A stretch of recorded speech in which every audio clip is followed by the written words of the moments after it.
Our world is suffering from a bad case of trust deficit disorder. People are feeling troubled and insecure. And trust is at a breaking point. Trust in national institutions, trust among states, trust in the rules-based global order.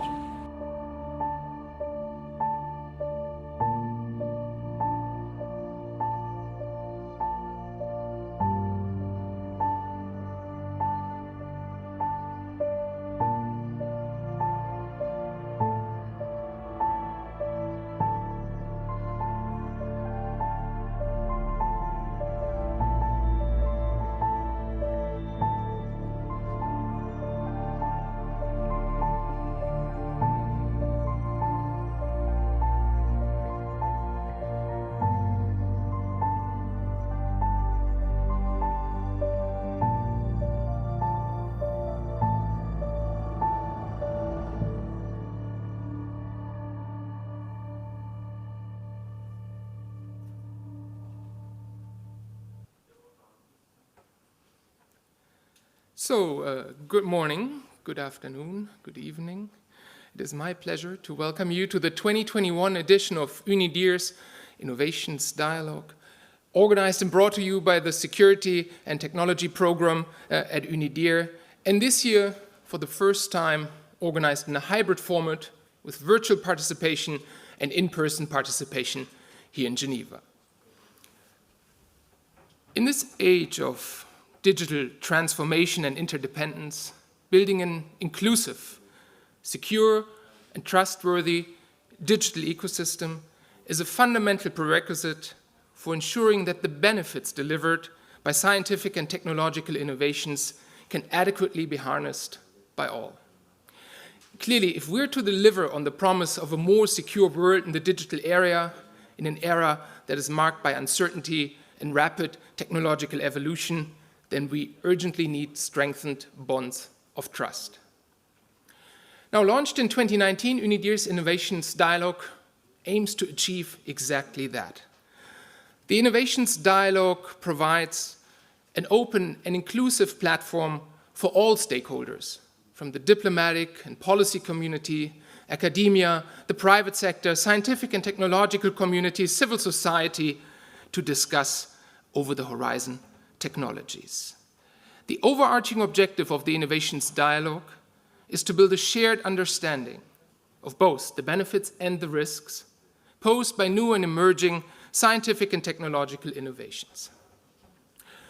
Since its inception, the Innovations Dialogue has explored a range of scientific and technical innovations, and particularly those over-the-horizon innovations that are not currently or not yet featured on any formal international security or disarmament agendas. These discussions have included quantum computing, genetic engineering, nanotechnology, and the Internet of Things. This year's Innovations Dialogue, very much against the backdrop of growing concerns around the spread of false information, the so-called weaponization of information, social engineering practices, and the disruptive consequences that these activities have for societies and the stability and trustworthiness of the digital ecosystem. This year's Innovations Dialogue against this backdrop will explore the very notion of trust and will have and take a particular focus on the deepfake phenomenon. Now, what do we mean when we talk about deepfakes?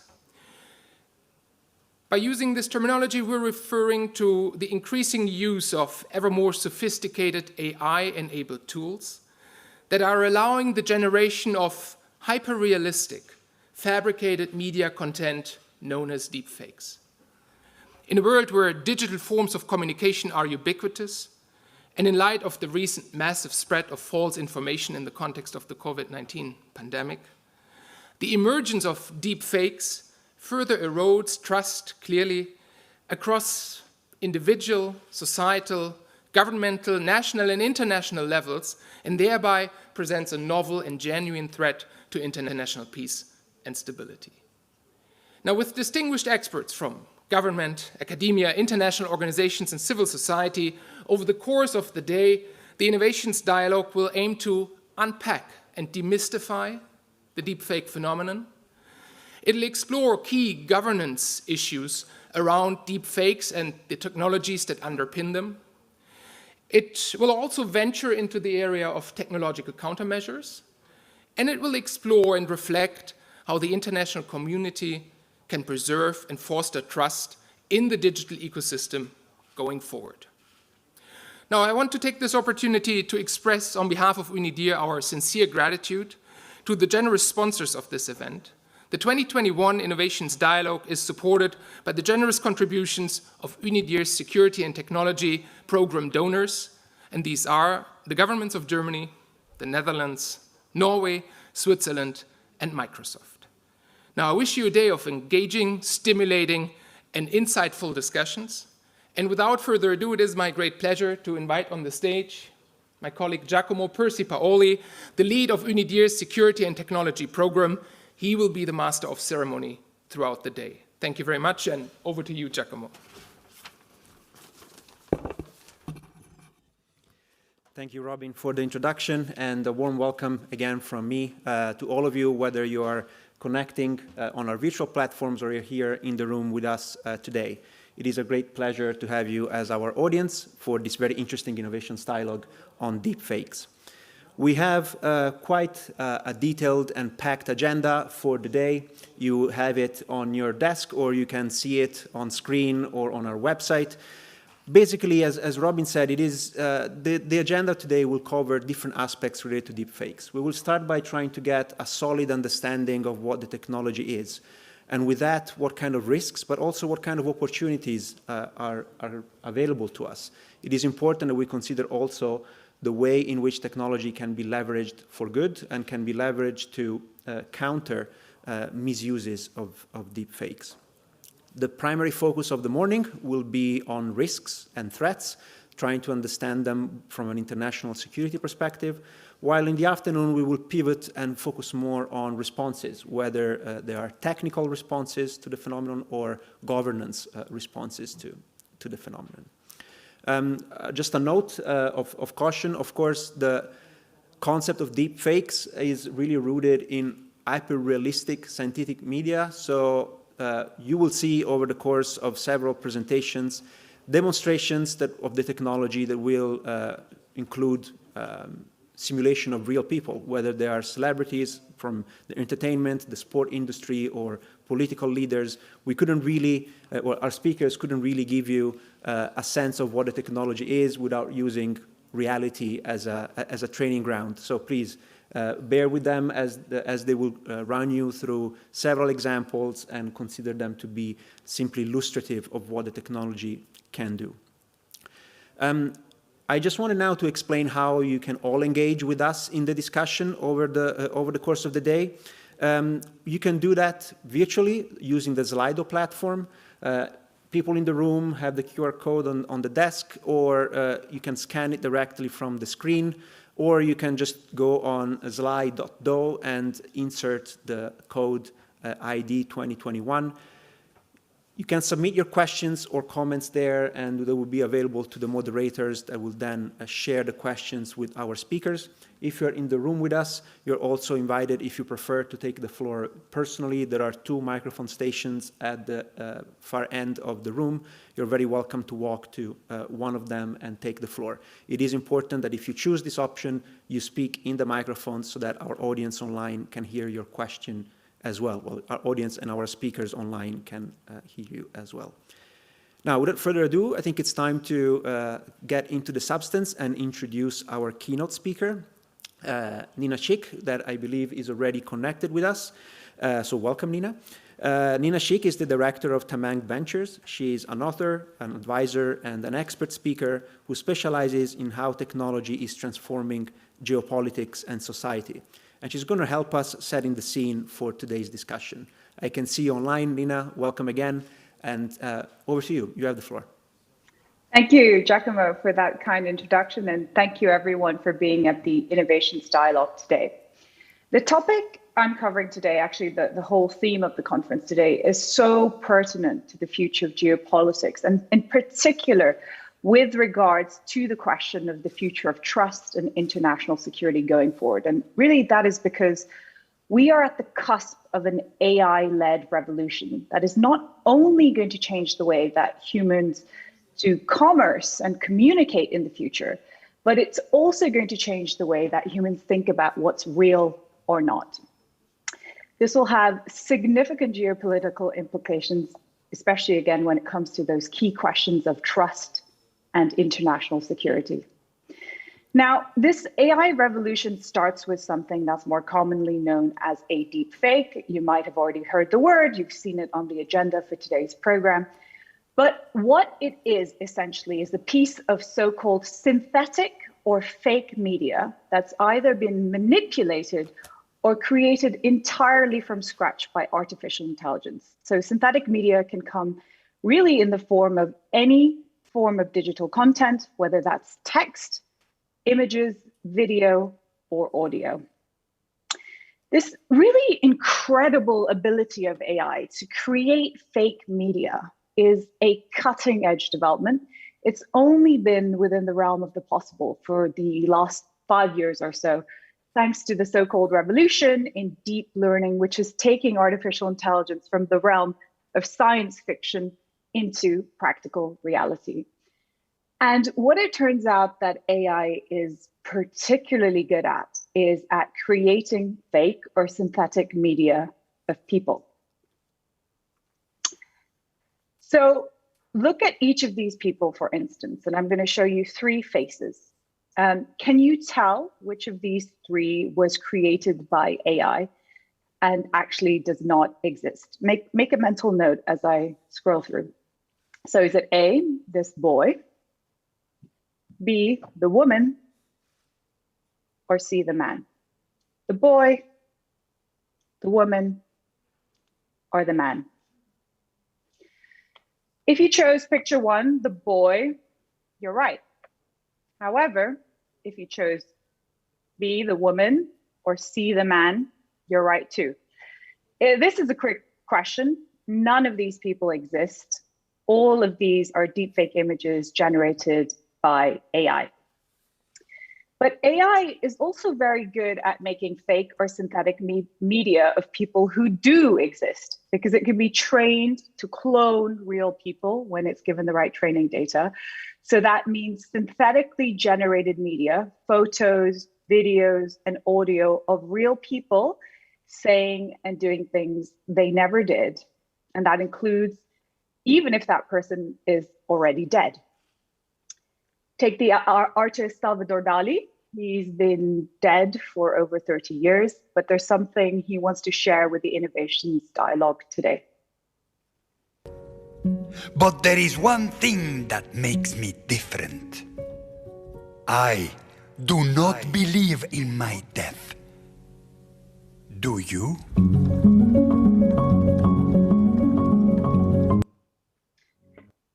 So Dali does not believe in his own death, especially as AI can now make him say that. This is an entirely synthetic creation. It was trained on footage of Dali whilst he was still alive. Dali obviously never filmed this video. Now, if I hadn't told you, if I hadn't primed you and told you that the Dali video was fake, or indeed that those photos, quote unquote, of the people who don't exist were fake, could you have believed that they were real? And the answer is that many people would have, because as humans, we are wired to want to believe something that looks and sounds right. It's a cognitive bias, which is known as processing fluency. We want to trust what our eyes and ears are telling us as being true. So of course, it should come as no surprise, especially in this forum with international security experts, that media manipulation has a very long and prolific history as a very powerful tool to shape the collective human perception. Of course, this precedes digital media and has always played a role in politics, helping to shape the geopolitical narratives. Here's one early example from the 19th century, which I love. In front of you, you see Abraham Lincoln, the US president, though an icon today. Interestingly, President Lincoln was actually beset by rumors of his ugliness during his lifetime. Lanky, ungainly, grotesque. These were all words that were used to describe his appearance whilst he was still alive. So after he was dead, assassinated, and it was time to mythologize him, one portrait creator got very creative. He superimposed a photograph of Abraham Lincoln's head onto an engraving of another politician, John C. Calhoun. Here you see the original engraving of John C. Calhoun. As you can see, he had the kind of presidential build and gravitas that the portrait creator wanted to have for Lincoln. So here you see the edited photograph on the left and the original engraving side by side. Now, to do this, it was painstaking work, and it took the portrait painter a number of months to do this, but it was done so well that it was only recently discovered as a manipulation, more than 100 years after the fact. Now, it's a really ironic twist of history that Lincoln was actually lionized on the body of Calhoun, given that the two were actually bitter rivals during their lifetime due to their opposing views on the abolition of slavery. But moving forward into the 20th century, here's another example, because another very keen proponent of visual manipulation was the Soviet dictator Joseph Stalin. And as he had his enemies eliminated one by one in the kind of brutal purges, great purges of the 1930s, he simultaneously had them unpersoned or removed from photographs. Now, it was very difficult to do in those days. It took days of careful labor by a skilled artisan. And in fact, this practice was so commonplace under Stalinism that an entire cottage industry dedicated to the manipulation of the historical record via photography developed in those years. But what's happened since then is that modern technology is, of course, making media manipulation cheaper, easier, and more accessible. Just as the Soviet Union was collapsing in 1990, came the world's first widespread photo editing software, Photoshop. Everybody knows what that is. And since then, we've had photo editing smartphone apps, software that can synthesize music, Instagram video filters. And now we're entering a completely new and uncharted terrain in the age of deepfakes and synthetic media, which is a time when artificial intelligence will increasingly be able to generate all forms of digital content, the stuff that billions of us interact with on a daily basis. It's really important to understand that synthetic media represents a significant leap forward from what has come before. So I wouldn't classify deepfakes as just Photoshop 2.0. And this is really primarily for 4 reasons. The first is because the fidelity of synthetic media is unmatched. Humans will not be able to distinguish between authentic and synthetic media as the generation techniques become increasingly sophisticated. As we've seen, this generation ability includes fake media in which AI can actually clone human biometrics, right? Your voice, your face, your voice, your identity, which is uniquely your own. The second is that synthetic media moves beyond the mere manipulation of media. This is not just photo editing. This is not just adding a filter. This is actually being able to generate digital content that did not exist before from scratch, including, as we've seen, the generation of entirely synthetic humans.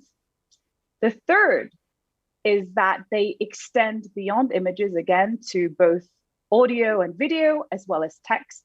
So AI can really already generate every single form of digital content.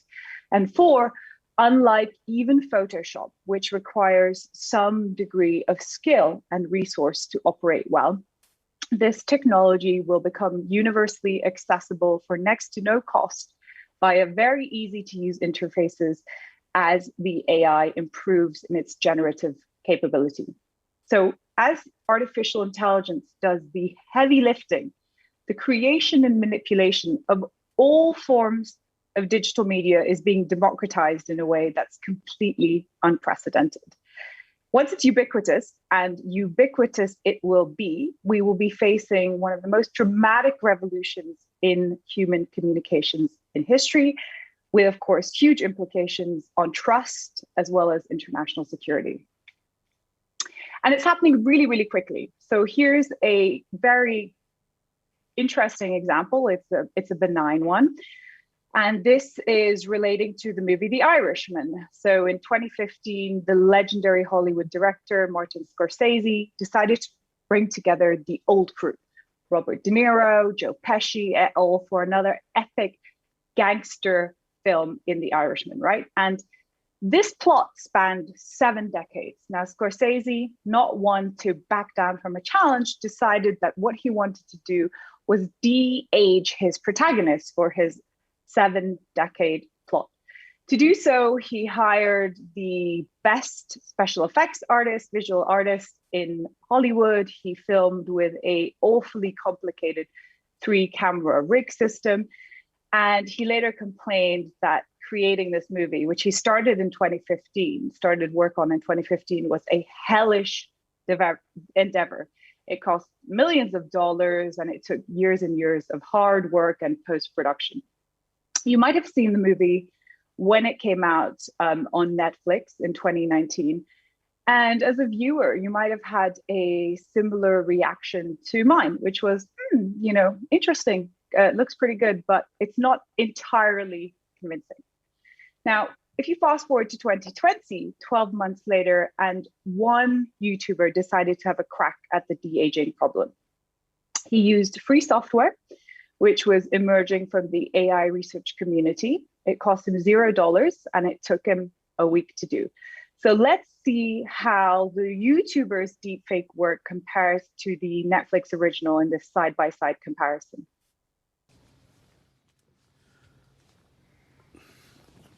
Bombing out a laundry place.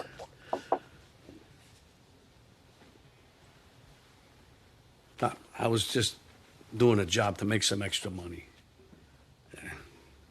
Putting this place out of action. Putting this place out of commission. So arguably, the YouTuber's work is much more convincing. Of course, he had a head start because he was working on Scorsese's edit. He wasn't starting from scratch, but still, this demonstrates the raw power of synthetic media.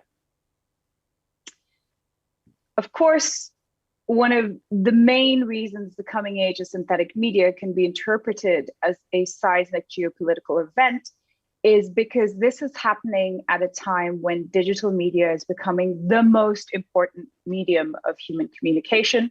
Just to quantify that, think about this. Last year, we collectively as humanity took over 1.4 trillion photographs. If I were to take a photograph every second and I didn't stop, it would still take me 45,000 years to take 1.4 trillion photographs. By next year, video streaming and downloads will drive over 80% of internet traffic. And by 2023, 5.6 billion people, the majority of humanity, will not only be consuming, but also sharing and producing digital content online. Everybody is not only going to be a consumer of digital media, but a producer as well, even if we don't tend to think of ourselves as such. Moreover, data suggests that by the end of the decade, video will become the primary source of information for almost anyone, everyone.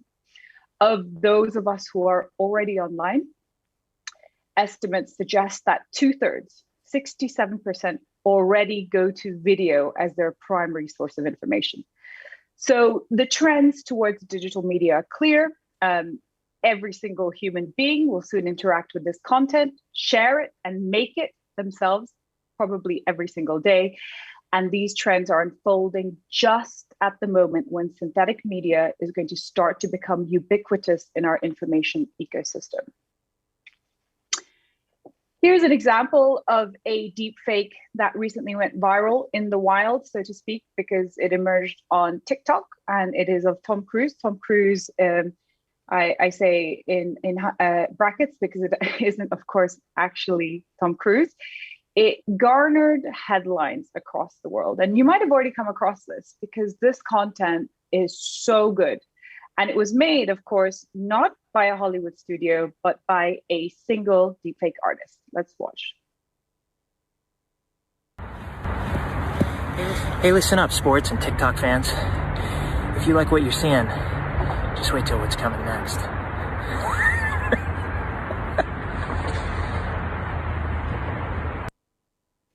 Now, processing fluency tells you that that's Tom Cruise, but it's not. That is synthetic content.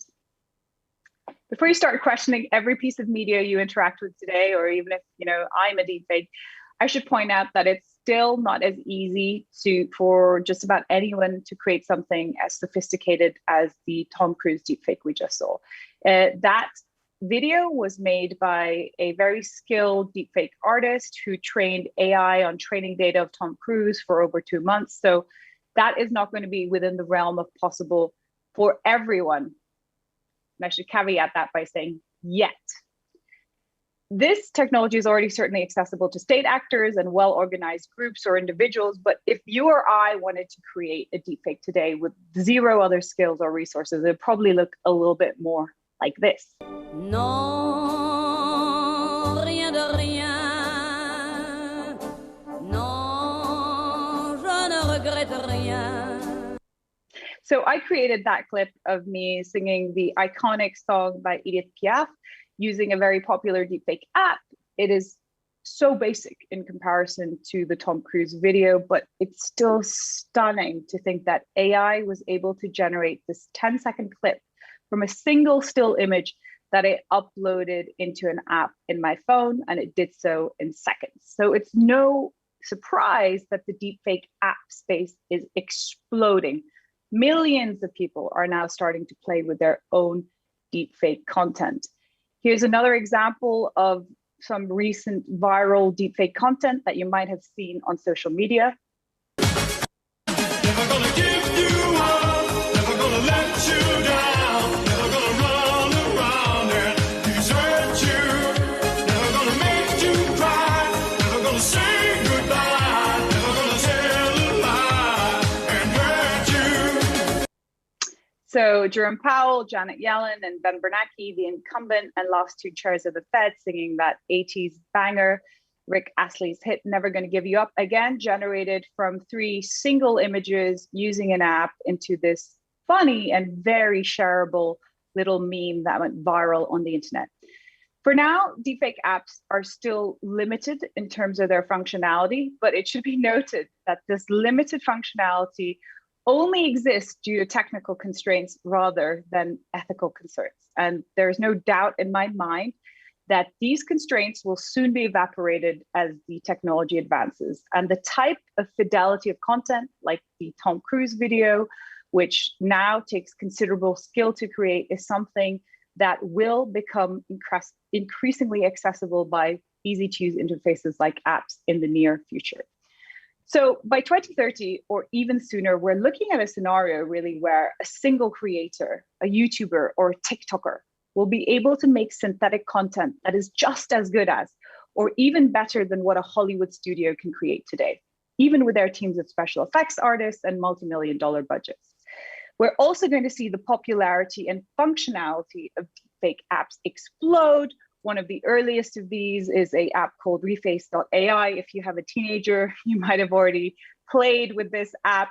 It's already become the #1 downloaded app in the App Store in the United States and 20 other countries around the world. And in its 18 months of existence, its users have already generated over 3 billion videos using this app. The third is, of course, that as AI gets better at creating synthetic media, all digital content, including video, will increasingly be made by machines, not humans. And that's not only going to impact international security, but the reality is that entire industries, from media to advertising, entertainment, marketing, communications, you name it, every single industry is going to be transformed as synthetic media increasingly becomes the norm. We're already starting to see early commercial applications of this synthetic feature. And this is one, again, a valid example which really caught my eye. It's called Messy Messages. It's a very clever campaign from UEFA and Lays and a synthetic media startup actually based here in London called Synthesia, which came out earlier this year. It allowed fans to create personalized messages from the footballing legend Lionel Messi in 8 different languages. Now, this was all done with a few clicks on a website. And of course, this was done with Messi's consent, who allowed himself to be cloned in this way with AI. Now, I made this personalized Messi message from my brother, Michael, from my husband, James. Hey, Michael, what's up? My friend James has invited us to watch the big game tomorrow. I hope I can make it. If I can't be there, enjoy the game. Ah, and don't forget to bring the snacks. Ciao.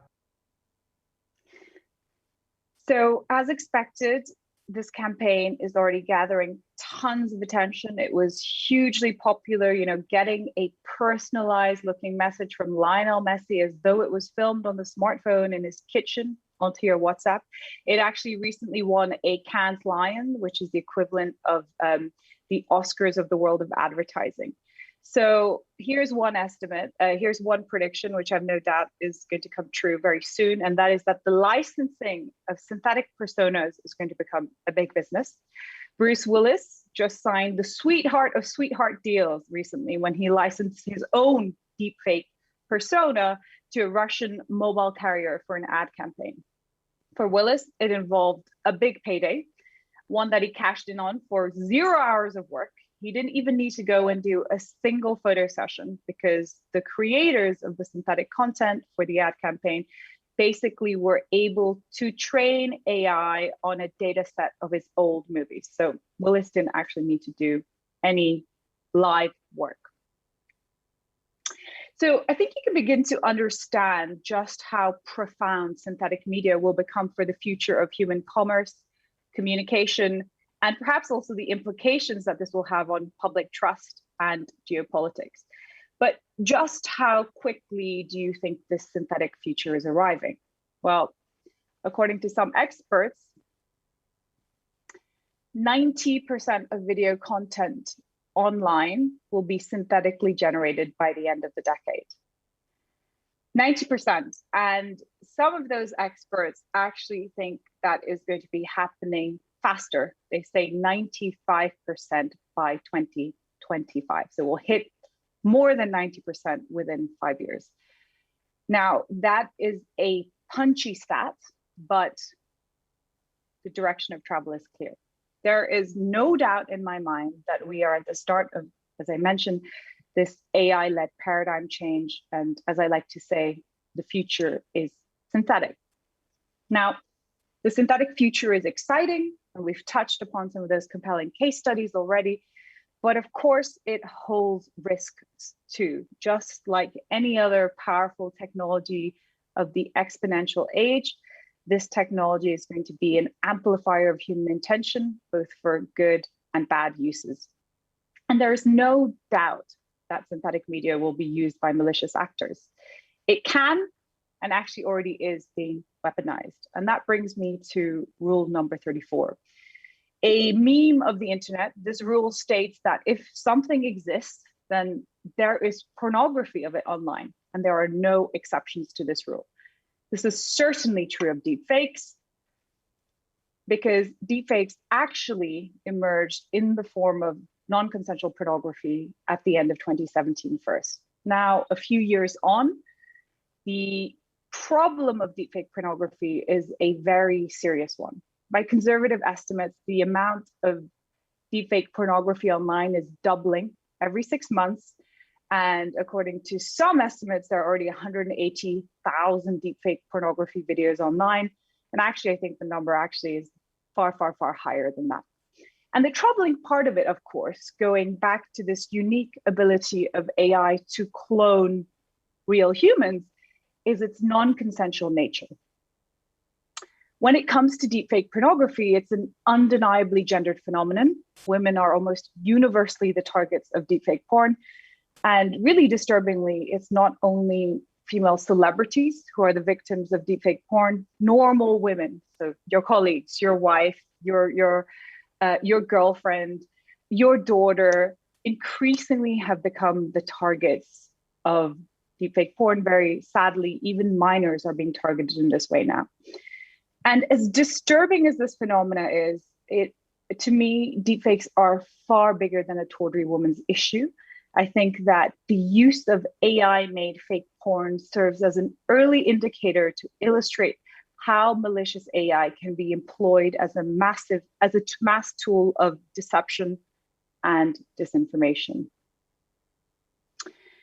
It's something that every organization, be they political or not, must register as a significant evolving threat, because every one of your employees could either be targeted by a deepfake or become the victim of a deepfake. And this is no longer an outside threat. In spring this year, the FBI put out an alert warning that deepfakes are the next big cyber risk.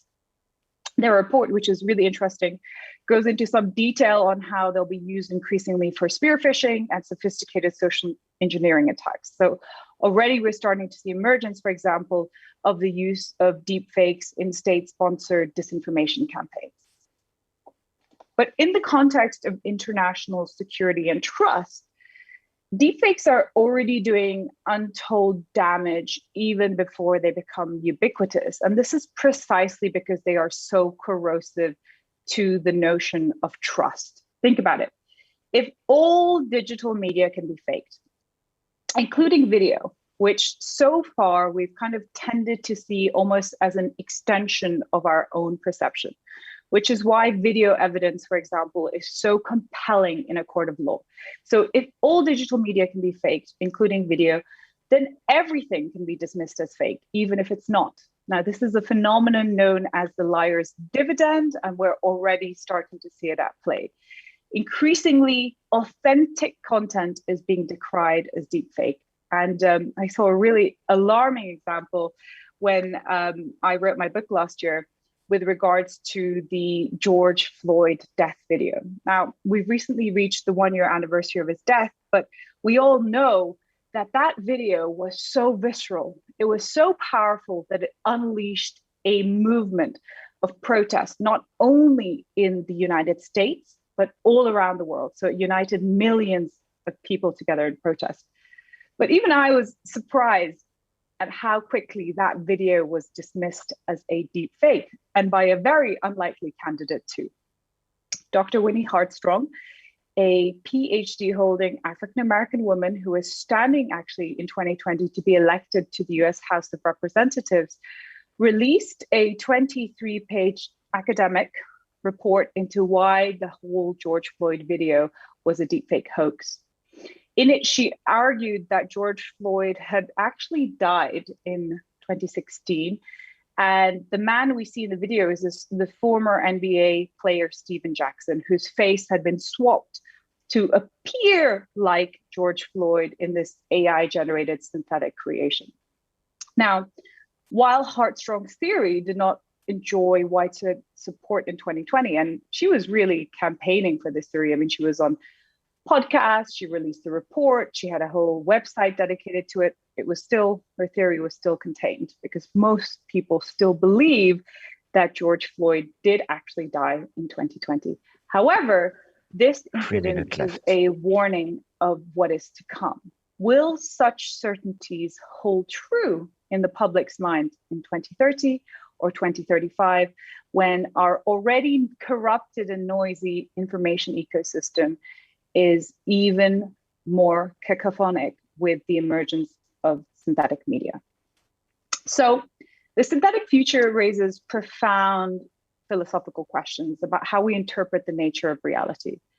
And primarily, if there is no way to distinguish between the authentic and the synthetic, especially in the digital realm, a realm which we increasingly inhabit, then how will we know what's real?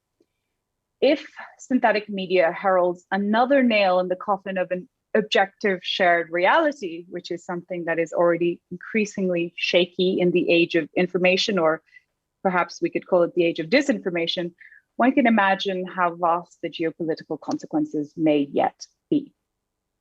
How can we ensure trust in human interactions that define commerce, politics, security, and society if we cannot establish some layer of universally held truths or realities?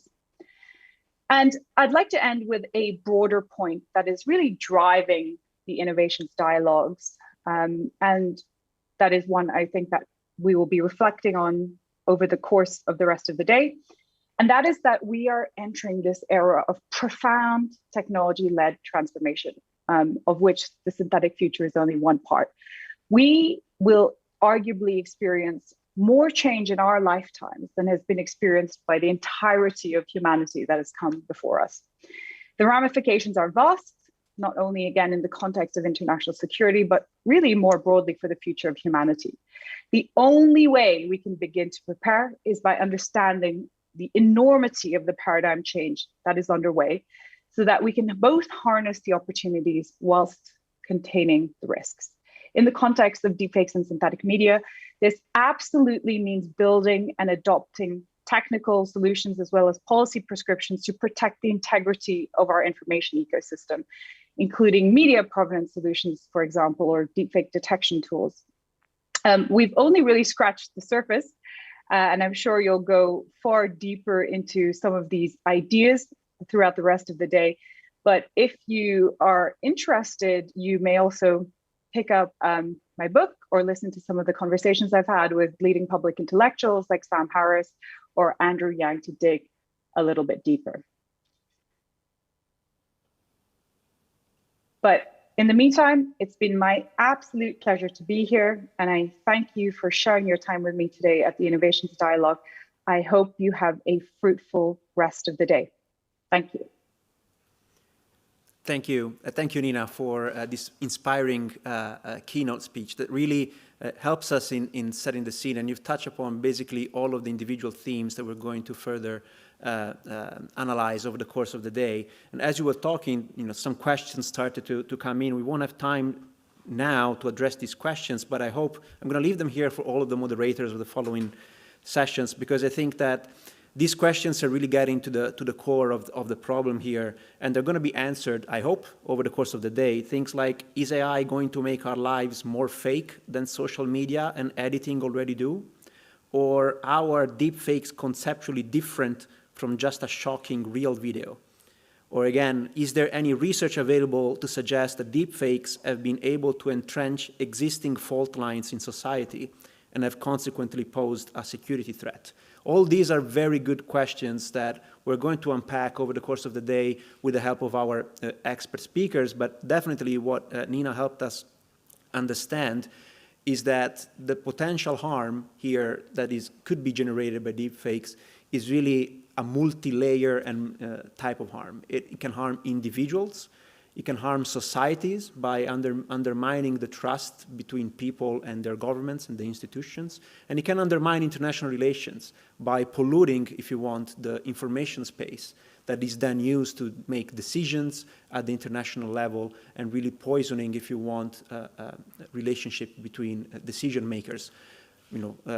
If we take a closer look at the military decision making, of course, the information space is a key enabler of military decisions. What happens when you start feeding into that same information space that is used by military leaders fabricated media and manipulated media? So these are all really good questions that we're going to explore further during the day. Allow me to thank you again, Nina, for joining us. It's been a real pleasure.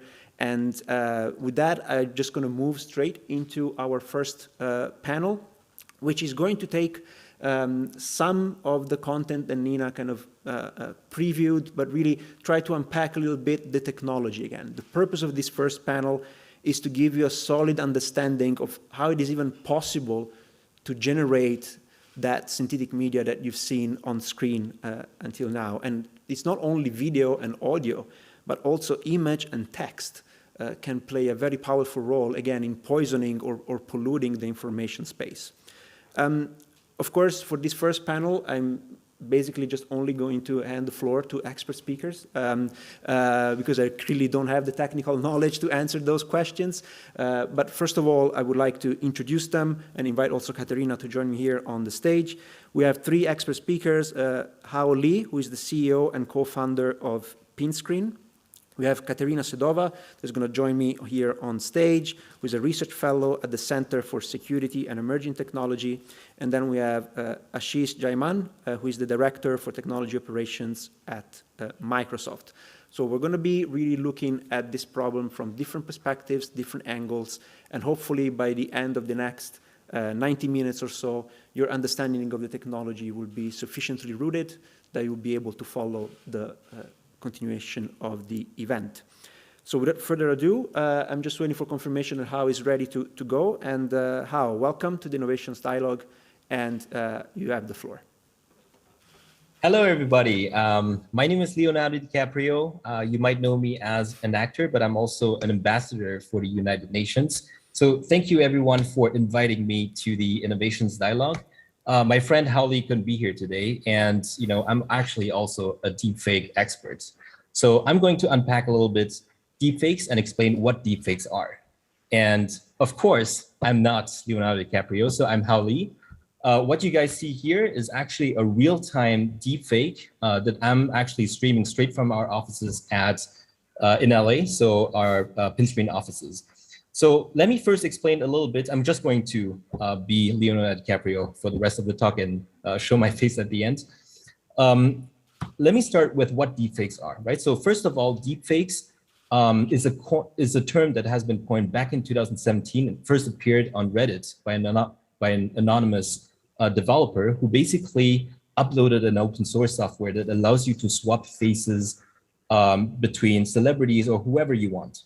And one of the things that was very unique about this technology back then is that it could generate results that are extremely convincing, right? So people have seen, Snapchat lenses before, like filters that you have in all these apps. But something was very different about this technique is that it appears to be very real. So how do they work? Let me explain a little bit the technical background. First of all, it's something that's accessible to anyone. So all you need is really just a gamer PC with a decent GPU, so you can use something like a Titan RTX, whatever you have for from NVIDIA that is powerful enough to run deep neural networks, internet access, and what you can do is you can simply download a bunch of videos and images of people whose face you want to swap with, and download a software called, for example, Deep Face Lab or Face Swap GAN. There are multiple versions of these open source deepfake softwares. And what you can do is you can simply train the network to replace faces inside a video. So let's look at an example. So what you can do is you can start with this SNL video from Alec Baldwin, who is imitating the former US president. And what you do is you take this video and extract some frames, right? And you can also add some additional frames. And then you take video frames and real input images of the real Donald Trump. So you take roughly 4,000 or 5,000 input frames from each of these videos and then train the deep neural network overnight. So here's an example using a software called Deep Face Lab. There are many tutorials, by the way, online, which you can just use. And you train it for a couple of hours and then you're ready to go. So all you need to do is run the software. On the right, you can see the original video with Alec Baldwin being the impersonator. And on the left, you have Donald Trump's face on the video. So let me play this video real quick. I want to talk about what is really important, which is jobs, okay? Because I am going to bring back a thick stream of jobs back into this country. The biggest, strongest, steadiest stream we've ever seen. So how does it work? So first of all, it's based on the concept of using an encoder-decoder architecture, which is something that's often used for generating content using deep neural networks, right? So the model is called a deep generative model. So you use an encoder to take an input photo and encode into what we call a latent code. So it's compressing images into a latent code. And what you do is you train the network to reproduce the same input image. So whenever you have that latent code, it generates that input image. Now, what we do is we take that encoder. First, we take a bunch of images of Alec Baldwin, generate a latent code, and decode it back into Alec Baldwin. And what we do next is we take the same encoder and put other images of another subject and use a separate decoder of that person to decode. What does it mean? What it means is that the same encoder produces the same latent code, which means that it's getting rid of the identity of the person and only keeps the expression, the pose, and the lighting information. From these information, what it does is that we can use a specific decoder to swap someone's face. So what happens on runtime is the following. We have an input photo or an input frame of a video of Alec Baldwin. We use the generic encoder to produce a latent code that doesn't include information about the identity. We then use the real Donald Trump decoder to generate Donald Trump's face. In this way, we can basically generate a face swap of a person. And that's sort of like the basic idea of how face swap deepfakes work. So there are multiple variants of that. You can enhance the resolution, you can enhance the quality using additional networks, for example, generative adversarial networks, to enhance the quality of these networks, but the high-level idea remains the same for face swapping, right? So in this case, we use a generic encoder and a person-specific decoder to generate the face. So why are deepfakes so dangerous? Well, first of all, it allows us to produce very easily, very convincing videos. We can make someone do anything you want. So as you can see, I can make myself dance. I can produce results that are extremely convincing. And if you produce more training data of higher quality, if you control the lighting condition and everything, you can produce something that's nearly indistinguishable. The last point is that this technology is highly accessible. It's easy to use and anyone can generate those. And as Nina has mentioned before, we've already seen malicious uses of deepfakes. One of the first instances where they took the internet by storm was in non-consensual pornography. So you can easily imagine not only celebrities being swapped into porn content, but also anyone can be harassed using this kind of technique.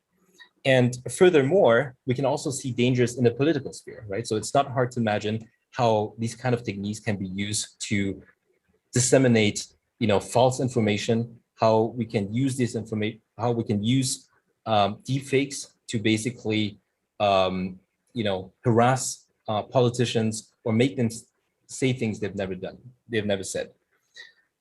More recently, so that was just in March this year, there was a warning that was noted by the FBI, where businesses could also be potential targets of cyber attacks, right? So things that people are looking at are scams, phishing attacks against individual businesses from malicious actors. And you can easily imagine, right? So what if I'm having a video conference meeting with a investor and they're trying to get access to sensitive information about my company, right?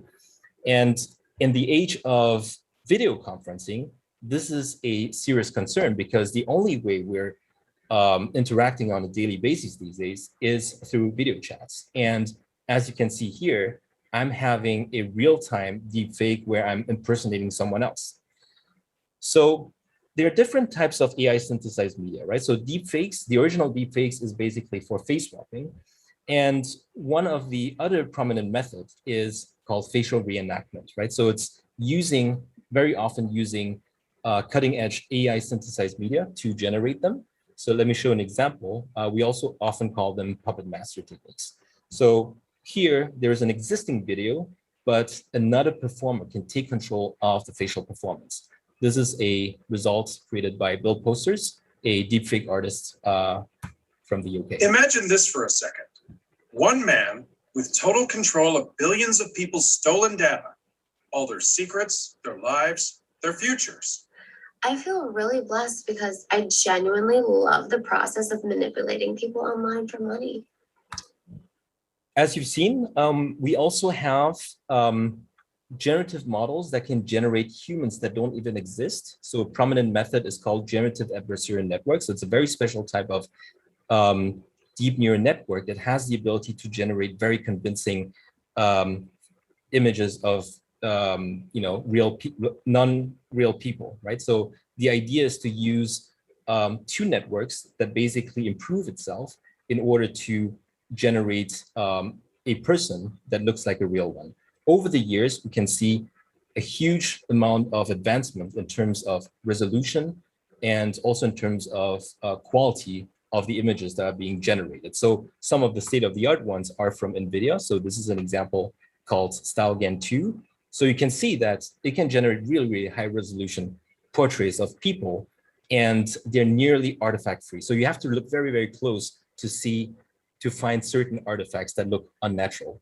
One of the things that we've done a couple of years ago at Pinscreen is that we have used this technique we have adopted this technique to apply to generate facial expressions rather than a new subject. So on the upper right, you can see photos of people where we've never seen anything else from them. And on the left, we have a performer.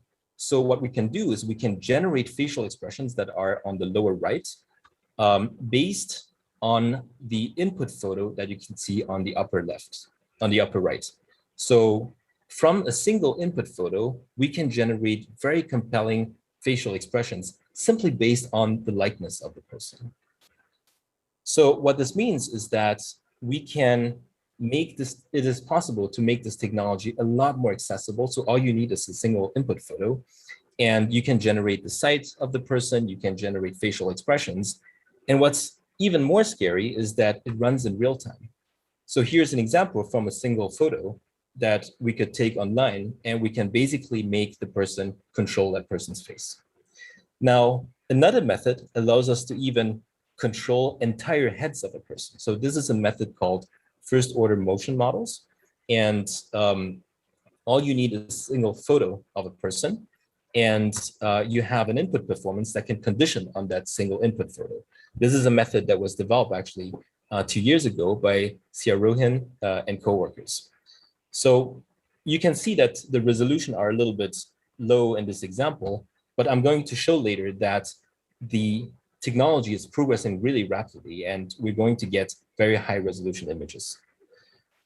It doesn't have to be driven by performance. We can simply use an audio signal to generate a performance of a person.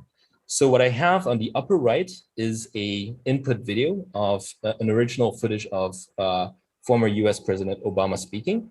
And on the main input image, you can see a different footage, but we're inserting his speech into that video. Let me play this real quick. President Biden and his task force held over the last month with more than 200 different groups, from parents and teachers to law enforcement and sportsmen to religious leaders and mental health professionals. And in the weeks ahead, I'll do everything in my power to make them a reality. Because while we may not be... So that was an example of an audio-driven deepfake. So who can create deepfakes? So as I've shown before, anyone can create them. Nina was showing this example from Chris Ume, which is a VFX artist who, as a single person, can generate highly compelling deepfakes, right? So all you need is play a little bit with the software, have a convincing performer, and then sufficient data to generate the content. And there are also apps, right? So one of the first apps that came out that allows people to insert their faces into Hollywood movies is called Zell, and there's a new one called reface.ai that is extremely popular. Another one called impressions.app allows you to upload a video of yourself and insert a celebrity's actor onto your face. So that's the other way around.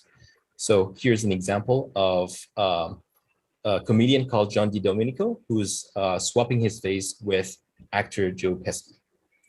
So the problem with deepfakes is that they are extremely dangerous in places where where content is not regulated, right? So where anyone can post anything online, so specifically social media, and also in video chats, right? So if we have real-time capable video manipulation techniques in video chats, they can be dangerous because we can pretend to be another person and use it for authentication. Now, another form, and one of the things that is worth mentioning here is that you don't really need these sophisticated techniques. Another approach is to use something called a cheap fake, which is used, in this famous example of Nancy Pelosi, where the malicious actor basically just slowed down the video to make her appear drunk in the video, right? And that was one of the videos that was retweeted by former US President Trump and became also viral, right? So you don't really need to have sophisticated techniques to fool the public. And the fact that you can generate, you can easily manipulate videos also is a danger, because you can always blame things to be a deepfake, right? So this is what people call the liar's dividend. And here's an example where, Donald Trump was making a consensual, a statement regarding the Capitol storming earlier this year, but there were rumors about this video being a deepfake, right? So people can always push things to be a deepfake since they exist. So that's something that's very dangerous. So what is on the horizon? What is coming up next in terms of video deepfakes? So we have seen that existing deepfakes are imperfect, right? So if you look very close to it, you can often see blurring around the face. When I have occlusions on my face, you can see that it's generating some artifacts on the face. But the technology is also getting better. Here's an example of a high-resolution deepfake that we have produced for research purpose of, Jair Bolsonaro. So on the left, you can see the generated results, and on the right, you can see the impersonator who is impersonating him.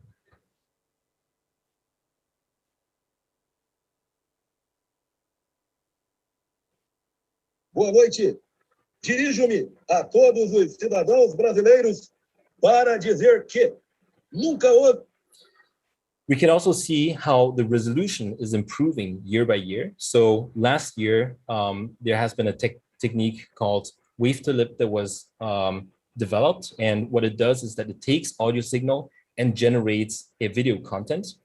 And we can see that with some modifications of the algorithm, we can generate very, very realistic images, right? So it becomes a lot sharper. So you can see on the right how the quality can become extremely crisp. So this makes deepfake detection a lot harder. And the same thing goes for, methods that generate AI synthesized videos from a single input image. So on the left, you have an input image of, Dr. Fauci, and on the right, you have a high resolution generation of different facial expressions of the same person. So we can basically control and manipulate a person just based on a single input photo. So these are higher resolution methods that, we can see are being generated over the years. And, this is an example where the input photo is of a person that don't exist. You're actually currently witnessing a real-time deepfake that we have developed for the World Economic Forum. So that was something that we have demonstrated last year to showcase how fast the technology is evolving. Here's another example from TU Munich, where they're controlling the entire head of the person, right? So this is also another level of sophistication. Something that is also possible now is to manipulate an entire body of the person. So not only on the face, right? So here's an example from a new method from Sirohin and coworkers, where based on a single input photo, you can generate entire body performances, right? So these are data that are trained from TED Talks, and based on a single input video of a person, you can generate the entire performance of the other person. What we can expect to see in the coming years are techniques like this, right? So this is from a software called Face App, where you can have fine-grained manipulation of a person. You can make someone older, you can make someone younger, you can change the haircut. And we're going to see these kind of techniques apply on videos. And this is even more extreme. This is an example from OpenAI, where they're combining the generation of images with cutting-edge NLP, right? The idea to use a deep generative language model like GPT-3 to basically generate the content that you wish to have. This is an example from DALL-E, where they use an input of generating an armchair that has the shape of an avocado, and a deep neural network can generate the content by itself. Now, just imagine how this will extend to videos. So how do we protect against deepfakes? Well, we're going to see much more later in the sessions today. But one of the things that, in my opinion, I can say is that it's going to become a losing battle, right? So deepfakes are always going to be better than the ways we can actually detect them and protect ourselves against them. And at some point, I mean, everything is just digital, everything is just pixel. So it's going to become so hard that we can't really detect them. So what we can do is, first of all, we need to educate people, and people need to be aware that deepfakes are possible and what the technological capabilities are. We have to work closely with lawmakers in order to build legal frameworks around what if these kind of technologies are used for illegal purposes. And of course, we're pushing the boundaries on how do we detect and also characterize deepfakes, right? So this is some of our prior work and collaborations with UC Berkeley. There, we assume that deepfakes are going to be undetectable. So what we're doing is we're trying to analyze the gestures of performers in order to recognize if the gesture is from that specific person. So we're looking at body gestures, facial expressions in order to define specific biometric signatures of a person that we're trying to identify. DARPA has also launched this big effort called Semaphore, Semantic Forensics, in order to develop the next generation technologies for not only detecting deepfakes, but also identifying if they are used for benign or malicious purposes. And we're also part of this program. And some of the things that we're developing is trying to use semantic analysis in addition to just low-level statistical analysis of videos. So what are the positive applications of deepfakes? Let me just go through a couple of them. First of all, we have done some work where this is in collaboration with a rock band called Travis. So we've developed some de-aging technologies to basically create an older version of the singer Fran Healy in his music video. Synthesia is developing methods to do language translation in videos. So here's an example. Nous vivons dans un monde plus connecté que jamais, mais la langue reste un frein, surtout lorsqu'il s'agit de contenu. And at Pinscreen, we're basically developing next generation game engines that allows you to have high resolution synthetic humans for video games, right? So what if we wanted to create very realistic digital characters? On the left, you can see a traditional CG character that is rendered in real time. And on the right, you can see a more realistic version of that person. Hi, this is Digital Nick, kind of the successor to Meet Mike. This is me driving this digital character. We're adopting these kind of technologies in collaboration with a company called Zozo in the fashion space. So we're creating virtual fashion models that can be reenacted inside Instagram and TikTok videos using these kind of technologies. And Facebook is developing next generation telecommunication systems, allowing people to use VR to interact in real time using their avatars. And this is also using a technology based on neural rendering and this encoder decoder system. And finally, at Pinscreen, we're developing next generation human machine interfaces where we can go beyond interacting with a Siri and Alexa, but using photorealistic human-like avatars that we can interact in real time. So deepfakes, the technologies behind deepfakes are neither good nor bad, but the question in the end remains, are deepfakes a real threat? I think they can be weaponized as a real threat, and we've seen examples where they are already used for malicious purposes, and I think we have to take these kind of potential dangers seriously, because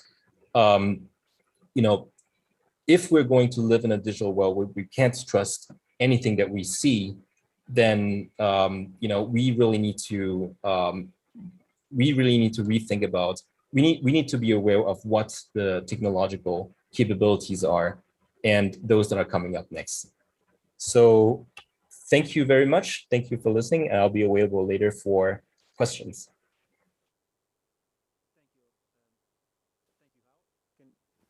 Can the microphone be activated on stage? Okay, good. Thank you, Hao, for your presentation. I have to say that when your camera first went on, I was a little bit taken by surprise. That was not the face I was expecting to see, but I guess that's how the technology works.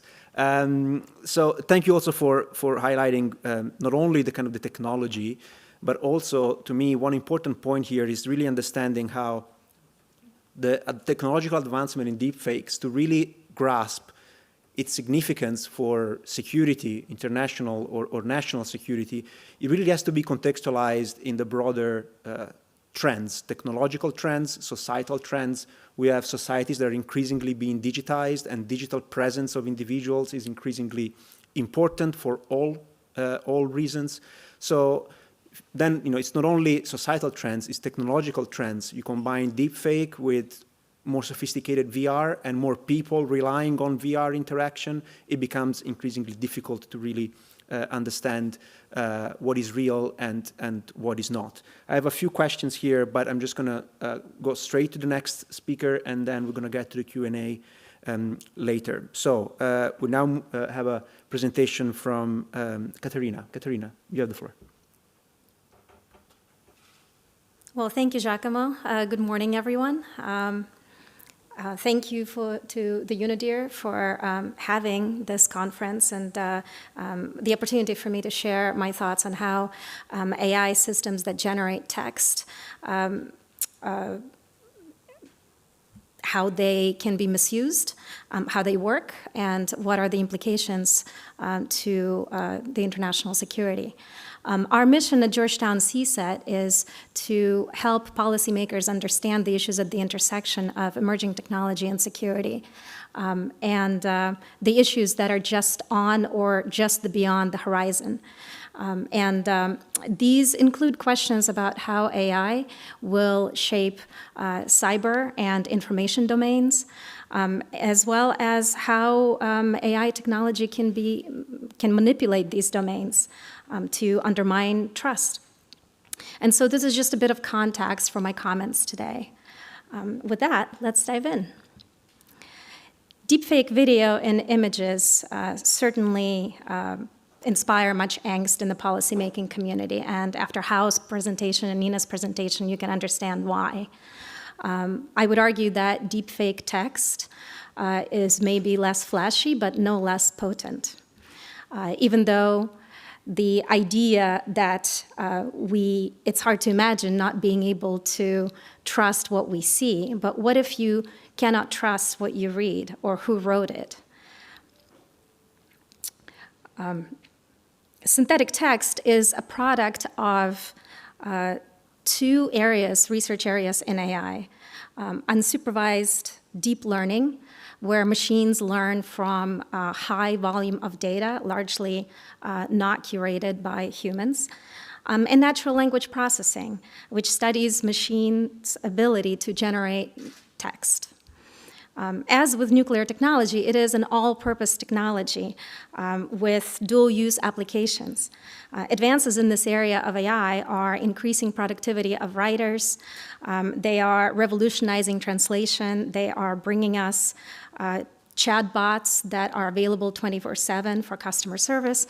And yes, they are also writing Guardian op-eds, as you can tell on the screen. But the same technology can mimic the writing in a particular style of any human, and has potential to increase the fakery in the information environment, to skew public discourse and undermine trust, domestically and internationally. Much like in other areas of AI, these language generation systems are driven by three key components, the so-called AI triad: data abundance, the innovative algorithms, and massive amount of computing power, computer processing power that is making calculations much faster than ever before. You've probably heard the adage that data is the new oil. Well, I would argue that innovation in algorithms and access to high-performance computing are actually particularly important in contributing to the rapid advancement of natural language generation system in just recent years. So what are these systems and how do they work? In February of 2019, San Francisco lab OpenAI unveiled GPT-2, a generative pre-training transformer. In doing so, it ushered in an era of large language models it's how we refer to them these days. Put simply, it was a cutting-edge writing system that takes in a prompt, a few words or a sentence, and completes it. At its core is what AI engineers call a model that uses neural network that roughly emulates a brain. These systems use innovative algorithm architecture, a transformer, that is particularly adept at analyzing sequences in text and generating language. It learns by examining large volumes of text, the training data, and it assigns the probabilities to words occurring in a particular sequence in sentences. And then it predicts the next word. So all in all, it works a little like autocomplete in your mobile phone messaging app or in your email. You start a sentence and it helps you complete that sentence. Except that it does this on a much bigger scale. It's autocomplete stretched into entire paragraphs, one phrase at a time. You can see on the left, in very tiny font that I can see now, how I gave GPT-2 a prompt, and as I tabbed, it helped me complete a paragraph, just a few phrases at a time. That was a groundbreaking innovation in 2019. And then, in June of 2020, just 18 months later, OpenAI introduced GPT-3, which dwarfed its predecessor. It was built on the same transformer architecture, but the novel thing about GPT-3 was its sheer size, the enormity of its size. To train GPT-3, developers dredged the internet for 45 terabytes of text data. This is in almost the entirety of publicly available web. This is nearly 1 trillion words of human writing, of internet text scraped from Wikipedia, from academic syllabi, pretty much anything you find online. This network learns via an algorithm that relied on a very large neural network with 175 billion connections, or as they're called, parameters. And the size of this network helps GPT-3 process data much more efficiently. More parameters typically mean that it can perform more complex tasks.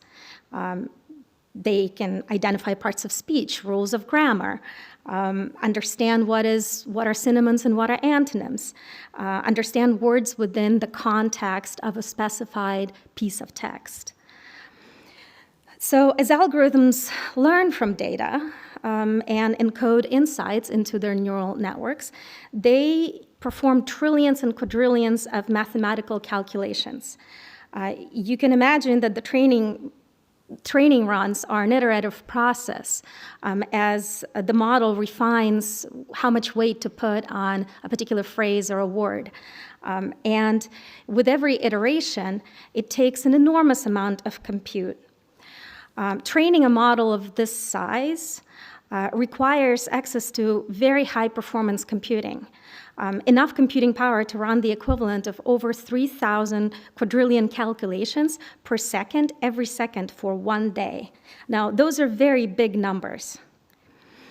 With this enormity, GPT-3 has shown incredible capability to produce op-eds, create fiction, write Shakespearean poetry, write headlines, write code, and most of its writing is just indistinguishable from human writing. Once it was trained, GPT-3 has become a service, run in the cloud, available to developers on a subscription basis to develop apps and kind of push the technology further. Now, here's a look at how GPT-3 works in practice. Imagine autocomplete stretched for multiple paragraphs, dialogues, and whole stories, emulating the style of writing in the prompt from just a few short sentences. So in this example, which you can find on OpenAI's website, for example, it was asked to respond as a sarcastic chatbot. And you can see how sarcastic it really was. This is how working with GPT-3 roughly goes. Human defines instructions, gives it a sample, and tells it how much to write or how long to go for. The system starts writing until the output meets the specified parameters. And then the human may iterate on the prompts, and so it goes. And you can tell that it's also achievable programmatically, so by accessing GPT-3's API just with a few lines of code. So it begs a question, if it can emulate a sarcastic chatbot, what else can it do? Well, it's worth noting that creators of these systems themselves recognize the potential for misuse, and OpenAI limited how much of GPT-2 model and code it released publicly when it did. However, in short order, the model was replicated and released publicly, and GPT-2-based apps are now available to just about anyone, although access to GPT-3 is still restricted and just limited to vetted researchers and developers for a fee. Were they wrong to worry? Well, with these impressive capabilities, my colleagues at CSET and I asked if GPT-3 can write seemingly credible news stories, can it write believable fake news stories? If it can draft opinion pieces, can it draft misleading tweets? So we approached OpenAI, and to their credit, they too were interested in research that could test malicious use applications. So we put it to test, and if you're interested in details, our paper is available on CSET's website, but I'll just highlight a few things. We tested GPT-3 on 6 tasks that disinformation actors sometimes deploy: narrative reiteration, narrative elaboration, manipulation, seeding, narrative wedging, and persuasion. We gave it prompts and instructions, and the bottom line is it excelled at all of the above. For example, when we prompted it with examples of writing from QAnon conspiracy theory, it mimicked the lingo and tropes of the conspiracy theory, and it's very likely to do that with other conspiracy theories. When we tested its ability to target political fault lines in the United States, it tailored messages based on race and religion to vote for a particular political party or not vote at all. With some curation, it tailored messages based on political ideology on 2 controversial international security issues, and actually got a portion of the respondents to change their position. So all in all, we found that it was quite capable of doing what we as operators asked it to do: build a message campaign, reiterating a theme, rewrite articles to drive a particular slant, innovate on a conspiracy theory, drive wedges using extreme language, and persuade humans to change their minds on controversial policy positions. So you can probably imagine how these capabilities could translate into other potent scenarios, from flooding social media during election season or international crisis, to prompting a system like GPT-3 with samples of particular officials' emails, other correspondence, statements, to generate believable forgeries and use those to discredit the official and sow discord among allies. To impersonating a figure of authority or a close relative or friend, to more precisely get the target to click on a malicious link with social engineering and spear phishing attack, increasing the scale of cyber breaches. Here's an example of GPT-3 from our tests. We prompted it with samples of tweets from a climate change denialist Twitter account and tasked it to write tweet-length messages arguing that climate change is a hoax. It effortlessly wrote tweets about climate mafia and claimed that wind power kills. It's not difficult to imagine how, in the hands of a skilled operator, it could generate a whole online campaign of climate change denial or vaccine hesitancy in just a matter of minutes. So if we can do these experiments, who else can? Today, anyone from individuals to well-researched state and non-state actors can access varying degrees of capability.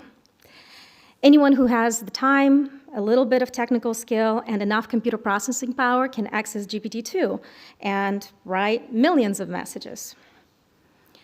Influence for hire firms may, in fact, incorporate this capability to help automate labor-intensive content generation and augment the human content farms that are doing this work today. Open source replicas of GPT-3, albeit smaller ones, are already emerging.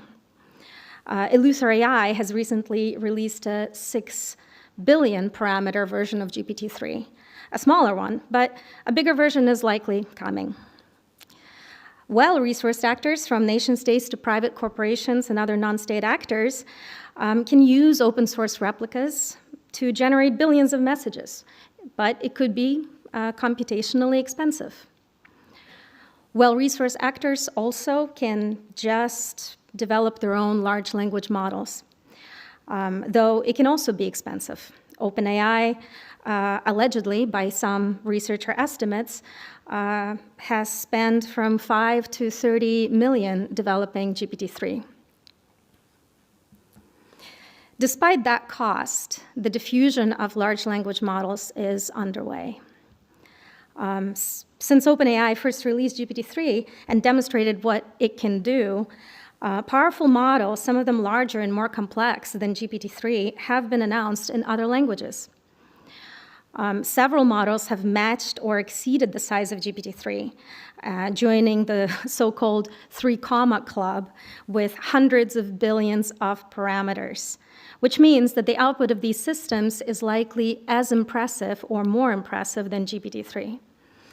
While over 90% of GPT-3's training was in English, and some of it was not, these models are enhancing capabilities in other languages. And this diffusion is very likely to continue as novel solutions emerge to cut down on the cost of computing. Something that NVIDIA Corporation, for example, is working on with the goal to train even larger models with trillions of parameters, like the Wu DAO 2.0. Some of the above models will be openly available, which means malicious actors with some technical skill and deep pockets can leverage them as powerful tools. So what's the bottom line on these systems, and why should we pay attention? Dual use and open nature of AI is a challenge, particularly if research is released publicly. Large language models can be used to enlighten, inspire, entertain, or at the hands of manipulators, they can help deceive, distort, and divide with international implications for stability, security, and trust. These systems effectively augment human operators, even if they're not fully automated. While powerful, GPT-3 works best in conjunction with a human who can craft and iterate on prompts for better output. That said, even with human operator in the middle, these systems have the potential to increase the scale of deceptive content, both in terms of volume and through multiple iterations on a theme. They can free cognitive resources of operators to experiment, to cultivate more nuanced pipeline of inauthentic account or other authentic messengers, to see which messages gain more traction and gain more engagement. One of the more surprising insights in from our work with GPT-3 was that it was stronger at writing content with a slant than neutral content. Its ability to drive divisions with extreme text was particularly troubling. Detection is also a challenge. It is largely impossible to determine if a piece of text from GPT-3 is from GPT-3 or from a human writer, which in itself is a stunning state of affairs. On the technical level, synthetic text looks like any text on the internet. There are no signs of origins or authorship within the text itself. GPT-3's output isn't perfect, however. It can have artifacts, it can have contextual errors that could tip off a user or a reader who is aware of the technology and is looking for that. And some detection solutions, for example, are also focusing on its use of highest probability words. In a way, reverse engineering how GPT-3 makes its decisions for the next words. And expecting GPT-3 to use common words and phrases where humans are a little more random in what they write. But these quirks may be an issue only if GPT-3 is publishing directly to the internet. Human operators can edit all of that. Focus on avenues for dissemination, such as infrastructure that manipulators use, cutting down on high-volume accounts. Other solutions are also not foolproof because influence operations are increasingly cross-platform or happen off of mainstream social media platforms. And that they are below the radar of some of the more robust threat hunting efforts by major platforms. Finally, as public models emerge in more languages, they increase the potential for exploitation in those languages. It's a double-edged sword. On one hand, nations seek to push this research and take national pride in advancing this research. On the other, they may increase the vulnerability in the information environments in those languages, their own and of other nations, at least until the defenses catch up. So let me close by saying that as many times before in human history, when a new technology emerges, a chief challenge for us as a global community is how to empower the advancement of this exciting technology while mitigating its harms, and in this case, its harms to trust and truth. And I'll stop there, and I'll look forward to your questions. Thank you. Thank you, Katerina, for this very interesting presentation that, again, helps us understand how deepfakes is not just a phenomenon that is limited to the video industry, but some of the examples that you've shown and some of the potential malicious applications of deepfakes applied to text are equally concerning. I'm just going to go straight into the last presentation and introduce our last speaker, Ashish. You have the task of trying to say something that hasn't been said already, so, but I trust you'll be able to do that effectively. So, Ashish, over to you. You have the floor. Well, thank you very much, and thanks for the opportunity to talk to esteemed guest here. And as you rightly said, it's a very tough act to follow from Nina to Katrina. It would be even challenging for me because most of the things that I plan to talk has already been covered, but I'll do my best actually to cover some things that I feel are important in this discussion. So I'm Ashish Eman. I am part of Bing Multimedia team in Microsoft. And I've been thinking about and working on this issue area for the last 3+ years. So, again, just to quickly reiterate, deepfakes are also called AI-generated synthetic media. And the idea there is to use deep learning as a technology to manipulate and create hyper-realistic digital falsification. Our issue area, so the way we want to focus on this is through the lens of disinformation. More or less, how deepfakes can create threats and harms to all kinds of society and individuals and institutions, but with a very careful lens of disinformation. And what we want to define is when we say disinformation, and we are thinking about the intent to harm, right? And that's the lens that we looked into deepfakes. And because of that, one thing that we have tried to do here, and I'm going to jump around because Hao did talk about these things, but one thing I want to talk about is synthetic media. There is a taxonomy problem that we have in the industry right now around deepfakes. Synthetic media and deepfakes are used synonymously, which I personally find troubling, right? And the reason is because the deepfake itself as a word has this negative connotation versus synthetic media, has some positive use cases, and I want to talk about that too. So Hao did talk about these types of synthetic media: face swapping, lip syncing, puppeteering, image synthesis, voice cloning, and then Katrina did talk about text generation, and all of them we want to qualify as synthetic media. I want to reiterate the fact that from our taxonomy purposes, our industry should adopt this idea of deepfakes being malicious use of synthetic media, versus synthetic media itself does have positive use cases. And this is my simple representation of, and there could be many more, a simple representation of where we see positive use cases using AI-generated synthetic media in society. Accessibility is the first one which actually comes to my mind, and also is very close to my heart.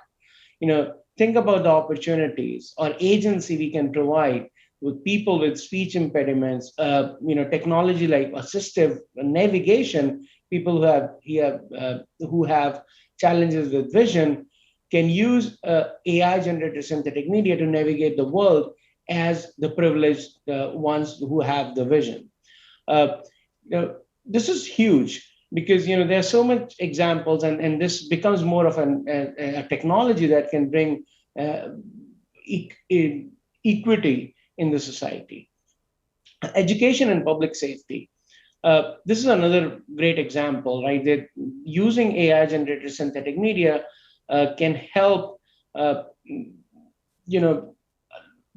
have better learning outcomes if you use the technology in the right way. We can have, modified narratives. Think about an opportunity where a kid in elementary school is hearing from Abraham Lincoln about the Civil War in the U.S. Right? How potent it will be, how important it will be, as well as I personally think that would improve the learning outcome of the kid in middle school or elementary school. Art and expression, and this is where we see a lot of use of deepfake or AI-generated synthetic media to spread awareness, but mostly democratizing the idea of using VFX and CGI and other technologies that Hollywood used to do and still does, with investments of multi-million dollars or sometimes even more than that. Using this technology, everyone can be a creator. We saw how actually became Leonardo DiCaprio. Think about the innovation on storytelling that synthetic media can bring. Some of the other examples are under innovation, complex engineering, creating simulations using AI, synthetic media. It could be huge, right? Especially when you don't have to invest so much in capital costs to simulate things, if you can do it using HoloLens and other technologies. Now, with that framework, I also want to talk about some of the harms and threat modeling, because this is where the challenge is. As Katrina rightly said, that every technology is a great tool for society to move forward, but nefarious actors do weaponize that technology to inflict harm. The way we think about deepfakes or disinformation as a paradigm is very similar to cybersecurity, where cybersecurity is a threat to information systems. We feel that disinformation and deepfakes could be a threat to similar to cognitive hacking. So hacking of the minds, more or less, right? Hacking of narratives and from that perspective, what I've tried to do here is put some threat and harms modeling around individual, society, business, democracy, and journalism, which again, we have talked about in the earlier sessions. But right now, what we see mostly, the harms of deepfakes, which is malicious use of synthetic media. Right now, we see more than 90% of those are targeted towards individuals, mostly women, and specifically in revenge pornography or pornographic situations, trying to limit their agency, and sabotaging their reputation. We are starting to see some of those deepfakes also in society having some societal impact. Impersonation in business could be a huge threat. We have seen some examples here and there, essentially, but I think this is a big threat to businesses, especially the ability to impersonate a business leader can impact market and move markets as well. Even the short term sometimes, because you can try to debunk it, but still nefarious actors can do some serious economic harm. Democracy, which is actually one of the things that we are most concerned about, is the talk about liar's dividend, but manipulating narratives, especially around political leaders taking advantage of synthetic technology, deepfakes, to sow discord in societies, to gain votes, and sometimes even try to manipulate narratives to or even votes.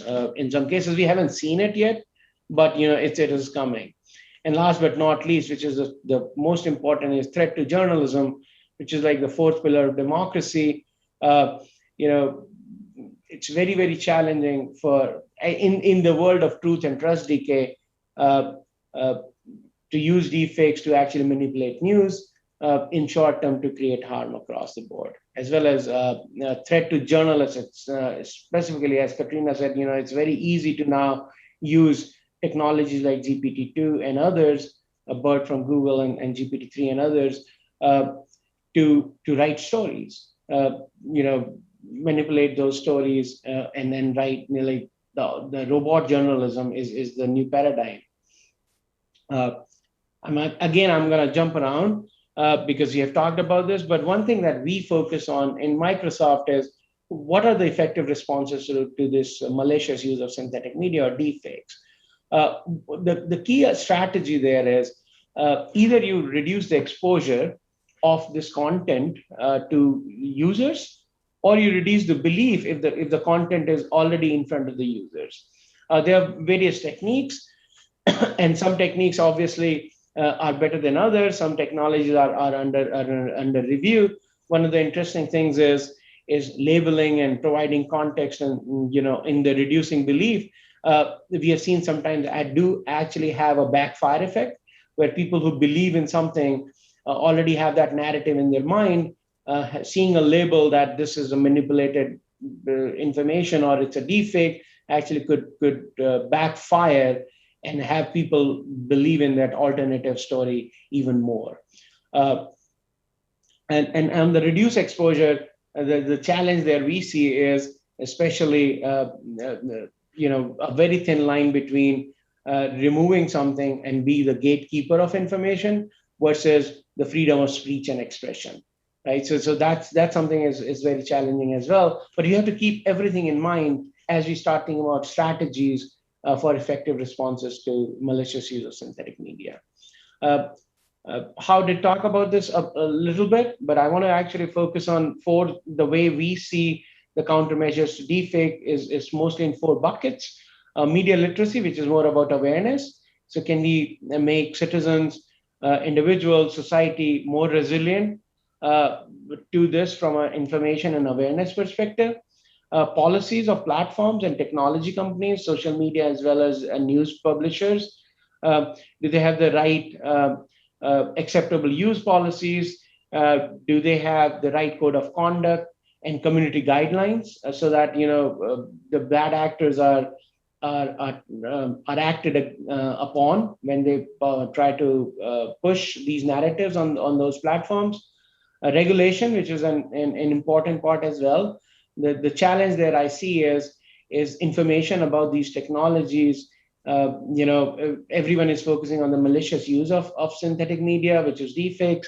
So regulation sometimes may actually curb the positive use cases, as we talked about. So we have to be very thoughtful in what kind of regulations we want to bring in society from legislation perspective, so that it does not impact the innovation or the positive use cases of synthetic media. And last but not least is technology solutions, detection and authentication provenance. Detection, as we've talked about, is super hard. I do want to reiterate it. It is super hard, and it's an ability to fail most of the time. So, and the long-term solution could very well be in attribution, authentication, and provenance. So we have to be careful there as well. It's like, hey, don't rely everything on detection because it will fail. I quickly want to point out some of the work that we are doing in Microsoft around these 4 segments of or categories of countermeasures. Media literacy. We are working very hard with the civil society groups to create some innovative experiences for consumers to look and be aware of these issues around deepfakes. So we work with the University of Washington Center for Informed Public to create this very interactive web experience in a format of a quiz where an individual can go through a series of questions, and in the process of those can learn about the issue area. I'll encourage you to try it. We are also working with the Pointer Institute, PolitiFact, to create this hybrid threat training curriculum. And the idea there is that we want to make sure that the institutions and individuals understand that deepfakes are a threat and is very similar to cybersecurity. So we call it hybrid because we are talking about cybersecurity 101, like phishing attacks and whatnot, and also awareness around disinformation, deepfakes, media literacy in the same realm of discussion, because we think they're very closely aligned. Technical solutions, and we'll talk more about this later on as well in the panels to follow, but detection, authentication, and provenance. When we talk about detection, there are multiple ways you can detect a deepfake. Now, with a caveat that these are not silver bullets, they will eventually fail. But as we see right now, there are mechanisms like artifact-based detection, inconsistency-based detection. I think how they talk about that a bit. Semantic detection. One of the things that DARPA is doing around semaphore is to figure out if there are semantic inconsistencies between an image or a video, or even in some cases audio.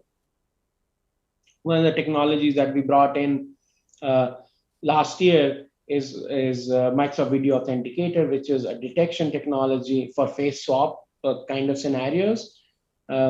Now, learning from the industry and the challenges that we have around from detection, we wanted to make sure that the access to this technology is behind authentication scheme, behind a gate. So the way we operationalize it through our partnership with Reality Defender or AI Foundation. And if you want to try it, you have to actually be part of their service and be an authenticated user to use this technology. Because again, as we talked about, detection is super hard. It actually sometimes is used to improve the quality of creation of deepfakes. So we wanted to make sure that we know who is accessing it and how they're accessing it. So at least we have the right attribution around if someone actually misuses our technology to create. I'll pass through some of those examples. Lastly, I want to talk about authentication and provenance, which is more or less if you can authenticate the publisher of a media from the point of capture or at the point of publication.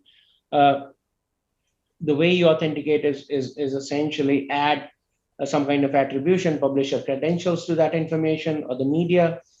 And at the distribution endpoint, be it a player or a website, if you can verify with confidence that this is coming from a publisher which you can trust, then the browser or the player can make some determinations to respond to that information. Very similar to what we see today in SSL or web certificates. When you go to a browser and go to a site which is not HTTPS with the secure certificates, the browser typically would prompt you saying, hey, this is a non-secure site. Do you still want to go and look at this content? We want this technology of authentication and provenance similarly do exactly those kind of things for media. So this is something that we're working on. I'm going to talk about C2PA. So we are working with some of the partners, which actually are right here. And this list is dated a bit. This is from May. So Adobe, ARM, Intel, BBC, TruePic, and Twitter, along with Witness and others, we have created this technical standards group for authentication and provenance. So it's a technical standards that provides publishers and creators an ability to trace the origin of that media. So essentially you put a watermark or a signature at the point of creation and publication, and at the distribution endpoint, there's an ability to check for that signature, and the absence of that signature may indicate, give an indication to the player or the distribution to take an action for it. So that's the whole idea of C2PA. We are actively looking for additional partners, because one thing that we have realized is this is a very complex problem. We need multimodal and multi-stakeholder solution to this. And for any technical standard to be successful, we need all the concerned parties, essentially the ecosystem of technical vendors should participate into this standards body. So we are welcoming participation to C2PA. So if you feel like, hey, this is something that you want to participate and shape the standards, please look c2pa.org and come and join us. I want to quickly touch about policy landscape. It is evolving very, very fast. This is dated as well, but legislation in the US and some other countries is actually taking a very hard look into this issue area and putting regulations together. Some are passed, some are still in the process of discussion, but with this caveat that I want to bring again is we have to bring meaningful regulations, like instead of blanket regulations for deepfakes. Lastly, before I wrap up, I do want to point to that we should start thinking about the ethics. We have for the last couple of years, we have been actually discussing very openly about ethics of AI. So now deepfakes is AI-based technology. So we want to make sure that we don't lose our sight into not only the threats and harms modeling, but the creators should be aware that there are ethical implications around deepfakes, especially if it's an intention to deceive, intimidate, or misattribution. There are absolutely ethical concerns there.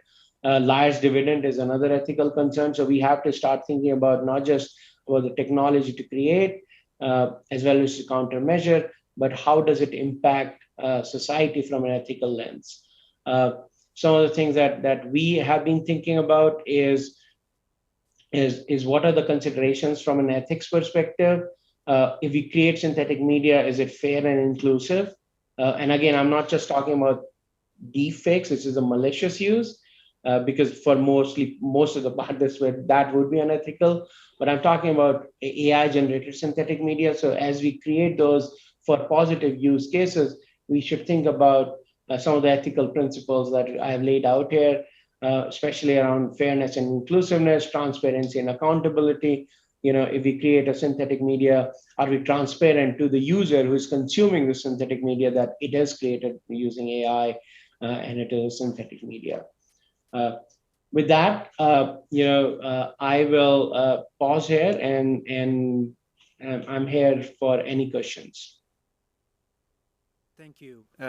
Thank you, Ashish, because you gave us not only a very good overview through the taxonomy, but also you kind of mapped for us some of the possible responses that are going to be examined in more detail over the course of the day. I think it's time now we have to transition to our questions and answers. And for those online users that have joined us, you see on screen a QR code or a URL. You can submit your questions to our panelists through the Slido platform. Just add the ID 2021 code and you'll be able to interact with us. So I'm going to start with a question to all of you. And we've heard many of you refer to malicious use of these technologies.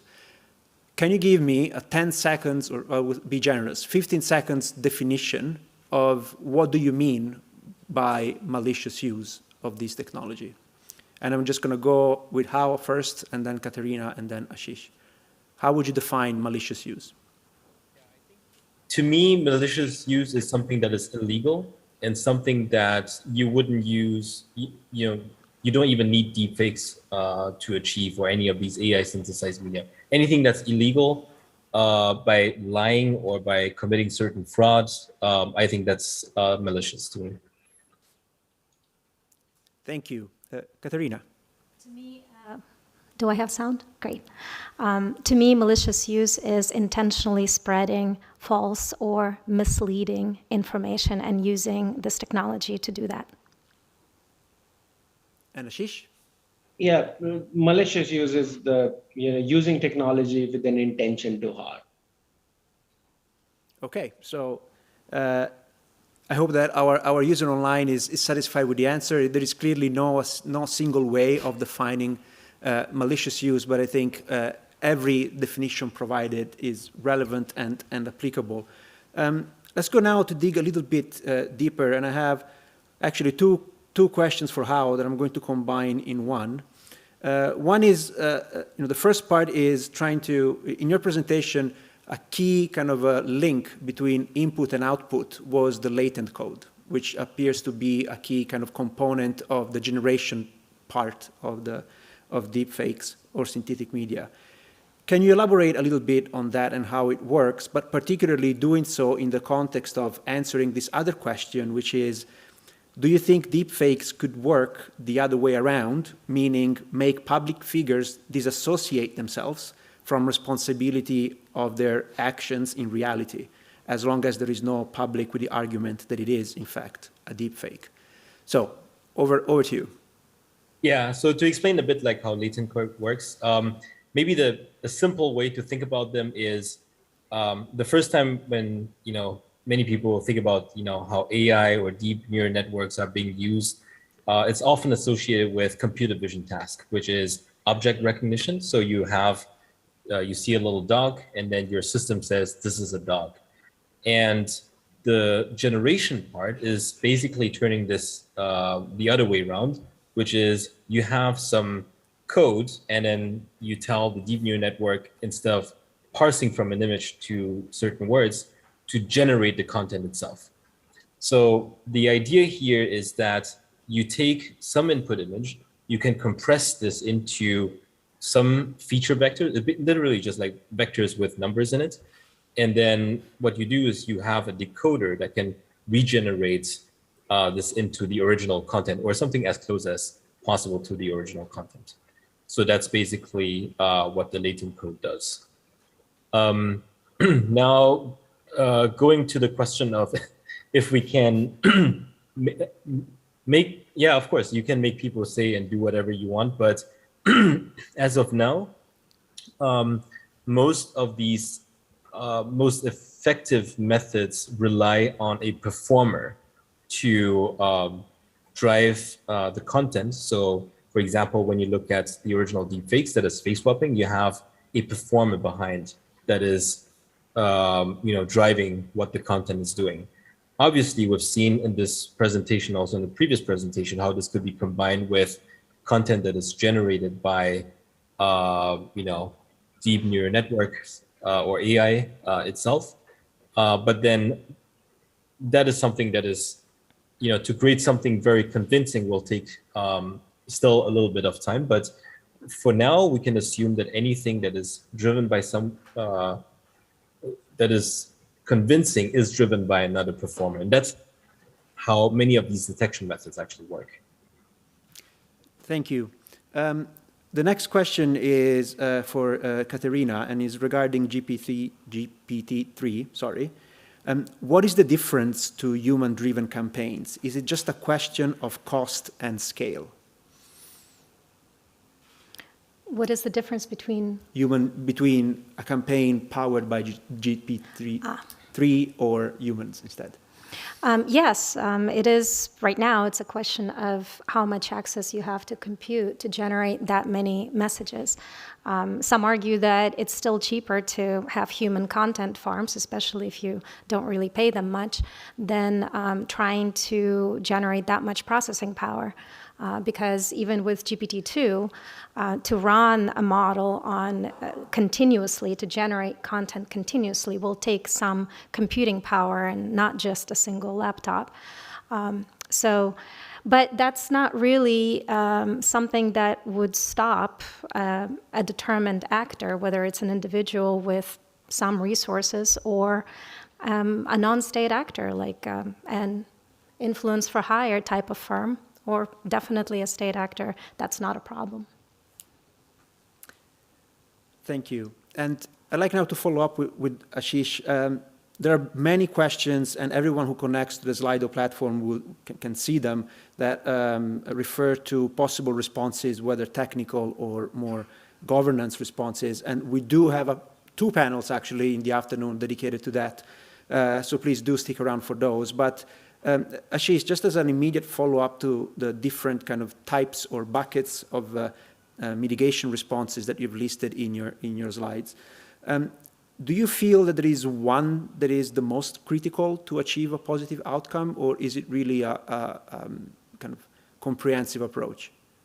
Yeah, no, so I'll again reiterate that this is a complex problem. It requires multimodal solutions. So you have to think about different countermeasures. But if I have to pick one, then I'll say media literacy or awareness is the most important one.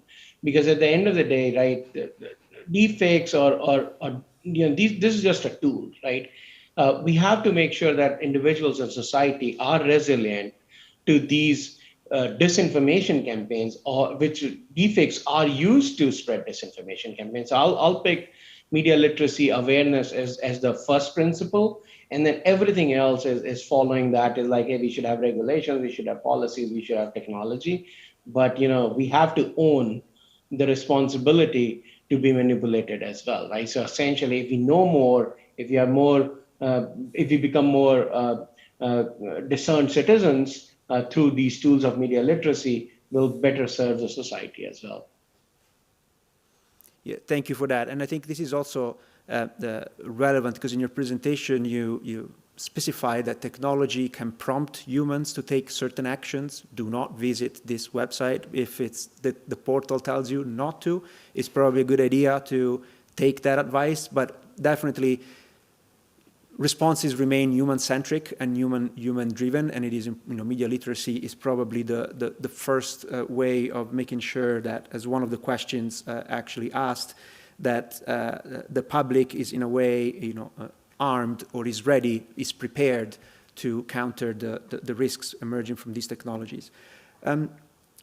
And now I have like another question for all of you now, and I'm actually going to take inspiration from a slide that Katerina showed about the triad, if you want, between the data, the algorithms, and the computing power that goes in it.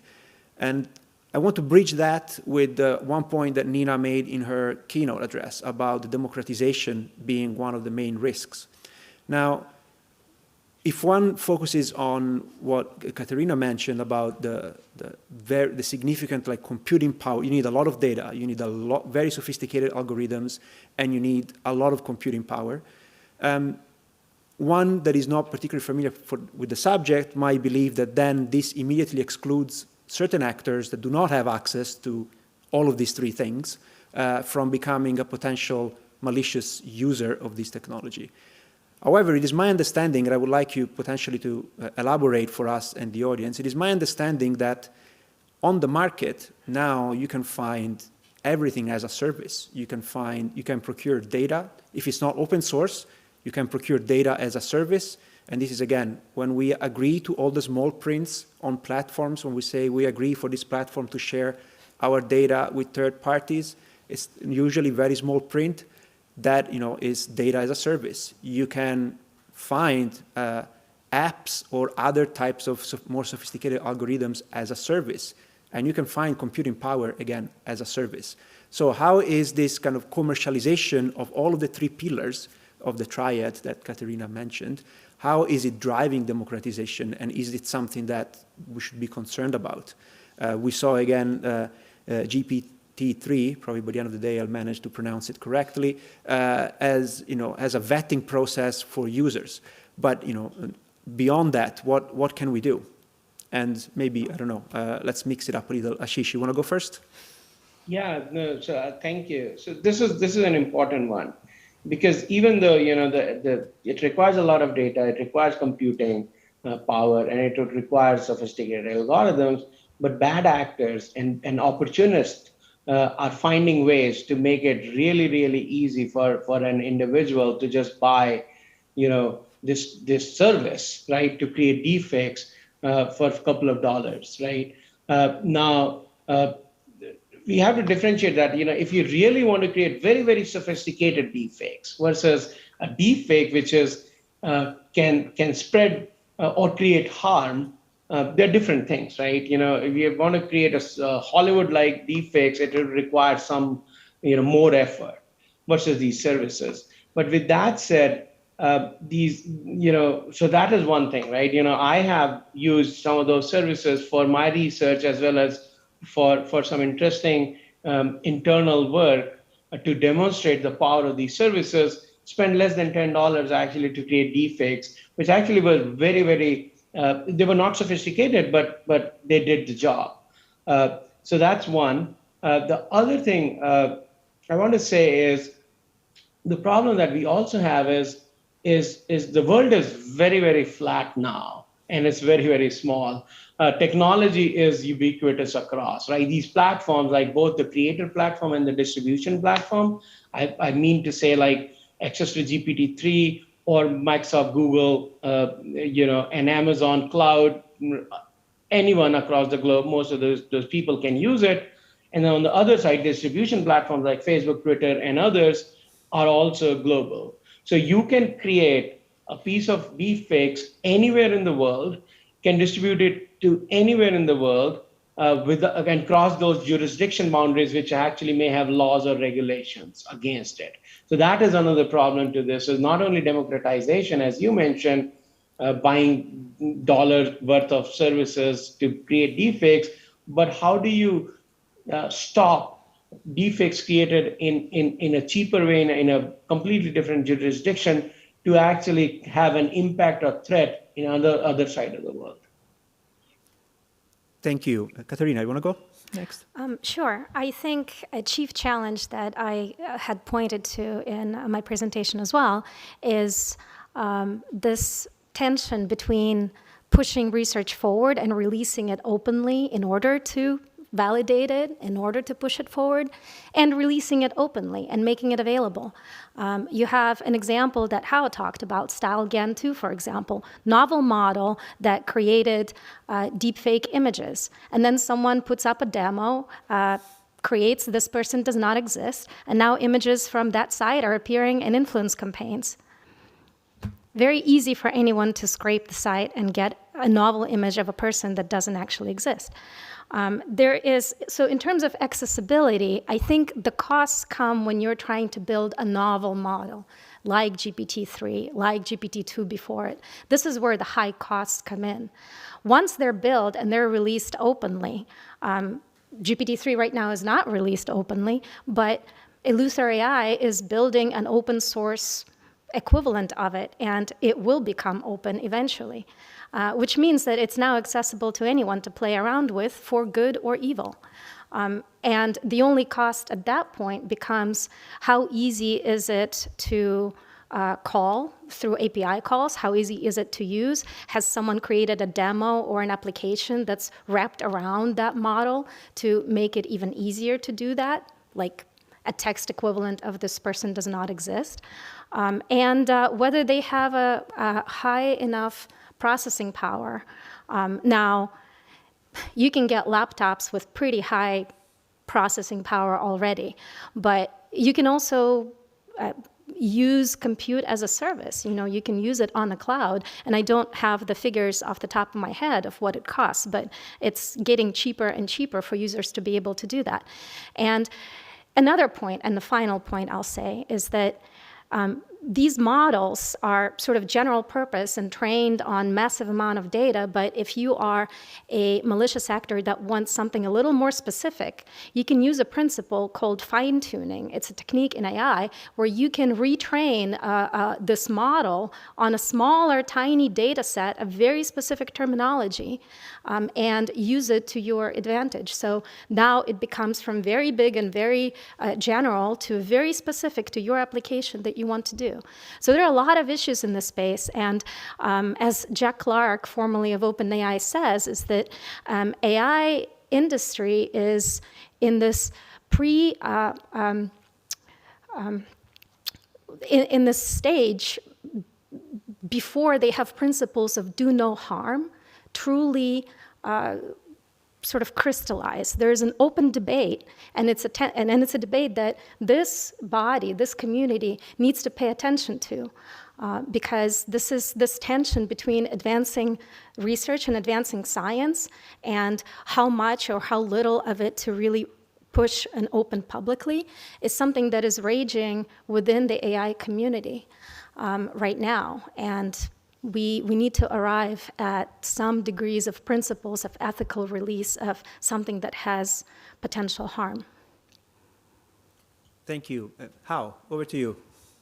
Yeah, I think Katerina is bringing a really important point, which is it's not just data being available, not just more compute that is accessible, but the whole research is open source. And this is something that makes the development of these technologies move so rapidly that we can't.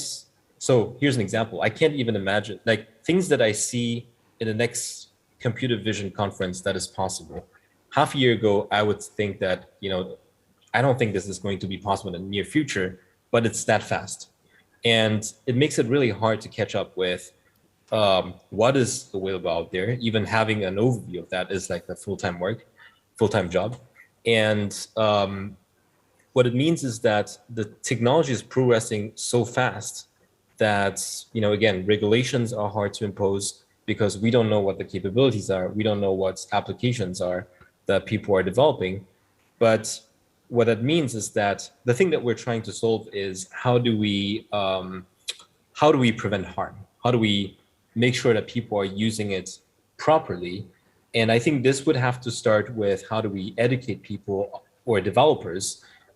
They have to be responsible. They have to have, a clear ethical mind from the beginning when they develop things, and not, think about what can I use this for harm, but what are the potential consequences of whatever I'm developing. So I think this is something that should be part of any company that is developing using these kind of technologies. Should be part of the curriculum for anyone, computer scientists and anyone using these kind of technologies, and also for governments as well, right? How they are, what kind of data they are collecting, what kind of data they're analyzing. I think a lot of these things have, how AI is being used for defense purposes. So I think we need to impose certain regulations and also educate people on how to use that. I think that's probably the first step. Thank you. I'm afraid we're running out of time, but to wrap up this super interesting panel, I just have one last question to all of you. And I would like you to answer, giving me a number in terms of how many years do you think we are away from a scenario in which there could be a complex deepfake attack that involves different medias, different type of media. So you have the same actor that is producing a video deepfake that is then corroborated by text, by maybe a fake embassy cable or intelligence cable that is then corroborated again by someone on the phone doing voice cloning and saying, yeah, this is really happening. Of course, the impact that deepfakes will have will depend on the context. Are we at peacetime? Are we already in a situation of political crisis between different actors? Are we already in a military crisis that could potentially escalate? But this is, as a setup for the next panel, how far do you think we are from cross-media complex, like deepfake attacks that match pretty much every single type of scientific media that Ashish showed on the media in the hands of malicious actors? How? Go first. I love these questions. So I think technically it's already possible to produce an extremely convincing deepfake. It can be real-time, as you see, and we can even improve the quality of whatever I've shown already. The question is, how fast can people adopt that, and how can people replicate this, right? So given that, the question is, what is the right, I think the question is, what is the right platform where they're the most dangerous? Social media platforms could be dangerous, but I think they also have very sophisticated mechanisms to detect if something is not right. It doesn't even have to be a deepfake. You have a lot of teams that are working on fake news detection, fact checking. So there are mechanisms to protect against that. But you can still hack an account. You can still use a video chat to make someone believe it's you. I think a sophisticated attack is technically already possible. I think the question when people would adopt these kind of things, probably in a year or two, where you'll have more instances of that. I think that's my gut feeling, but hopefully we'll never come to that. Thank you. Ashish, 30 seconds. Yeah, I wish we never come to that, but I can tell you, in the hands of people with resources, especially nation states, can actually execute something like that in next 2 to 5 years easily, or even sooner. Thank you. And Katharina? Well, there's a difference between can and will, as both Hao and Ashish pointed out. Can, 0 years. It can be done today. Will it be done is a bigger question. And if we're talking about a non-state actor or state-sponsored type of situation, I am fairly confident that our intelligence community can adapt rather quickly because of the different metrics that we take into account to understand what's going on. Question is, why would someone do this? And whether they would want to burn that kind of capability on being detected and attributed to, and the consequences that come with that. Thank you. With that, please, allow me to conclude the panel. It's been super interesting. I do hope that everyone in the virtual physical room now feels like they understand enough of the problem to engage meaningfully in the discussions later on. Thank you so much, Hao, Katharina, and Ashish for your contributions. It's been fascinating, and I've learned a lot. So thank you very much for your time, even though you're based far away. And it's been a pleasure. So we're now going to break for about 10 minutes, and we will resume at 11:30 Geneva time with the following panel on the international security implications of deepfakes. So we're going to be moving from the technology to the actual impact it may have on international security. So thank you very much for your attention, and I'll see you again in 10 minutes. Thanks.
Welcome back, everyone. I hope you enjoyed your coffee. I hope you've found this morning's presentations as stimulating as I know I have. My name is Kirsten Bignard, and I am delighted to be chairing this panel focusing on understanding the implications for international security and stability. And this is where we're really going to drill down into what does this all mean for us? I mean, it's kind of a selfish question, but in our community of security and arms control practitioners, what does this mean for us? The previous panel offered an initial grasp of the technical side and the capabilities of synthetic media. So over the next 90 minutes or so, we're going to be examining how synthetic media could potentially be used to erode trust in international relations and possibly present novel risks for international peace and security. And in this panel, we're going to set aside some of the potential harms that we did hear about already as examples, some of those harms at the more individual level, such as revenge porn or the rights of individuals to control the commercial use of their image and identity. I wonder if we'll be hearing from Leonardo DiCaprio's lawyers any time now. Well, it's quite possible. Or even small level, individually targeted, like cybercrime, criminal phishing attacks, those sorts of things. And rather, we're going to drill down into the consequences of synthetic media for international relations.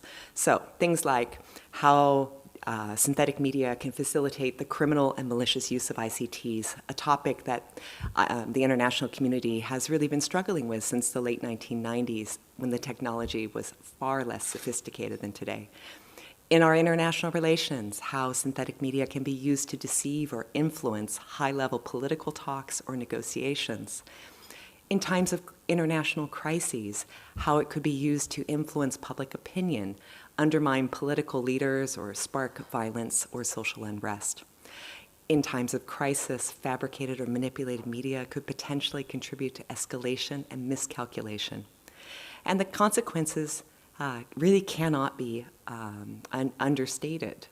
Essentially, any decision-making process that relies on trustworthiness of information, and whether that's at the highest level between states, between institutions, or between individuals, that contract of trust is potentially vulnerable.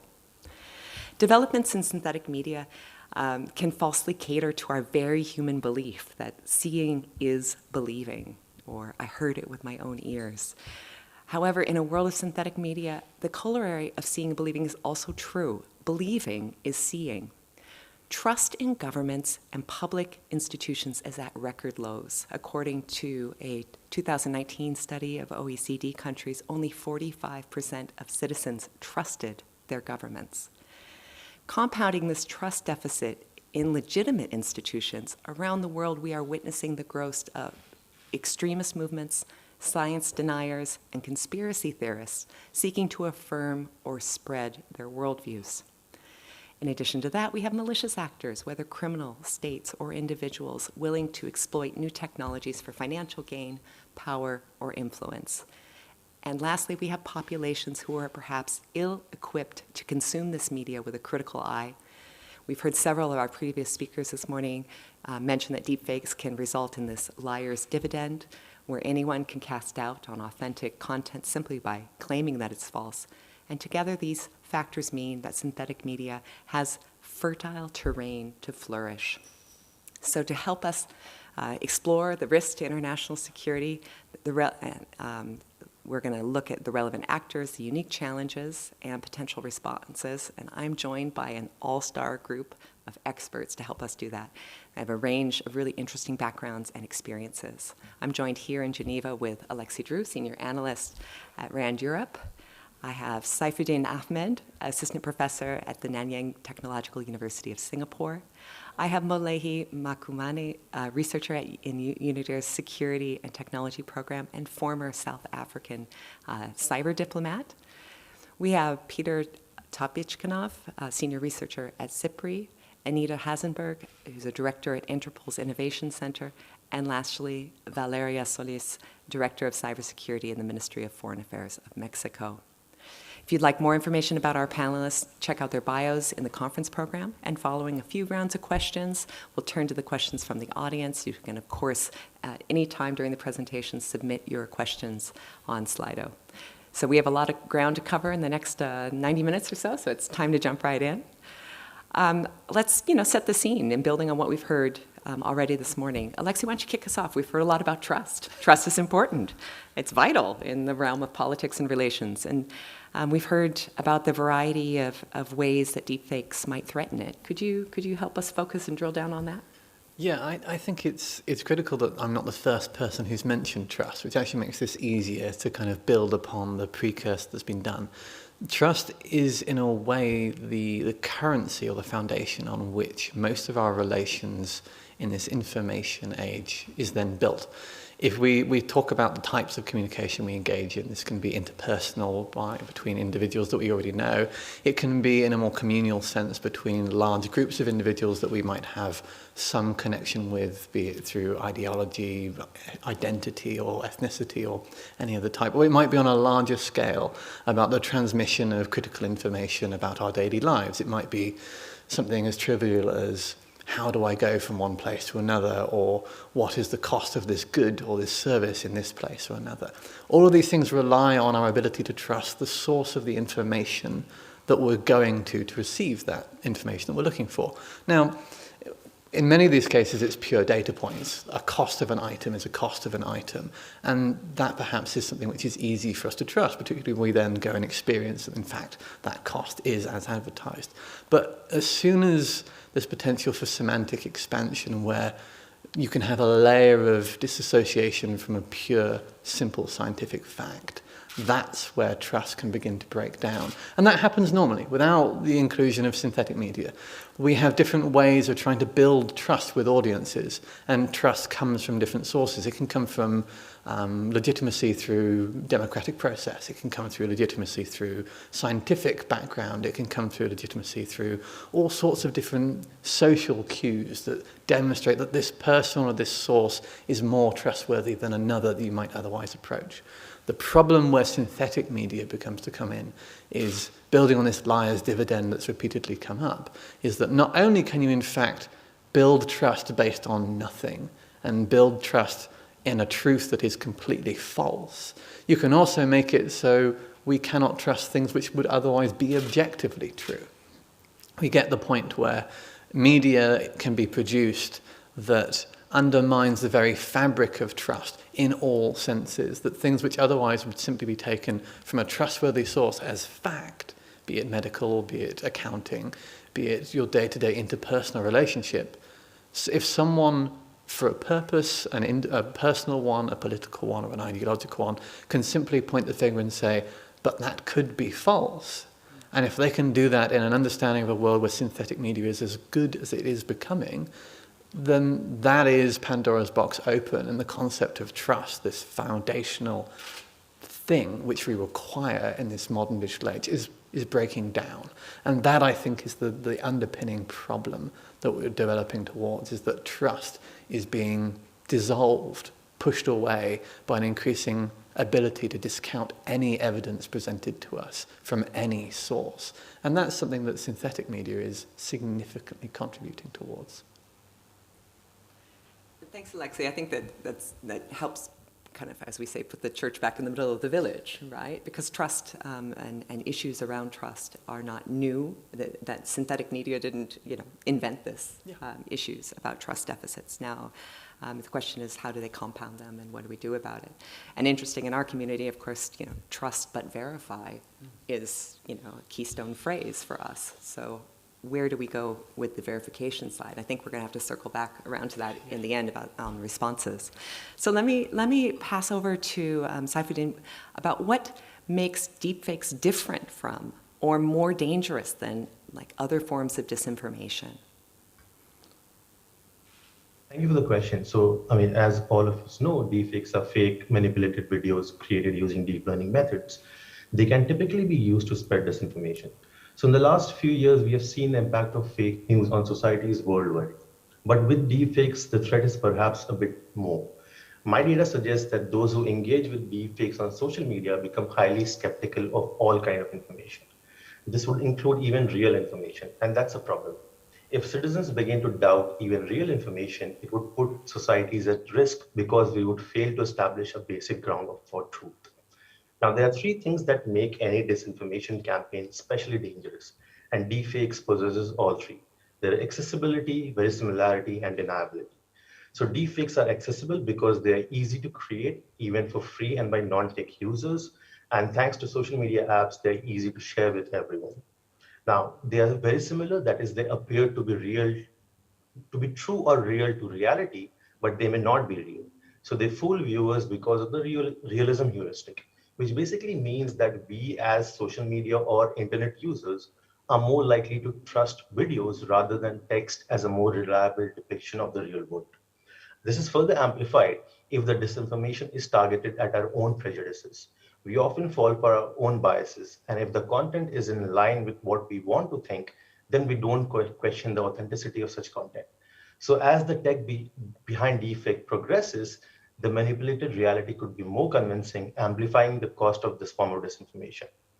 Third, deepfakes facilitate deniability by organizations or states or individuals. And you mentioned this previously, the liar's dividend. So this is because we live in a so-called post-truth environment. So it has become common practice for spokespersons to deny the authenticity of factual content and declare it to be false. So it's easier to deny the evidence and declare it to be manipulated or tampered. So here deepfakes kind of blurs the boundary between what is real and what is fake. But most importantly, deepfakes creates information uncertainty and skepticism in the minds of citizens, affecting their levels of trust. And trust is so important to societies as our laws are built upon social and political trust. So here deepfakes can be used to target and malign certain groups, individuals, or even states. The dangers are that it can not only disrupt social and political affairs of a society, but it can also cloud factual information and infuse information uncertainty among the citizens. So I'd like to reiterate that if citizens begin to doubt even real information, it would put all of us at risk because we would fail to establish common truth. Yeah. Thanks, Safdin. Let's continue on with that about the risk to the citizens. Alexei, would you agree? Who or what is most at risk with the misuse of this type of technology? I think it's something that is developing as the technology does. Now, we've already talked about in the last panel how there are those who are already the most vulnerable in a society are, in fact, the most vulnerable to this form of technology. The misuse of this to target revenge pornography is one example of that. But I think as we develop, as the capacity and the capability of this technology develops, it's more likely to become attractive to those who are going to use it for more nefarious purposes on a grander scale. One of the previous panelists mentioned, for example, organizations that do influence for hire. There's a significant amount of an industry developing around this, of organizations which essentially are doing what you would normally perhaps call marketing, but it's in fact developing capabilities and capacities in mis and disinformation to carry out political goals for the client. These are the kinds of organizations that are going to see a significant opportunity here. And at that point, it becomes a problem that shifts from the personal, which it doesn't move away, that will still be there. But it becomes one which is potentially far more damaging to the social cohesion of a larger area or region or sub-region, or in fact, I would argue eventually globally, because this is not something that's going to stay contained within one area with limited governance or limited technical capability. It will spread. The question is, are we ready for that? And that, I think, is the question that we're trying to answer, or one of the questions we're trying to answer today. It's interesting the parallels with other digital technologies and ICTs, which started initially, malicious use of ICTs was very individually focused on individuals. And while, as you rightly say, that harm hasn't gone away and those danger hasn't gone away, the scale of our ICT incidents has gone to international security proportions. Yeah, and we used to see in the early stages of cybercrime that it was criminal organizations that were using nefarious and malicious means to gain monetary goals. It quickly became a tool of companies and states, and now we see it's pretty much ubiquitous that cyber espionage is a state activity as well as a criminal one. It's pretty clear that this is exactly the same direction of travel that synthetic media is taking. Right. That seems like a good transition over to Peter. Welcome. What vulnerabilities do synthetic media and deepfake technologies create for strategic stability relations. So let's move from that individual level up to a much grander scale. So what are the vulnerabilities that you see in our international relations and dynamics between states? Thank you so much. It's a very complicated question, and also it's related to the discussion you had before. Because when we imagine strategic stability relations between nuclear armed states, we imagine a comprehensive system of intelligence, surveillance, early warning, nuclear command, control, and communications, and political and military leaders who base their decisions on robust and confirmed information received from multiple sources. So, but it's an ideal picture. But in fact, I can assume that there are many points of entrance for poisoned information, for deepfakes, for unverified data to this system that I just described. And especially, it's about nuclear armed states involved in adversarial relations, in tensions relations. And there are several conditions when these points of entrance for unverified data and deepfakes can provoke escalations. There are several conditions. And these conditions are deployed nuclear weapons, tactical nuclear weapons and troops, or in forward basis, lacks of effectiveness of command control and communications, technical issues related to cybersecurity of these systems, broken line of communications between the countries involved in tensions or adversary relations, and last but not least, tensions relations between adversaries, lack of trust, and escalations dynamics existing between them on political, economic, and military levels.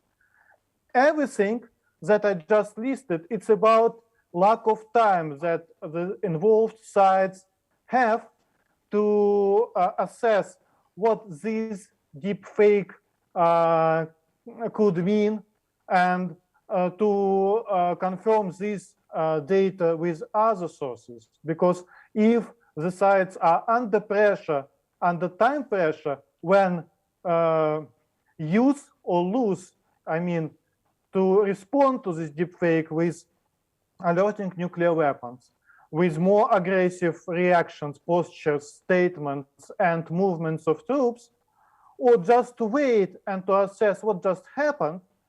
So it will be a dilemma for any leadership involved in these tensions relations with nuclear adversaries. Thanks.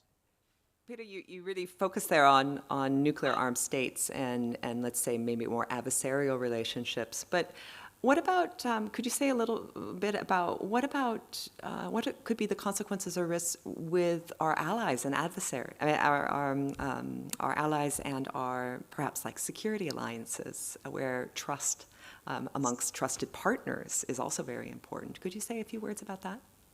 Yes, it's true, and it's not only about nuclear armed states, it's about allied non-nuclear weapon states, because if potential deepfakes related to a growing threat of nuclear use against non-nuclear weapon states, of course it can provoke significant changes in decisions, including the decisions to protect themselves with the help of nuclear armed allies, but also with the help of developing their own military, cyber, conventional nuclear capabilities to face this growing threat. So it's about, but also I would say that in ideal world, such cases would provoke also growing debate and discussions between nuclear armed states and non-nuclear weapon states, and they should provoke sharing intelligence data just to assess, because sometimes non-nuclear weapon states don't have early warning and intelligence capabilities to assess potential nuclear threats. From this point of view, for them, it would be important to have effective intelligence sharing with their allies possessing nuclear weapons, but also possessing early warning intelligence surveillance capabilities. Thanks, Peter. Let's turn maybe to the variety of actors that we have to think about in this when we're discussing this. Molehi, these last 2 years, you've been personally involved in both of the international negotiations on ICT's international security, the outcome of which reaffirmed the consensus of all UN member states to adhere to a set of 11 voluntary norms of responsible state behavior. Does synthetic media and deepfake technologies undermine the international framework for responsible state behavior and the use of ICTs? Hi, Kirsten. Nice to see everyone. That's an interesting question, and I think what's important, for everyone is to look at the framework of responsible state behavior and what the UN member states have agreed to. And one of the things that, for instance, comes out of the 6th GGE report under emerging threats is this idea that the new technologies, though they are expanding the positive opportunities, they're also creating new vulnerabilities that can be exploited. And that is going to become a serious challenge for member states. And so I give a tick for member states for that because we are definitely on the pulse. But what is concerning, for me at least at the current moment, are actually 3 things, and how I think synthetic media is going to undermine the framework. First of all is our conversations around these dual use technologies, which everyone has been talking about for the majority of this morning. More and more, we're going to be pushed, I think, to a point where the discussions around the balance between the positive benefits of technology and the vulnerabilities to international security are going to become amplified. And who wins on either side comes down to trust again. Can we trust the technology? Can we even trust leaders to use that technology responsibly? And so I think that's going to become one of the questions, which again starts to unravel that international framework of responsible use of ICTs.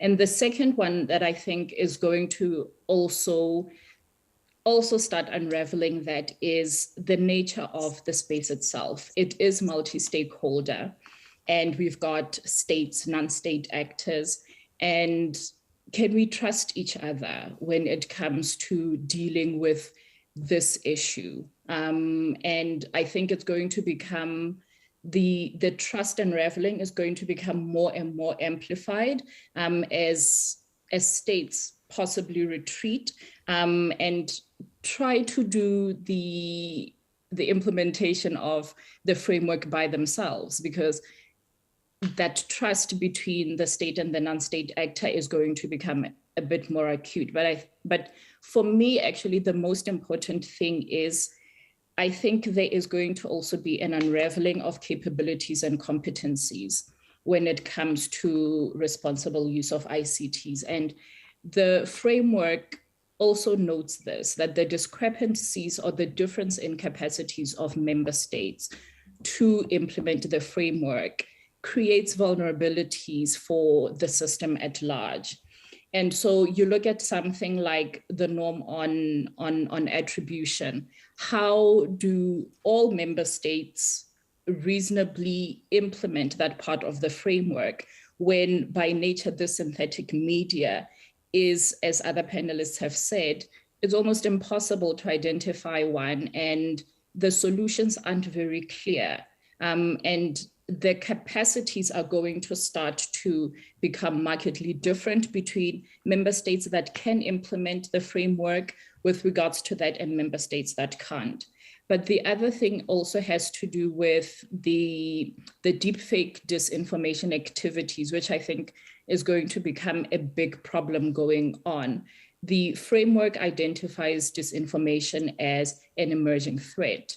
But truly in certain countries, it is a threat that is at the door, and in certain countries, it is very real and alive. And how do member states implement that norm then when they are faced with the level and sophistication of disinformation activities being driven by deep fakes as the one that we'll be looking at? How do we reasonably expect a country to sufficiently implement norm 13 on human rights in the digital age, when one of the things that are there is to ensure that the activities are inclusive and accessible and do not negatively impact members of individual communities? So all of this is going to, I think, become more acute. And speaking from my side of the world, it's going to become very problematic to be able to implement the framework. And that's why I think it really undermines it by getting to the core of what member state capabilities and competencies were calculated to be. Not every country is able to identify the capabilities of the synthetic media, either owned by state or non-state actors. Not every country is going to be able to develop a capability to detect and attribute it. Not every country is going to be able to assess intelligence or influence operations being led by this media. And so it's almost as if it shifts the goalposts with regards to what we thought that member state capabilities and competencies would be. And because it's starting to unravel that, we're going to have to act very fast. Thanks, Kirsten. Thanks, Malahi, and I'm really glad that you brought this into the context of where the international community, where states are with their existing commitments. Often with new technologies, we see that we seem to focus on the technology and not embed it into the larger conversation of existing agreements and existing understandings between states. And the norm of attribution is a wonderful example of that. And I'm glad that you're making that connection. We can circle back to it in a bit. Valerie, let me bring you in here. Can governments alone deal with this, the potential risks? Or is this an issue that really requires a multi-stakeholder response? And if so, which other stakeholders are necessary to help us design and implement effective responses for the international security dimensions of these issues? Thanks, Kirsten.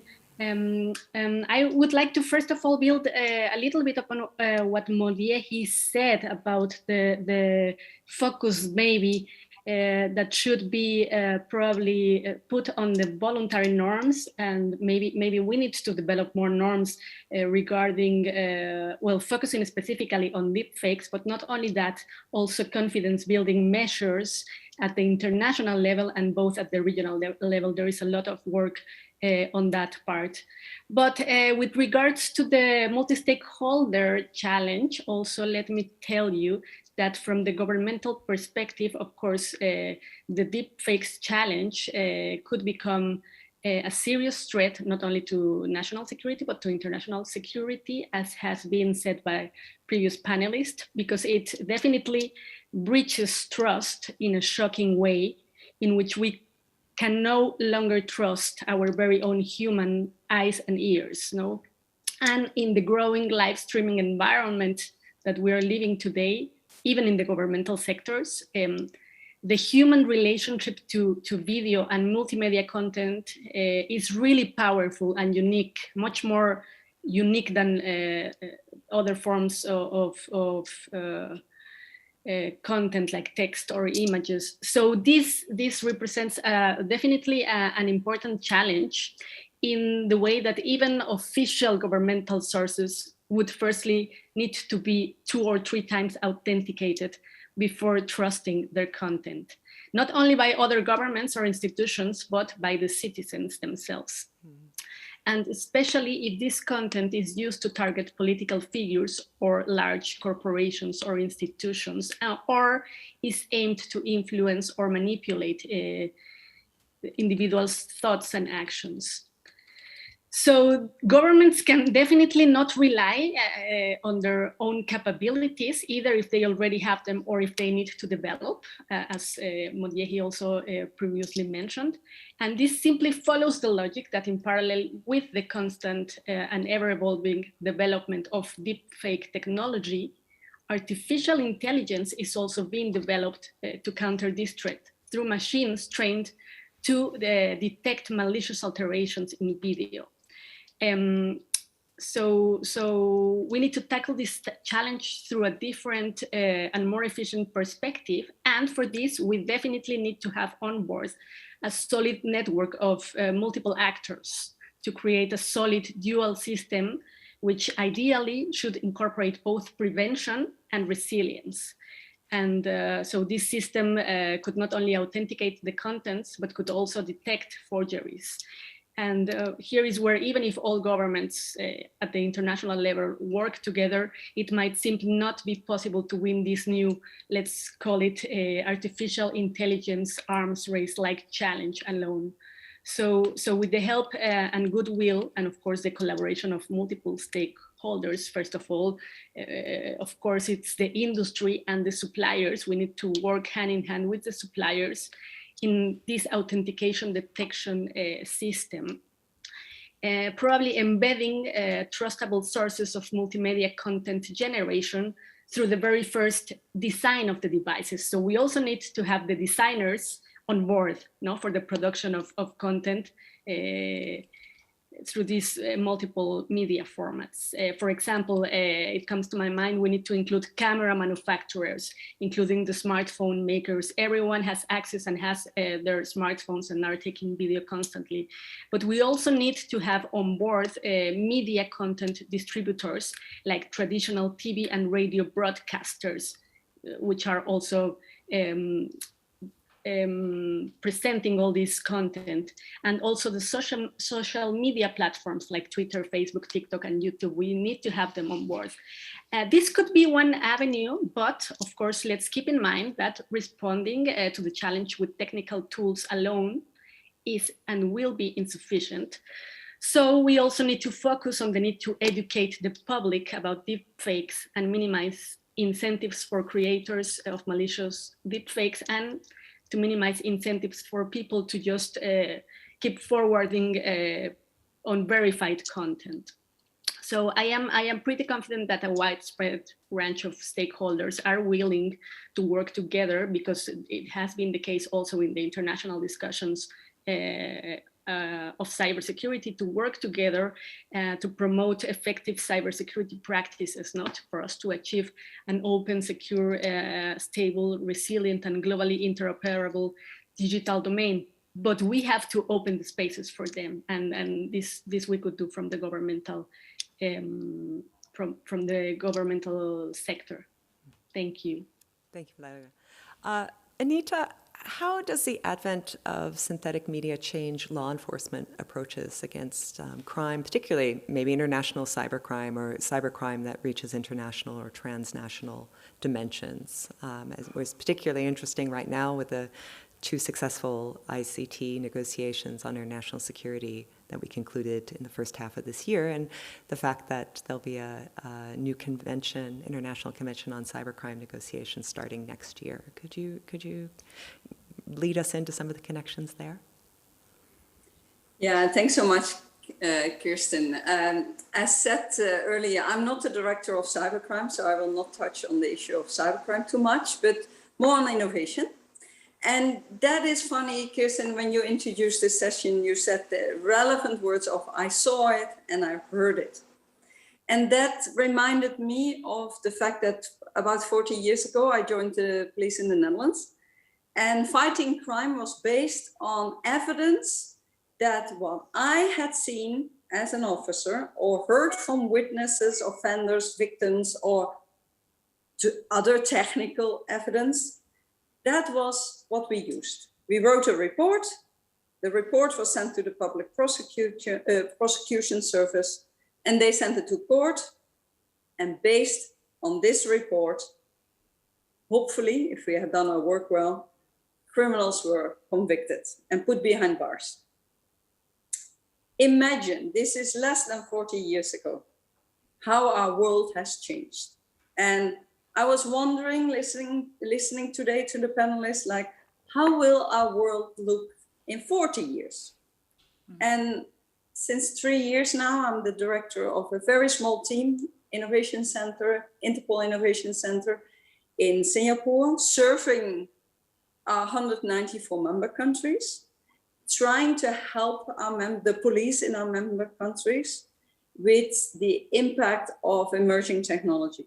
What do we need to do to be ready to be an effective crime fighter now and in the future?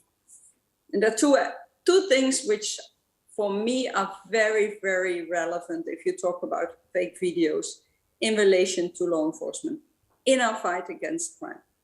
The first one is credibility of evidence, and the second is the image of policing.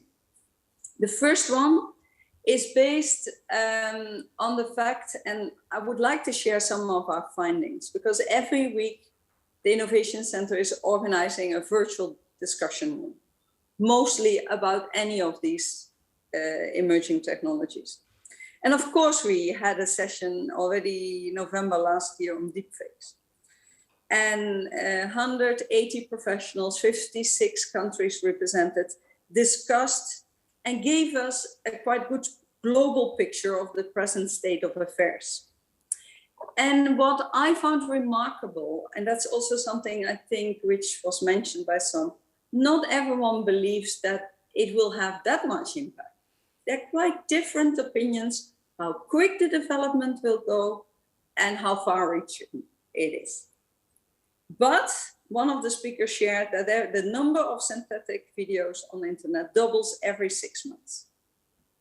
And voice so far is better developed than video, but still in the law enforcement community, we start to realize that it's just a matter of time. But not everyone is realizing that. So that's something to take into account. But we start to realize that, for example, sextortion attacks will be more and more, using deepfakes. And especially with the increasing number of online services, and one of the speakers mentioned already, it's cheap to get, easy to use. You can just order deepfakes as a service. You pay a fee and the deepfake is delivered in your computer and you just have to send it. So what did we look at? We concluded that there's really a strong need for more awareness and more capacity, more training on all these new developments in the area of audio and video forensic, for example. But especially awareness about amongst police officers about the impact. And it was said before, deepfakes is a kind of arm race. When police finds a method to identify the synthetic media, content creators already have found ways of bypassing the detection mechanism. Many police officers are not really aware of this kind of manipulations, and especially how to re-identify the original source, how to prove the data source. So I cannot underline enough that more awareness raising amongst nations is needed, but also in nations, government have to equip their police services to deal with this issue, because this is linked to credibility of evidence. If policing is not able to present good evidence on deepfakes to criminal prosecution, public prosecution is not able to bring it to court, and we will never be able to get the criminals behind bars, as I just started. Then my second observation, based on that meeting in November, is that a lot of police officers like myself, we are quite worried, because we are trained with the idea that you have to police by consent. And these principles were introduced by Robert Peel, who established the Metropolitan Police in London in 1829. And he was very, very clear that we can only police by the legitimacy, and that if we have sufficient legitimacy and we are sufficient effective by the trust of the people in the communities we serve. Why do I make this introduction? Because I think it's very relevant that if people in public see videos which are manipulated, which are not true, but are showing police in operation where they use a lot of force, where they do things they should not do, this will, create so much unrest in a community. And it's only the police where people can go through in the end. So this social unrest is an issue we really need to be aware of. And again, governments have to equip and make sure that law enforcement is able to deal with these challenges. Back to you, Kirsten. Thanks. There's a lot there to unpack, and I think this is a really good time for us to turn away maybe from the so what question. I think after this morning, I think we all have a pretty good idea of the, so what, why should we care? So maybe now we should turn to the question of so now what? What kind of potential responses should we be pursuing as the international community? What should we be prioritizing? And what sort of relationships or what sort of communities of practice will need to be brought together. We've heard, I think, quite a bit about private sector and industry developers, but when we look at the variety of trust issues we've discussed, which is trust in the actual technology itself, trust in the developers or the deployers of these technologies, trust in decision makers, and also trust in users. There's going to be horses for courses, right? Where there's not a single regulatory bullet that's going to help here. So let's turn now to some potential responses, and I'll turn over to you, Alexi, first. It seems it's too late to put these developments back in the box. So are we looking at risk mitigation? What can we do here? Are the techniques of reducing exposure or reducing belief that Ahish mentioned in his talk this morning, is that sufficient? I think the problem we have here is one which is actually quite common in what we say. I wrote down a note here that new emerging technologies equal emerging vulnerabilities, and I think that in most of those scenarios we actually find a very similar root cause at order problems when it comes to their mitigation, is that the pace and scale is so unlike the policy mitigation strategies that we've had to deploy in the past, that these things occur and develop and change and often then spur new potential completely unique vulnerabilities at a rate and of a type that we've not had to deal with before, and that the policy solutions that we've developed historically to deal with issues in the international security realm have fundamentally been designed to things that develop over 5-10 years. The most common question I get asked over talking with government over any emerging technology issue, be it telecoms or be it quantum, is, well, when is the next thing like this going to happen within 10 years? And my answer is you're looking at the wrong time scale. You're actually looking, it should be next year or maybe next month. And I think that is really the problem here, is that, to build on the metaphor, Pandora's box is most definitely open. We can't close it. The problem is that the initial thing which is issued forth is in a way varying itself and diversifying into different issues at pace. The problem we face is that we need to be very clear that whatever mitigation strategy we use, be it authentication, verification, or trust building, be it technical or be it media literacy, we need to try, and this is very difficult to do, to try and be aware of what are the second order implications of the actions we take. And that is hard, and we have seen well-meaning attempts at this cause secondary implications that were obviously unintended.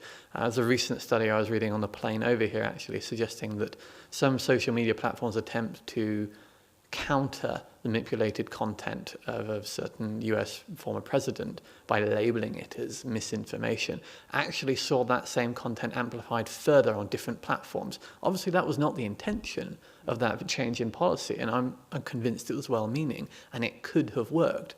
But it should have not been difficult to interpret what would happen next. And the reason it didn't work as intended was because only one platform enacted this particular set of policies. If it had been something that had been done across the range of stakeholders of this form of information dissemination to a public, then perhaps the intended initial consequence or outcome, the mitigation strategy, would have worked. But it didn't. And this is a kind of dynamic that we see repeated again and again. It's because we work in silos. Even within groups and categories of stakeholders, we work in silos. So yes, we need to build up multi-stakeholders, and we look at the fact that we need to build business relation with technology or with government or with third sector and NGOs. But there are still significant business-orientated divisions even within stakeholder groups that must be engaged with, because otherwise we're simply going to keep causing second and third order problems that will happen at greater and greater pace. And that's my somewhat pessimistic and hopefully still helpful answer. It's interesting when we look at the international community and particularly discussions that happen at the UN, how difficult it is to bring other stakeholder groups into the conversation. And I think in the ICT field, we've seen in the GGEs and the OEWG, particularly over the last 2 years, we've seen more and more private sector interest in those conversations, understanding the international security dimensions of the business model and where they have roles and responsibilities to play alongside and different than the roles and responsibilities of states.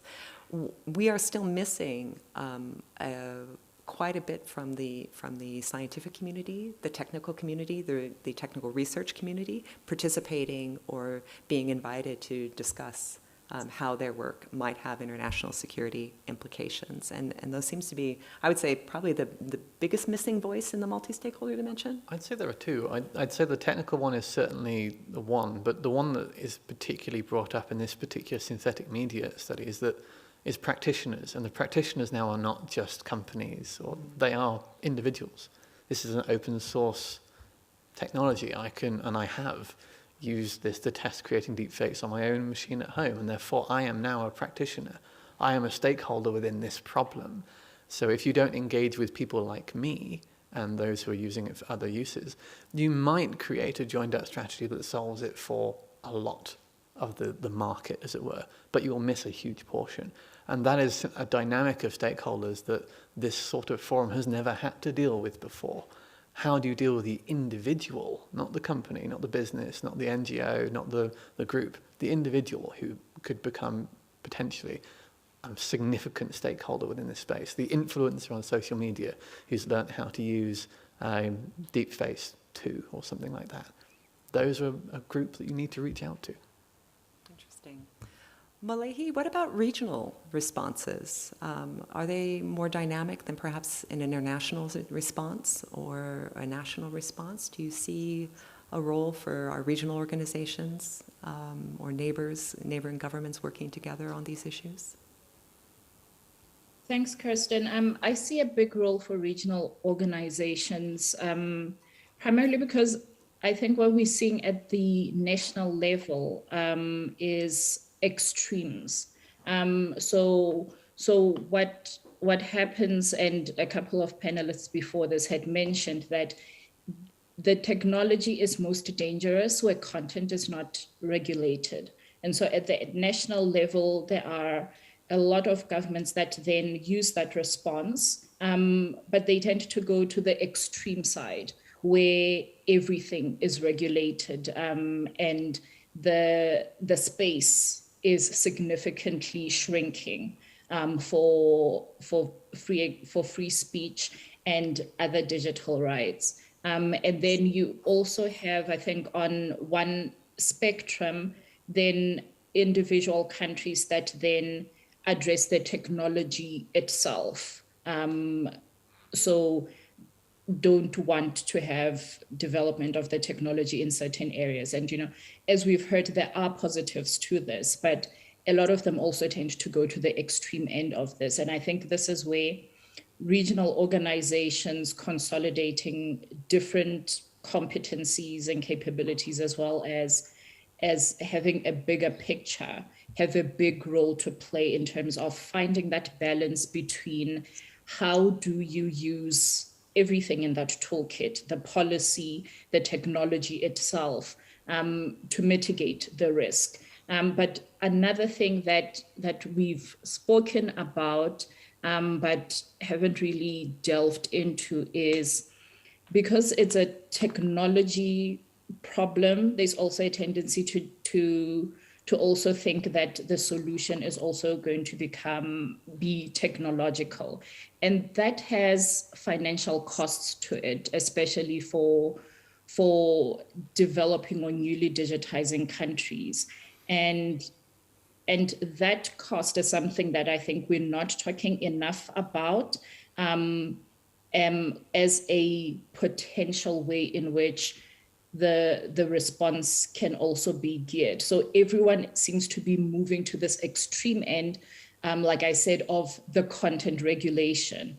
And it shrinks the space for every stakeholder. It shrinks the space for the normal person on the street who we've said needs awareness.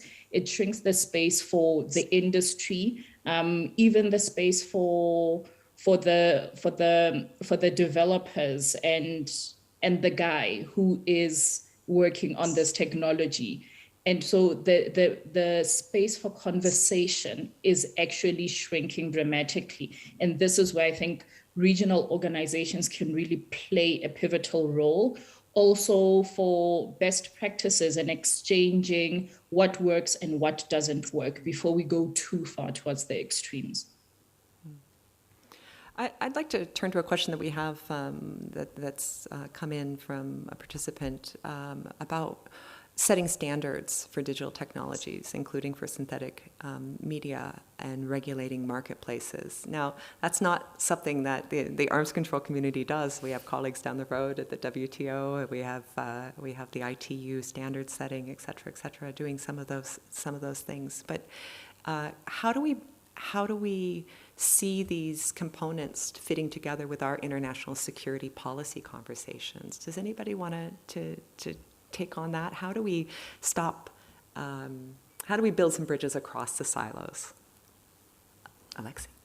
I would start with that. I think that it's very clear that there's a connection in an increasingly technocratic world between technical standards and normative standards. And in reality, any division that we believe to be is either it was never there in the first place, or it certainly is becoming less distinct as time goes on. It's great, for example, the previous panel, the representative of Microsoft talking about their standards-based process towards building a means of judging inauthentic and synthetic content. It would certainly be a useful methodology to have an internationally accepted standard of this technology that, for example, includes the means of checking in authenticity and verifiability, and in fact tracking the progress of media from its inception through to its eventual dissemination to an audience. It would be a fantastic thing to do. And the pessimist in me says obviously that you won't get all actors engaging in that. Technical standards, even as they exist today in the most acceptable form, always have outliers, some larger than others, with regards to actual action and use of them. But it would go a long way. But I think that the first step in terms of building these bridges you talk about is a recognition that technical standards, they might be perhaps harder to interpret for those who normally work within a different office from the WTO or the ITU. Those are the same thing as the normative standards today. Technical standards for things like facial recognition or anything like this are fundamentally normative in terms of the human right component and the impact upon individual and national security. We can't treat them as separate anymore. And I think that realization is the first step towards building a credible and hopefully useful and workable and practical standards-based movement forwards towards norms of authentic and mitigation of risk from synthetic materials such as this. Would another person on the panel like to jump in on this and follow up? If I may, Please. I would add to this that the arms control experience has enough things we can use in this conversation. But I would start with the point that as a technology developing quickly, I would be skeptical that it's possible and even it makes sense to try to control this technology or to try to exploit arms control instruments against this technology. I would rather focus the attempt of based on arms control experience on minimizing or mitigating the risk, and particularly nuclear risks related to deepfakes. So from this point of view, we have a large menu of things already experienced in the past and played quite significant role. To start with, a joint threat assessment. What we have today, it's a valuable conversation in terms of threat assessment. And if the countries or actors, not necessarily state actors, but non-state actors, representative of business, societies, the public media, and so on, if they're all involved in joint threat assessment exercises, at least it will help states and non-state actors to understand what is the danger behind the use of technology. The second step is to accept some common rules, and it's not necessarily about treaties. It may be in the form of code of conduct, rules of engagement, and so on. It may be informal things agreed between state and non-state actors.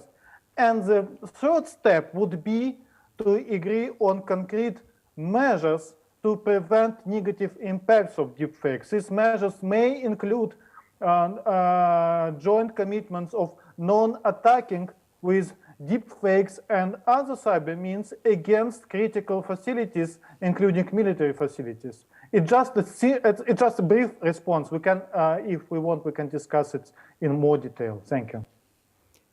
Thanks, Peter. We have another question. I want to build on something that Andrei has written here in the comments. Difficult to draw really clear lines about what is disinformation. Information operations are conducted by responsible military actors, legitimate actors. Then where does synthetic media, it can be just another tool in our toolbox for winning hearts and minds, right? I mean, that's something that is a legitimate military objective in a lot of places. So where does having it be legitimate and a tool that we can use as a military operation objective, or a tool within our military operations, all of a sudden become, oh, that's bad, that's manipulation, that goes beyond what responsible, offensive digital or cyber operation should be? How will we know? Is it just in the eye of the beholder? Stunned silence. I'll give it a go. Thank you, Alexei. I think part of this is recognizing boundaries or setting boundaries. Is that it is perfectly accurate, and I think the opening talk of this whole event framed influence operations and the manipulation of media as a long-standing historic precedent. It's not new, and we have also alongside that a long-standing precedent of which has developed over time, of when it is acceptable and the boundaries of acceptability. I admit that in my work examining mis and disinformation campaigns and influence operations, I do struggle with the ethical consideration of what I witness used for malicious purpose is also the same tool set that's used for what I would hope would be non-malicious purpose. But I think the boundaries have to be set in advance and they have to be stuck to, and we can extrapolate those boundaries from our pre-existing concepts of international humanitarian law, and we should continue to do that. The second component I might suggest is that it comes down to the very fundamental philosophical component that I hopefully get right, or my first year undergraduate lecturer will hate me forever, is that it's the breaking down of free will. at some point we need to recognize that it is wrong to influence an individual's ability to choose for themselves. And I think synthetic media bears a greater risk of allowing anyone to do that than manipulation of a type that we've seen beforehand. And I think that is a thing that any commander, military or otherwise, should bear in mind, that there is a line that should not be crossed, is that the individual free will of a human being, in whatever context, should not be maliciously altered for malicious purpose. And I think that it's a hard line to battle, but I think all conflict is full of difficult decisions like this, but I would hope that we can keep bearing those in mind, but that's my attempt at a difficult question. Do any of our other panelists want to jump in on that? Build on that? Okay. I'd like to go back to Valeria and Molehi. Anita, please. Sorry. Yeah, no, just a small, I can't underline enough the awareness raising also for, in the case I'm talking for police officers. Police is also, like military, allowed to use force. And it is so important that we together, and that's why I'm quite happy that UNIDIR, another UN agency, together with Interpol at the moment is working for a toolkit. We didn't call it, Peter, what you said, we didn't call it guidelines or code of conduct, because how can you make a code of conduct for 194 member countries? We call it a toolkit for the trustworthy use of artificial intelligence by law enforcement. So again, showing and trying to raise the awareness that the police has to play an important role. We have to be more aware. We have to give them tools in order to deal with not only deepfakes, but the whole spectrum of emerging technologies. Because realize deepfakes is only one issue we discussed today. Eh? There's so many other new technologies having also a major impact. That's what I just wanted to add. That actually is a great kind of segue into what I wanted to ask Molehi and Valeria about the discussions that we've had in the GGE and OEWG on ICTs and our national security. In those discussions, there was a lot of focus on these should be tech neutral. Our discussions should be tech neutral. We shouldn't focus on technology because technology changes and evolves in new technologies, et cetera, et cetera. And yet, there are specific cases that have specific risks or risks that are more predominant than others at any one time due to the developments in technology. So kind of keeping in mind the time scale that we've been talking about today and the sorts of speed of developments and the concerns that we've heard this morning, how do we bring in issues like synthetic media to our international security conversations when the majority of states say we need to keep these tech neutral and kind of at a higher level? How do we deal with the actual threats and risks that we've heard about today?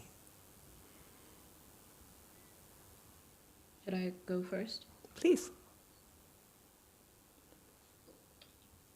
Okay. So thanks, Kirsten.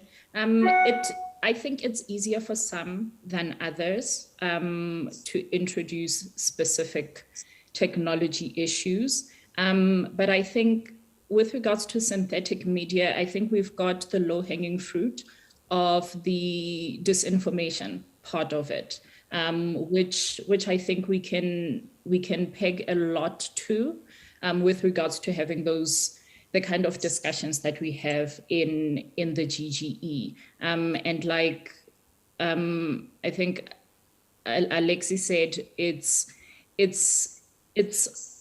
at the core of it all, it's boundaries. I think that's what member states are always preoccupied with. There are a lot of practices that do happen, and sometimes the thinner between what is permissible and what is not is a bit thinner. But at the end of the day, there are boundaries and parameters that we must stick to. And even in the discussions of the GGE, we had the voluntary norms, but we also have international law, which I think we should also be careful that an introduction of a new technology should not make us start doubting where we are in terms of what already exists. We can't play fast and loose with international law. And I think member states are, or at least in this part of the discussions, where we aren't looking at the technologies like other more expert-based groups would look at, we should be focusing on the parameters. It's not a free-for-all. You know, there are rules here. It's not a lawless state. And what does exist, we should work hard to make sure that we do set those parameters. There are instances in which synthetic media should not be employed, you know, like in military settings, or even in crisis situations, because those can amplify those tensions. We should work towards making sure that those rules are very clear, and then start having those different conversations about what disinformation does when it comes to certain UN conventions as well as articles. And I think that's one way in which we can do it. All right. Valeria? Yes, thanks, Kirsten.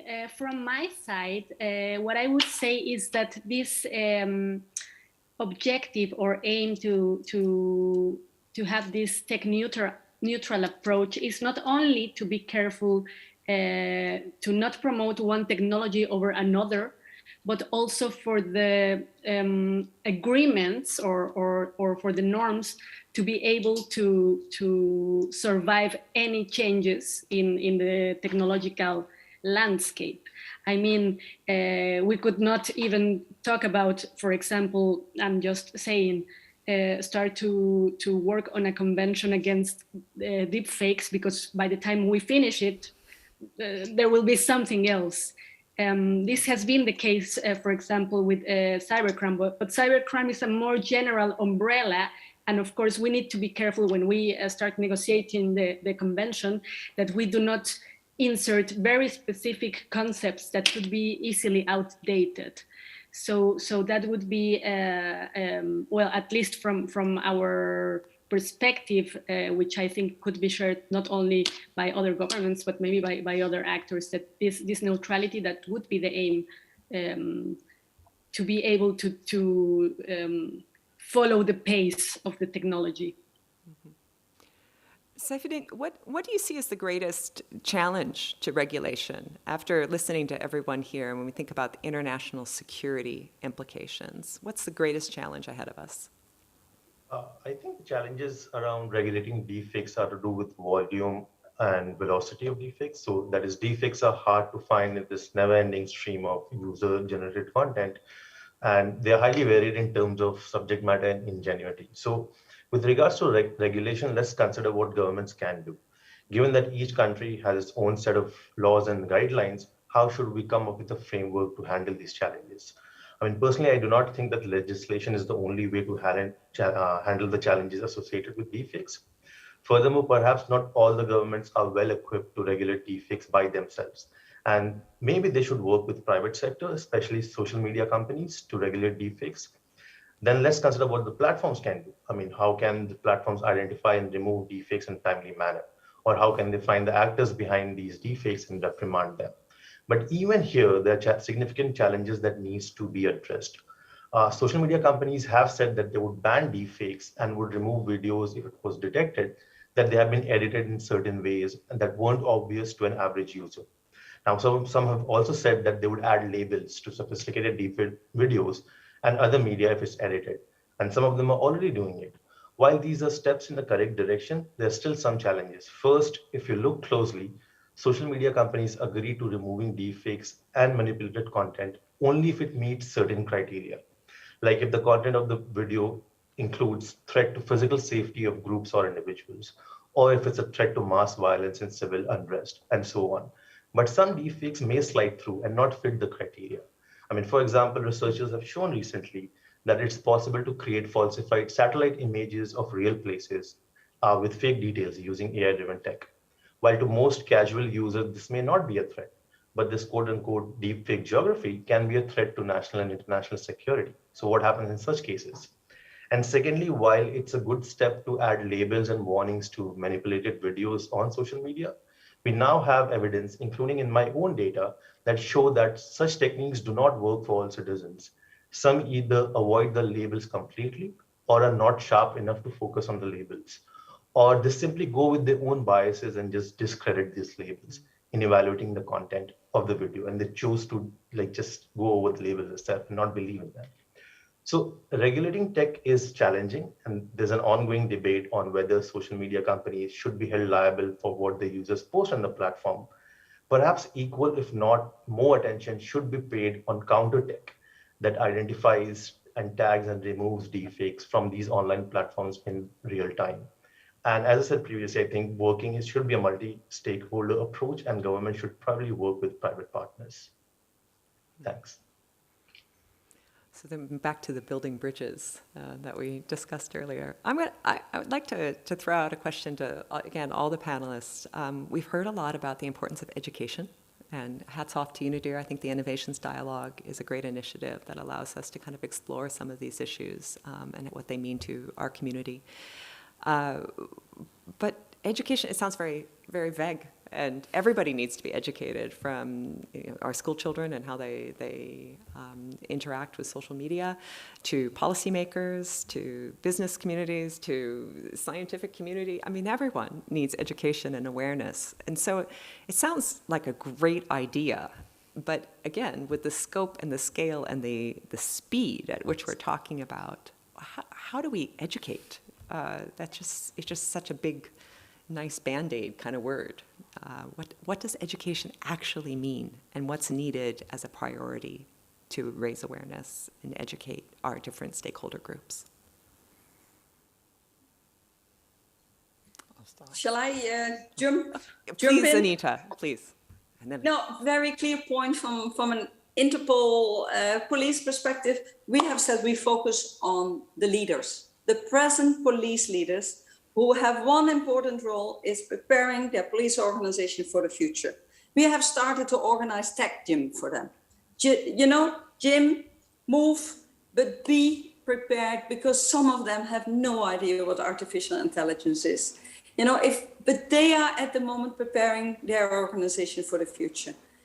We start with the leaders, the present leaders, and the young generation, but they know. Okay, so we have a cascade effect, get the leaders on board, and then have that influence within their own organizations. Alexei? See, I'm going to go in the complete opposite direction with this one. I think that we need to start with, in terms of influence and trust, which is where I kind of started this whole conversation on, the group whose trust is most important for international security going forward is not, in my opinion, necessarily heads of state or even heads of institutions. It's the populace as a whole. It's the population that needs to be educated. And the problem is that this is an unpopular mitigation strategy because it is not a panacea. It is not a one-hit short fix. This is a medium to long-term solution. And there are multiple ways that I think this can be translated onto the stakeholder groups that we've talked about earlier. And I can talk about this, I think, as a recently lapsed academic who's just changed roles and left an academic institution. But those of my former colleagues who are doing the most advanced work in technical terms and in policy terms in this space are unfortunately quite poor at translating that research into a format and a means that world leaders, yes, but also the general public can understand. And its accessibility. Most of the information about this technology is not accessible to the general public, even in its most basic terms. We've already seen in other presenters saying that information in a modern sense is generally translated through videos in short, easily understandable, often infographically driven presentations. If we can't translate academia and the cutting edge research we do into that kind of format, we are not going to build trust or awareness in these issues. And there are countries that have actually been proactively doing this kind of thing for quite some time.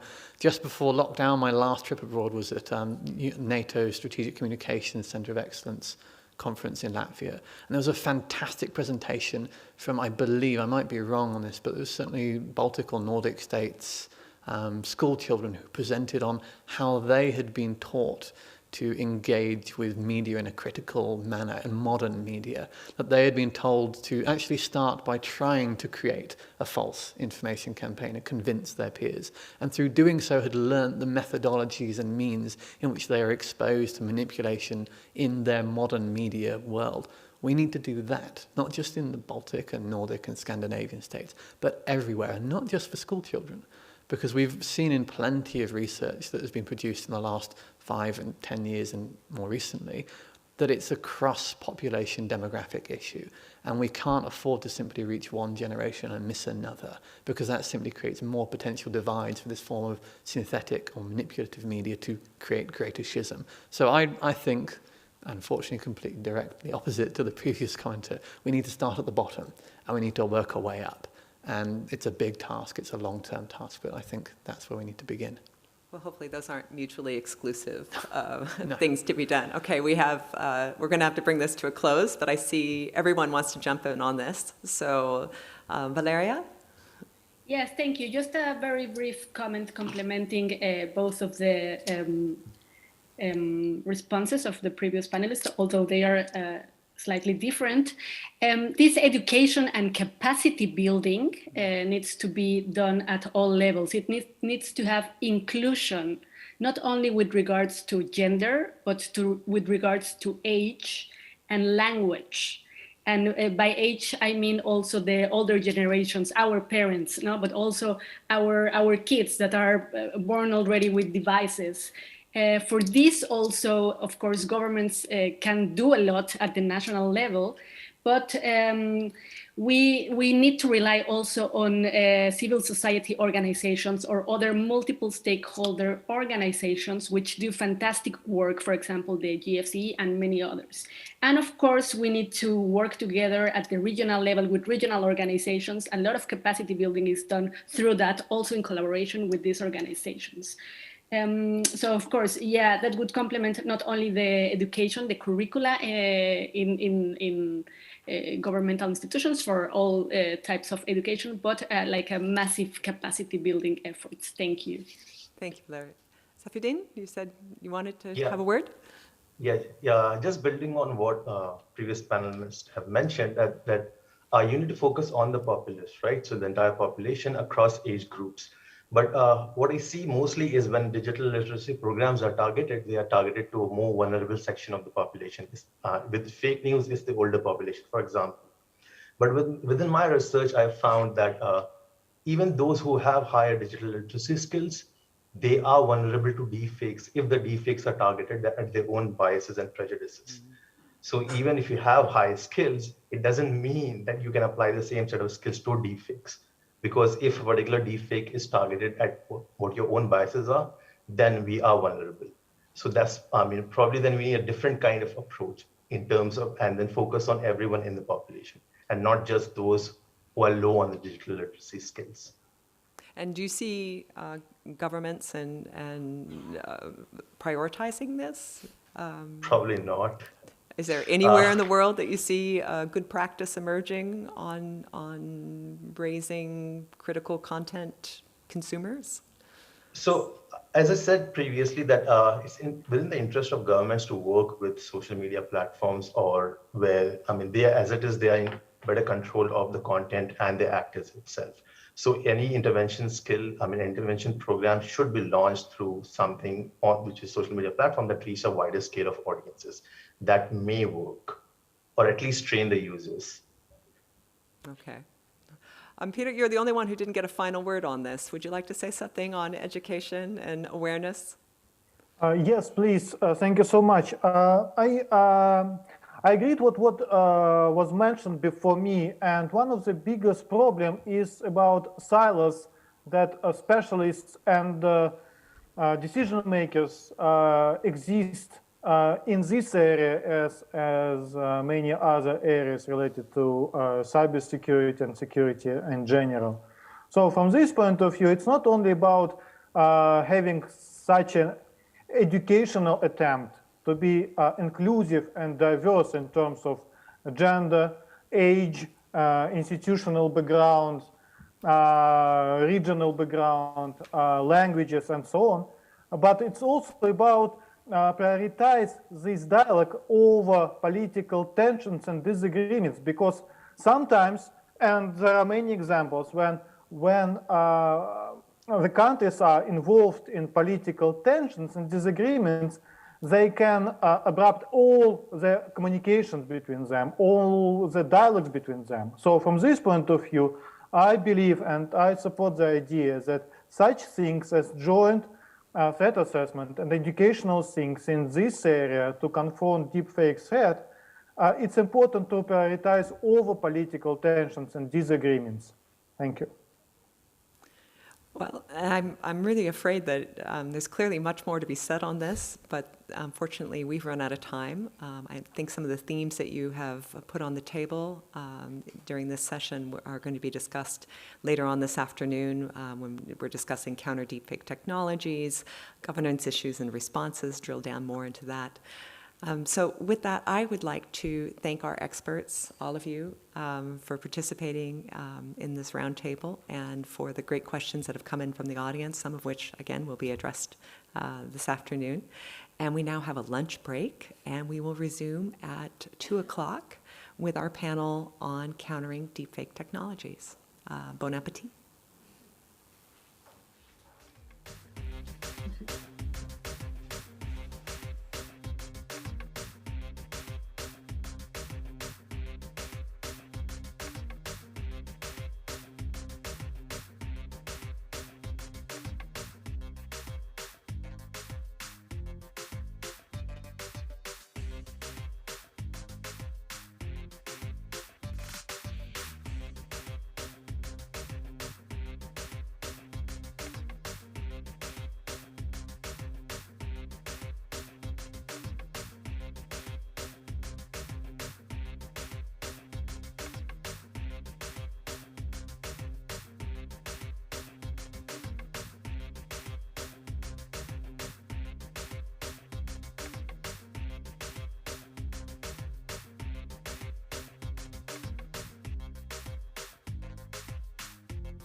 Good afternoon, everybody, and welcome back. My condolences to those of you who couldn't join us in Geneva for the phenomenal lunch that we all just had, but I hope that those of you tuning in virtually were able to eat something good in the break nevertheless.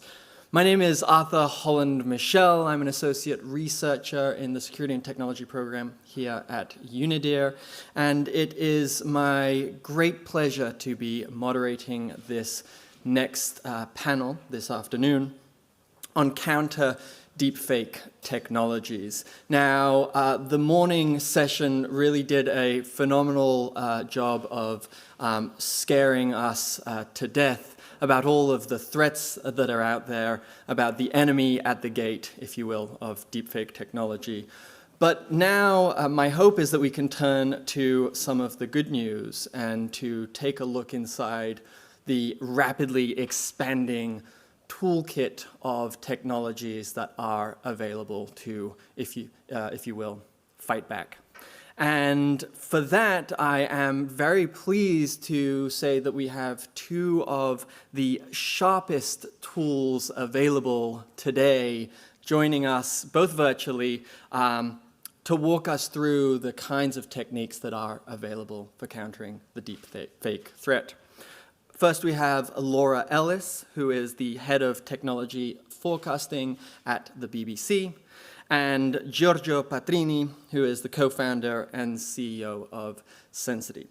To give you a quick run of show, each of our two esteemed panelists will be delivering a short, tight presentation. And then we're gonna start hearing from you, the audience. Just to remind you to please submit your questions via the Slido app. We're gonna leave plenty of time for you to ask whatever you'd like to our esteemed panelists. So with that all being said, I would like to hand it over to Laura to kick us off. Hi, Laura. Hello, thank you so much for having us. I'm very sorry too that I can't be with you today. It would have been lovely to be there in person, but you joined me in Surrey, just south of London, on my balcony.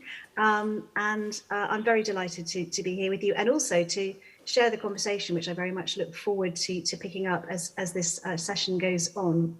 So as Arthur says, I'm head of technology forecasting for the BBC, and I work in BBC research and development currently. I'm going to tell you a little bit about something called Project Origin, which is one of our responses in BBC technology to the threat of deepfakes and misinformation and disinformation more generally. The way I'm going to do that is just to run through a few slides and just talk a little bit about the journey that we've been on since we started this work a couple of years ago. So the first thing I'm going to do is to try and move this on to the next slide. Good. Having a few problems with the onward button there.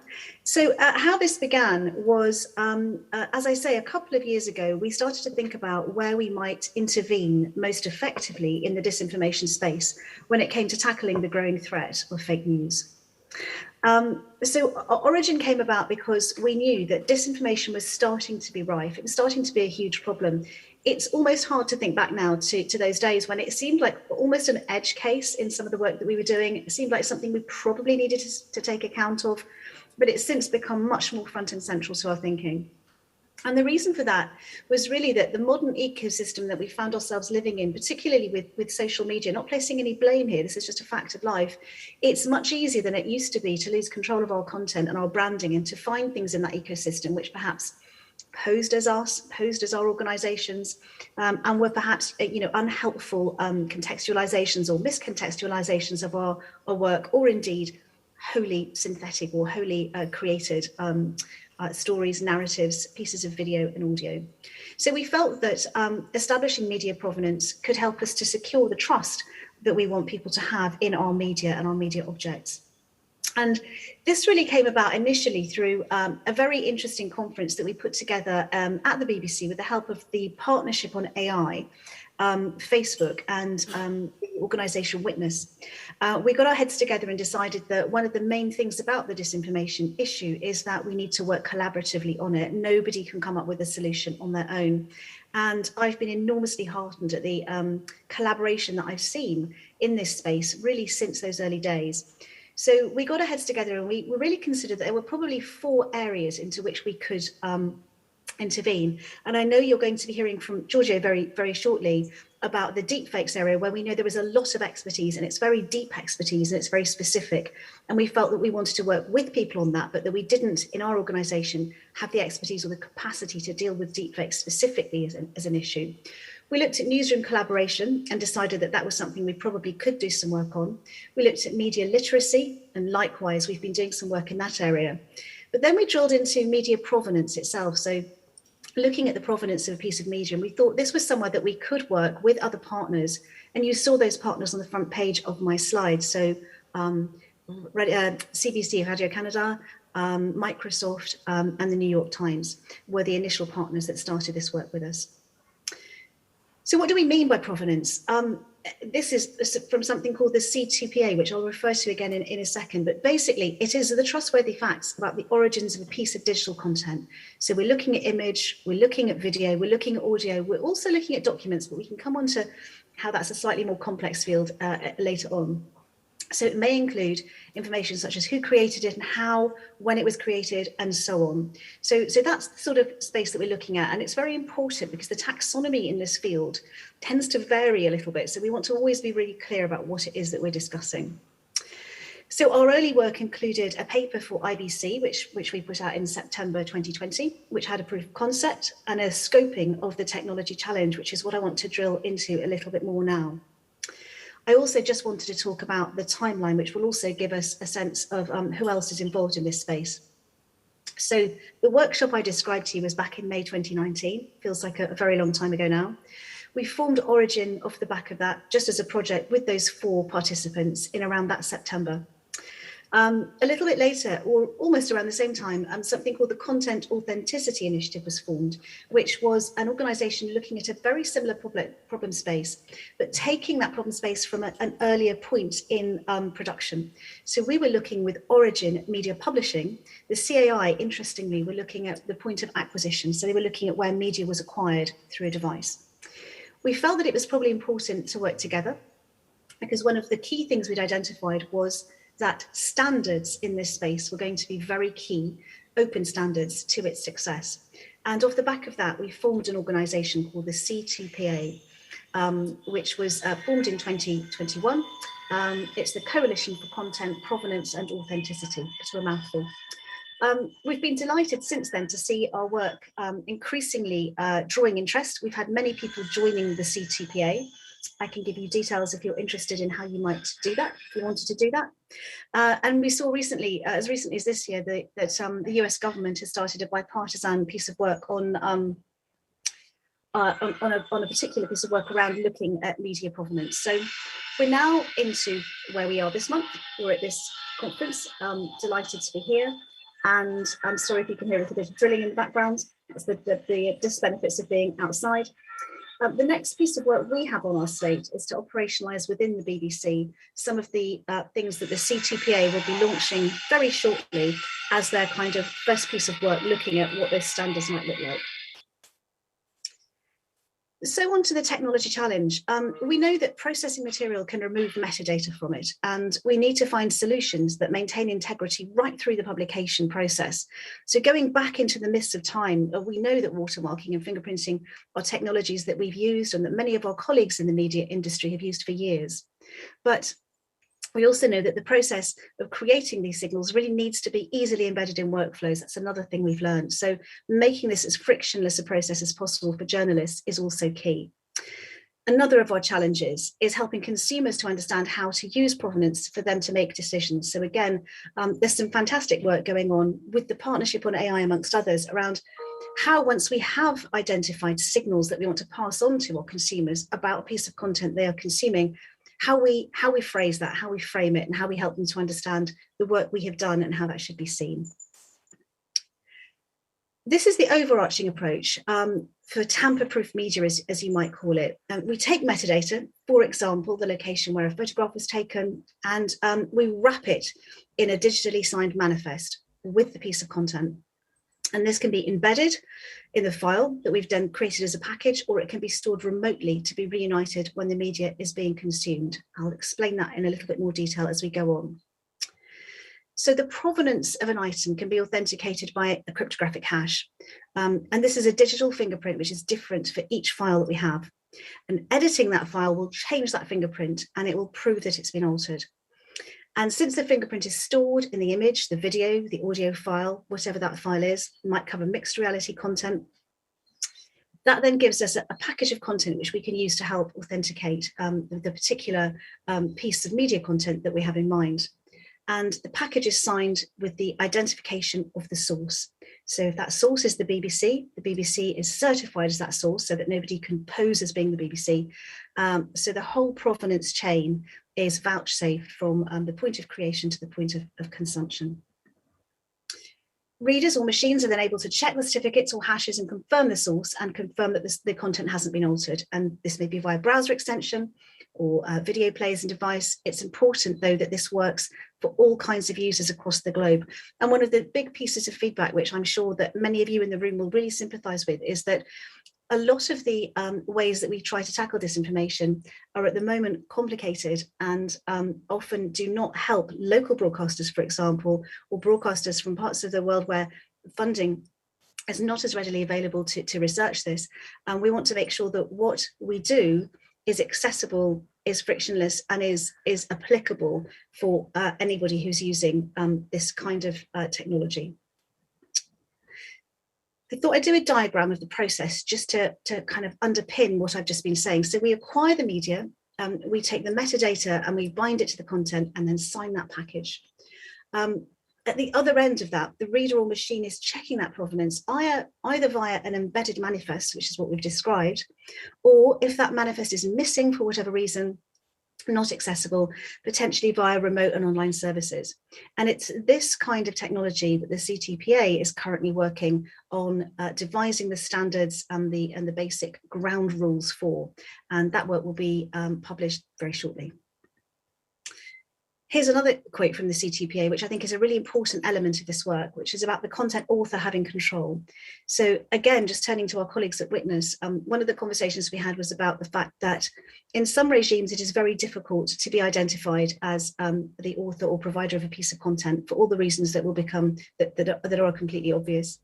So it is very important to us that this is optional, that there is control given to publishers of content, authors of content, providers of content, and that also we make it very clear as we communicate this work that just because a piece of content doesn't have signals in it or the full signals in it, that doesn't mean to say it's not a trustworthy piece of content. It just means to say that we might not have been able to embody those signals for a good reason. So to summarize, it's important just to flag up that this is about a process of trust in technology. It's not about truth of the journalism. It's easy to, when we look at the disinformation field, to say that it's all about, fact checking or providing a source of ground truth. This is not what Origin and the CTPA work is here to do. It is here to vouchsafe that something has come from where it says it's come from and it has not been manipulated en route. What we're not doing is making any assertion about the trustworthiness relatively of the organization, of the journalist, even of the content, the piece of content. So it's important just to make that distinction. This is really a technical standard. It's about where the content has come from. It's not about the content of that content, if you see what I mean. I've mentioned the global standards and how important we think those are in making sure that when we go on this journey and we start to see provenance being a signal which is used in the fight against disinformation, that it is available to everybody. And our overarching aim is to make the internet a safer place for our content, which is so important to us as media publishers, and to ourselves as consumers. That's all I have in terms of presentation, but we'll move on to questions later, I think, but I'm going to leave you with a slide which just gives you my contact details and also the URL for the Origin project website in case that's useful. Thank you so much. Thank you so much, Laura, for a rich and fascinating presentation. My heart rate has already slowed down significantly since this morning, and here to follow up on that with a different approach to, in many ways, the same problem. We have Giorgio. Giorgio, the floor is yours. If you can hear us and we can hear you, take it away. for the introduction, and I'm very glad to be here today at this amazing event. My name is Giorgio Patrini. I am one of the founder of Sensity, where I also lead research and development. Sensity is a journey that we started 3 years ago with the intent of really work at the intersection between AI, generative media, and security, with a main focus on creating technology and product that can be used by organizations to defend themselves against security threats related to deepfakes and other type of generative technologies. So I think this panel, I'm very grateful to be here today because I think this panel is really, our cup of tea. I'm glad to be joining Laura on this conversation today. We are going to take a very different approach and discussion here today from what we heard before about provenance. Our approach is in a way security or cybersecurity based, and it's based on 3 pillars that really lead our activity and my team activities. So we're going to be talking about threat intelligence, then tools about detection and forensics and what they can give us, and then something that I'm very excited to talk about today. Probably one of the first event really we'll publicly talk about some of these updates from internally from our team is red teaming. What can we do for finding new vulnerabilities with the deepfakes tools? So I'm going to get started with threat intelligence. The justification of why we do this, I think it's probably already quite in your head since this was mentioned already a few times in the discussions this morning. When we have a problem of security or somebody doing bad things with tool attacking us, we want to know who they are. We want to know where they hang out, what is their skills, what is their toolkit, what is their motivation, their modus operandi. Why? Because we would like to prevent them, or at least to be informed about what's happening so that we can up their defenses. So that's kind of one of the foundation for cybersecurity approach. This is something that we really started from the very beginning with Sensity. Over years, things have changed, but we have really seen an effect of what we may call commodification of deepfakes. So we have seen over years more and more communities around the world in many languages to open source code for creating deepfakes. They could be face swap, lip syncing, voice cloning, generation of fake images of many sorts, in a way that is completely open and open also to newcomers to learn how to do things at many levels. So perhaps even for not a super much experienced programmers, essentially what we can see today is a place, is an area where somebody coming in and wanted to learn just having some skills on Python scripting and maybe a desktop with a GPU at home. That's essentially what you need to start to generate the deepfakes and put them online. And there is community and forums and tutorial provided by collaborators and other developers around the world. Why this is actually happening? It's not just an amateur project. They are definitely, but there's also some business related to it.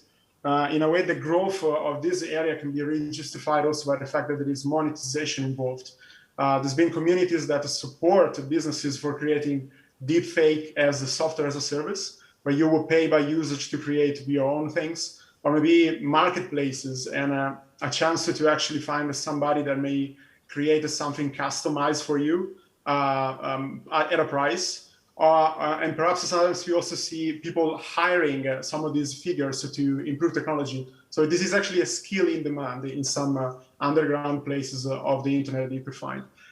So this gives you an idea maybe of what's behind the creation, but can we give like numbers? That's something that we asked ourselves already a few years ago, and we started to track and I think kind of a sense of the internet for what we deem as potentially problematic, potentially adversarially created deepfake around the world. So this is something that I think was also cited this morning as some of the statistics. We were kind of the first organization looking into numbers, hard data at the very beginning in 2018. And still today, we are collecting these through our technology. And it kind of paints a gloomy picture where we see every 6 months actually an exponential growth in doubling the number of deepfakes video that we may categorize as such online. They may threat some individuals, or maybe they already use it to attack some individuals.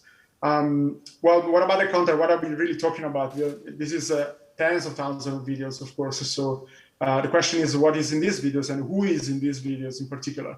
From the point of view of this conference, I think we can kind of frame this as a sort of a reputation attack type of video, with the large majority of videos that we would see already a couple of years ago, and still more and more, is actually related to adult material being changed with the faces of public figures in many ways. Though I think so far maybe the focus you know, of a lot of the conversation also, you know, publicly speaking, has been on how deepfake may have been used or are used for disinformation. I think if you look at the larger scale of the problem, that's actually a minority, while personal attack, reputation attack to celebrities that are not necessarily politicians or business owners of sorts, but more people that are just very much present in the media, like entertainment or in the fashion industry. So that's all. That's actually what we see. Geographically speaking, we can also attach, in a way, the face and the name of a person that is publicly relevant to a nationality. And you will see that the West, with some European countries and the United States, and in particular also some cases in Asian countries, are you know, the vast majority of victims, you know, unconsensually put into deepfake videos that will be published online. So this is about public figures, but also a question that we get asked a lot, and it's also very important to answer to, is what about private individual? May we be attacked ourselves or our friends, our family as well, or are we already? So to answer that, I'm going to bring up some content from a publication out of an investigation of my team that we published at the end of last year, where we focus on studying for several months communities over group chat over Telegram, where we found that some developers, some skilled developers, were able to embed a deepfake bot into chat rooms with the intent of nudifying photos of anybody that the user would essentially submit. This has shown actually how to, if you want, again, from a security point of view, enlarge the attack surface that deepfakes actually have when they are performed as an attack. Because now, since in particular this bot was able to operate on still picture instead of videos, now we have moved what can be done with deepfake technology and who can be attacked. And the reason is actually quite simple if you think about it. Public figures have a lot of material out there of them, so it's actually quite it's relatively easier to create the deepfakes of them.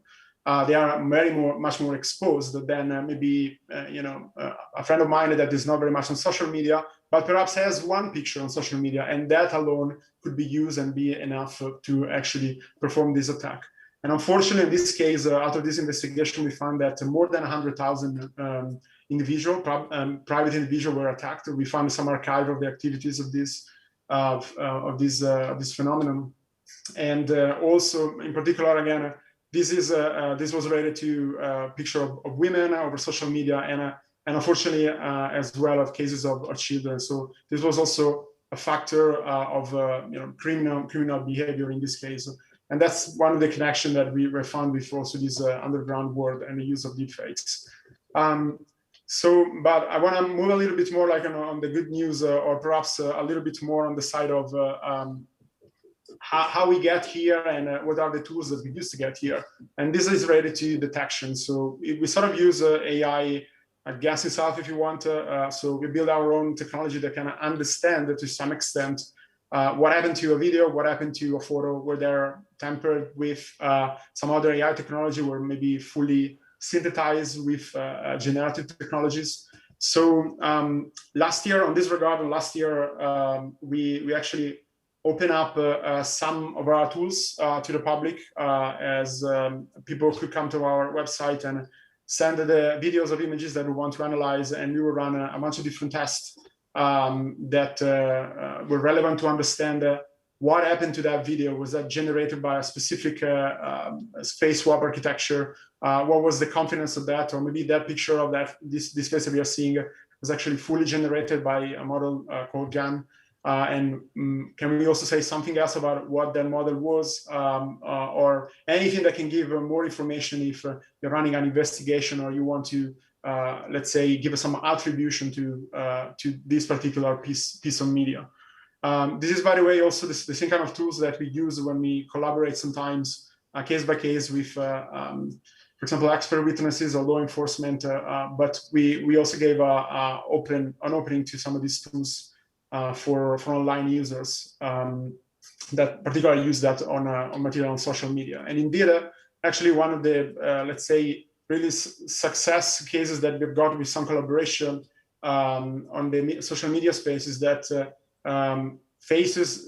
So we're actually able to detect very confidently and with very with very much speed and scalability faces that are actually used, fake faces that are used as a social media account profile.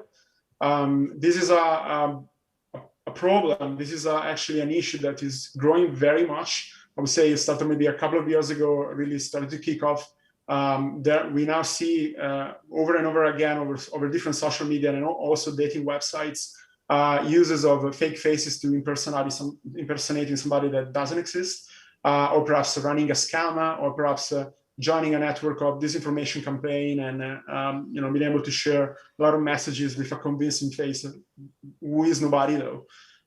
So this is one of the actually biggest in terms of scale of the problem, and perhaps also whether we can provide a solution is one of the biggest issue that is in place at the moment. And then same tools and in terms of forensic and detection capabilities, we've also applied in some high-profile cases that involved over the last couple of years investigation by reporters and by the media, where the story was very much similar in most cases, in the sense that there was a claim or a rumor spread over social media or other sources that some of the video showing a high politician of the country may have been lip sync with AI or maybe face swap with AI. So we usually assisted reporters to understand if that was actually the case or not on a case-by-case basis. And again, this is, I think, are not at the scale as other problems that we are seeing, that we already mentioned. Those are usually very rare occasions. But of course, the weight that they bring when they are out in the wild and the effect that they can have on a nation in terms of national security or democratic resilience or disinformation, those are much bigger, and therefore, of course, that's something really worth being aware and being able to work on with technology. So last topic that I want to touch on is actually not less worrying or preoccupying, and something that I think we should be very much aware of. And that's also where we are directing a lot of our resources at the moment. And we may call it red teaming, again, from jargon from cybersecurity. What we mean by this is, well, we use tools that attackers may have, or maybe we also do better by building on top of those. So we want to use deepfakes against the systems that are actually deployed to understand what are the systemic vulnerabilities of some of the systems, so that we can work with other organizations to fix those vulnerabilities.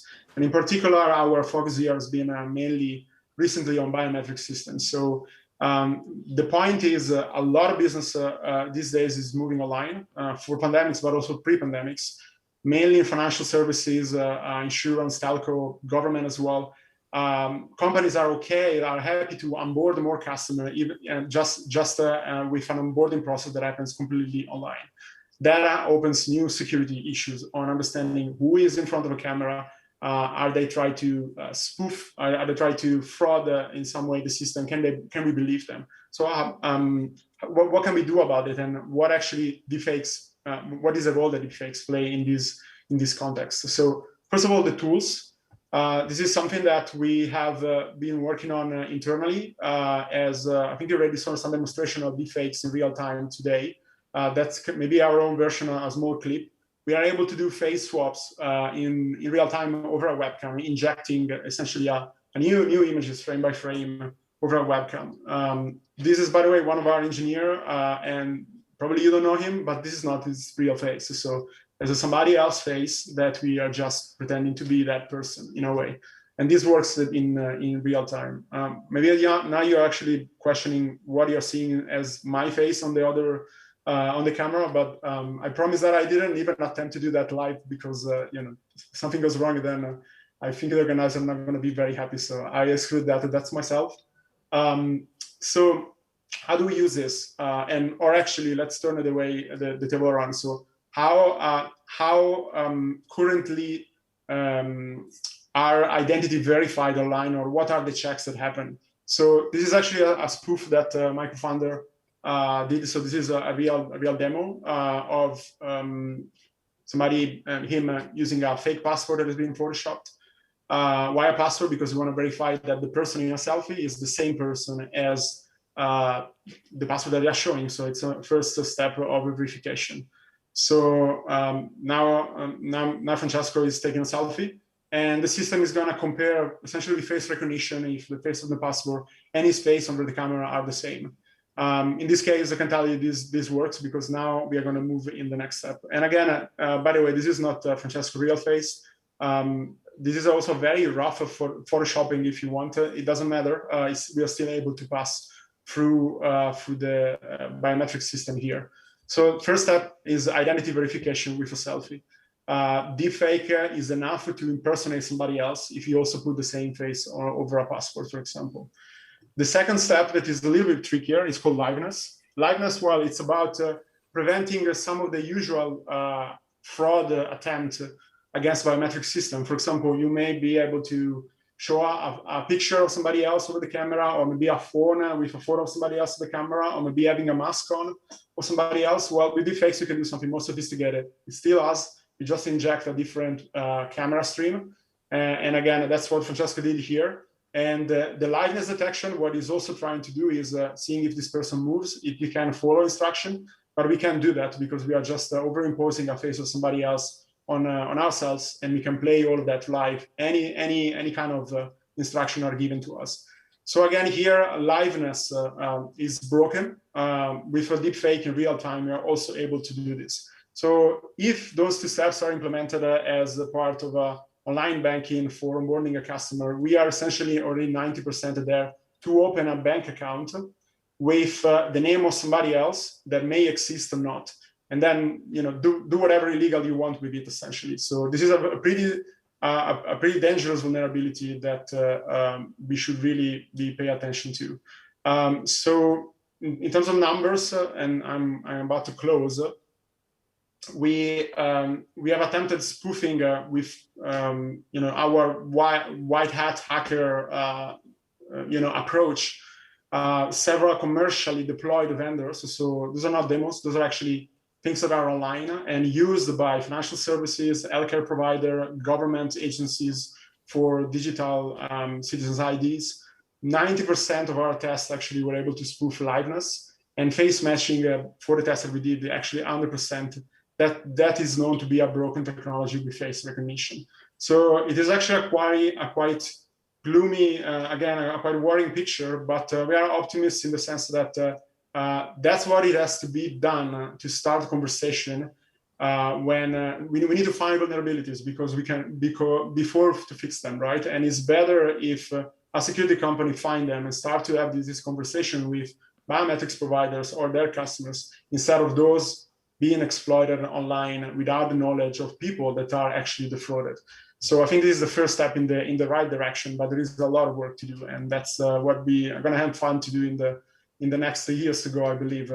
I'm going to close here, and of course I'm very happy to take questions. If anybody wants to also dig into a little bit more about into some of the statistics, some of the investigation that we did in the past, check out the reports that we published roughly every year on our website.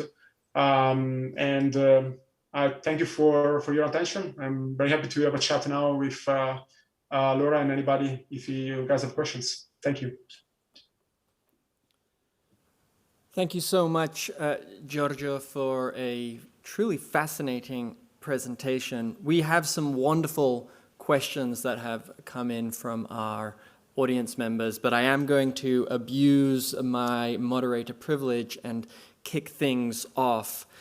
The techniques that you have described to us in these two fantastic presentations are still rather sophisticated. And so my question to you is whether there are any, shall we say, DIY tools that are available to anybody to separate the wheat from the chaff, if you will, when they're looking at some piece of media. Say, for example, you're video chatting with someone who claims to be, I don't know, Leonardo DiCaprio, and maybe you have some doubts as to the veracity of that claim. Without any of these tools at your disposal, what are some simple tricks that you might be able to leverage to do just that? And if I could actually just build on that with a question that did come in from one of our audience members about this notion of digital certificates or digital fingerprinting.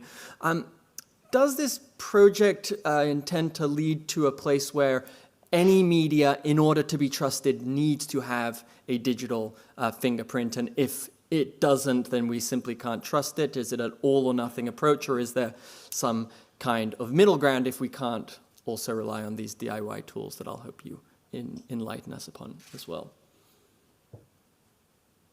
I may start on the first question, Laura, if you're okay. I'll definitely leave you the second one, which is your department. But it's a tricky question indeed. And I think it has already been raised as an issue, as a concern in the area on the availability of tools that are free to use for the public, that are not too complicated to understand the outcome of, so you can actually rely on them. I think if you look into social media, probably what anybody could try and to give a try is reverse image search or reverse image video search, which means you can compare actually if an image as that maybe is claimed to be connected with something newsworthy, something sensational that just came up, was maybe used before in the past, or maybe some version of it has been used before in the past, and therefore you can kind of exclude that it should be attached to something newsworthy today, maybe to spread the misinformation. So that is one that definitely will give you some confidence if you find a match. With respect to video calls, I think it's very difficult, to be honest, to say what could be in terms of tools or suggestion. I guess I would just go very DIY here.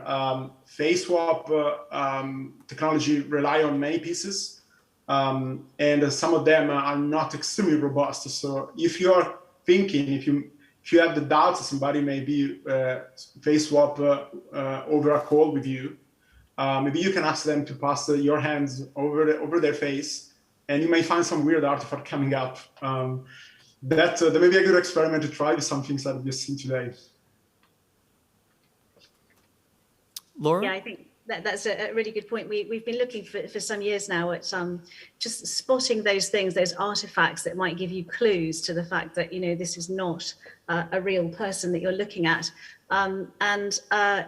Yes, there's no doubt that this technology is becoming more sophisticated, but there are still clues that you can use. On the more technological front, I know that you heard earlier on in the conference from Ashish Jaiman, who we've been working with for many years from Microsoft, and they were testing a tool into which you could paste a video URL, and that would tell you, in much the same way that we've been describing around Origin, it would tell you whether a particular piece of video had been altered or had been manipulated.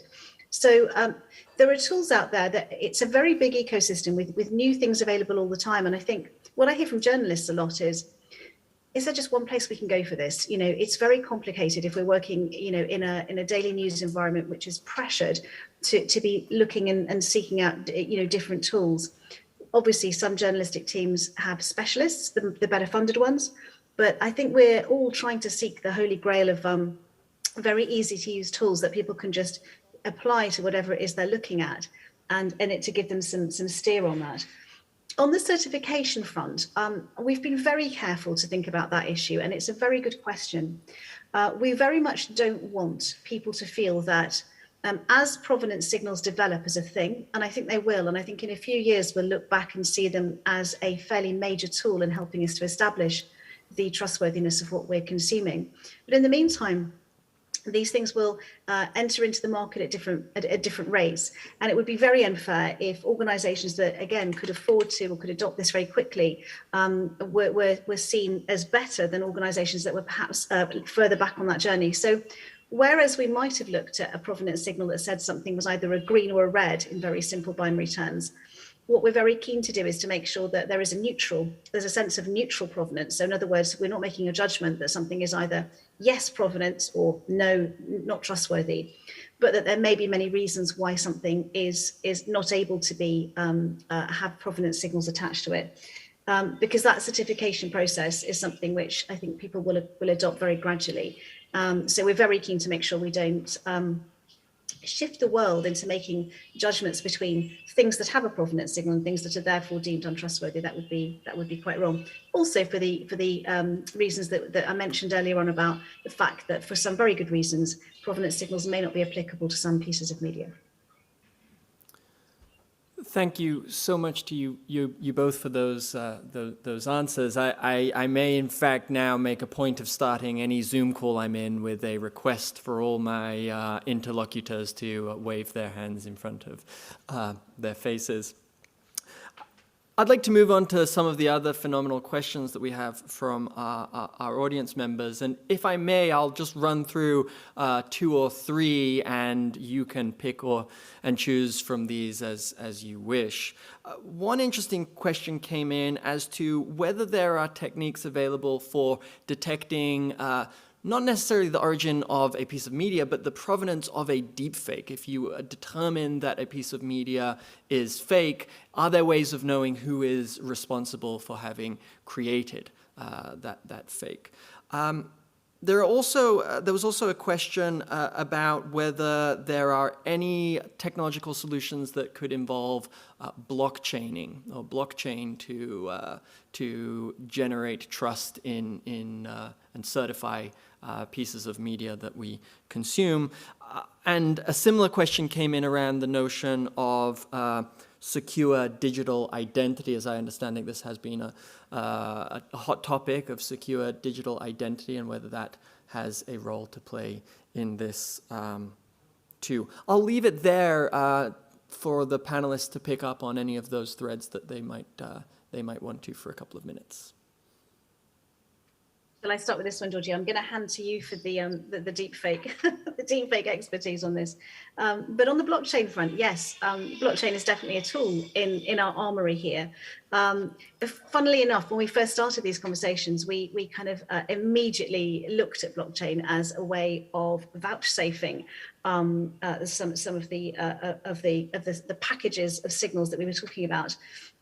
Because it seemed very obvious. It seemed a very obvious conclusion. As we develop the standards, blockchain may or may not be a part of this. I think it probably will be, or distributed ledger technology generally. We've been looking at it quite carefully.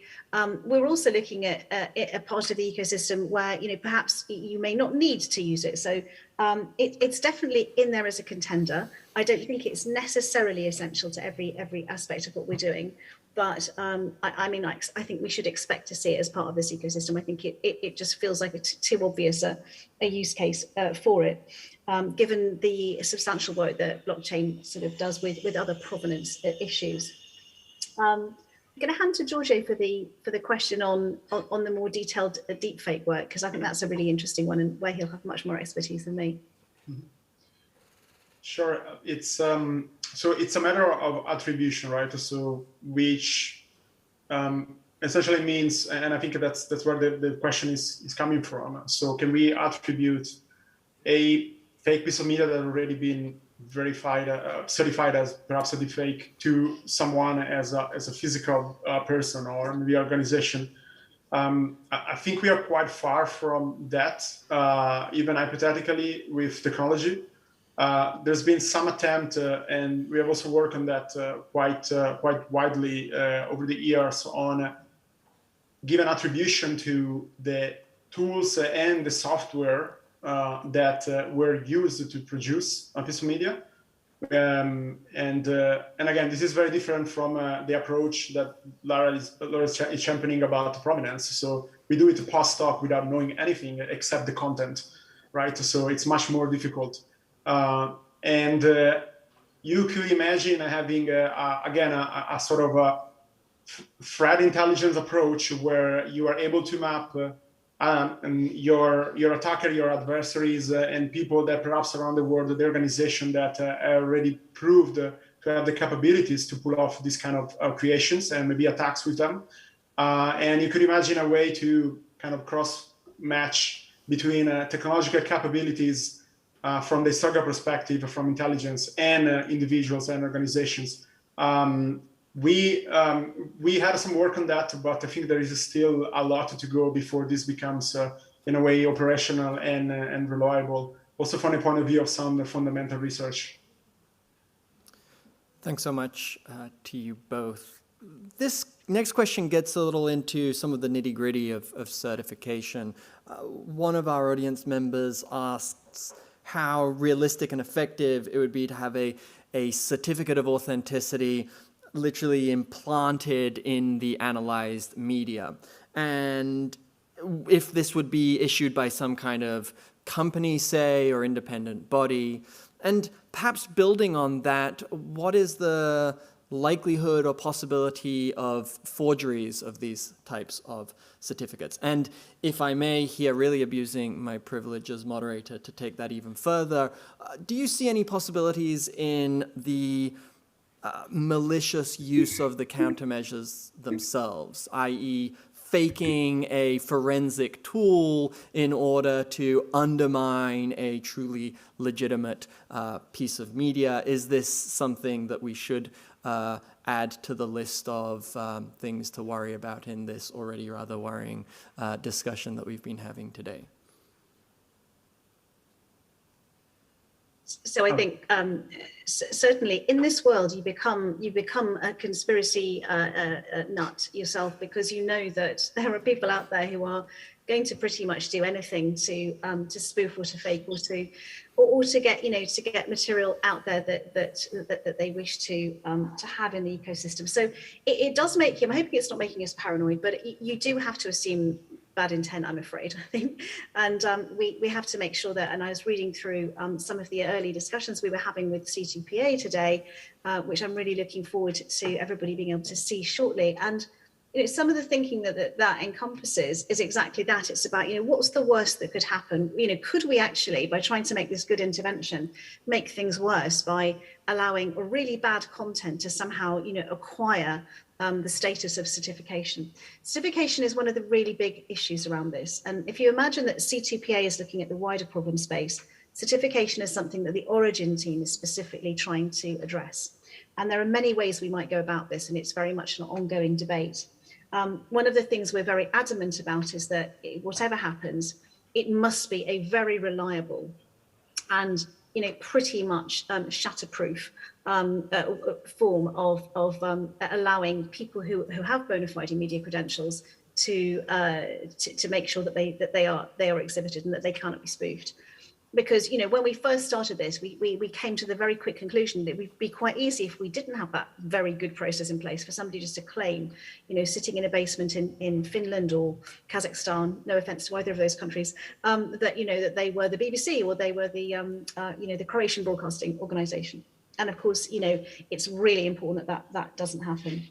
And I think the other thing just to say on this, and sorry, I think I'm taking too much time, but as we look at this whole issue, we've spent a lot of time looking at individual pieces of media and trying to debunk them and fact check them and say, this is wrong, this is a deep fake, this is not something that is what it appears to be. And I think where we need to push our attention now is to some of the themes. There was a fascinating article, wasn't there, around that there are 12 people, I think, behind most of the disinformation around vaccination on Facebook.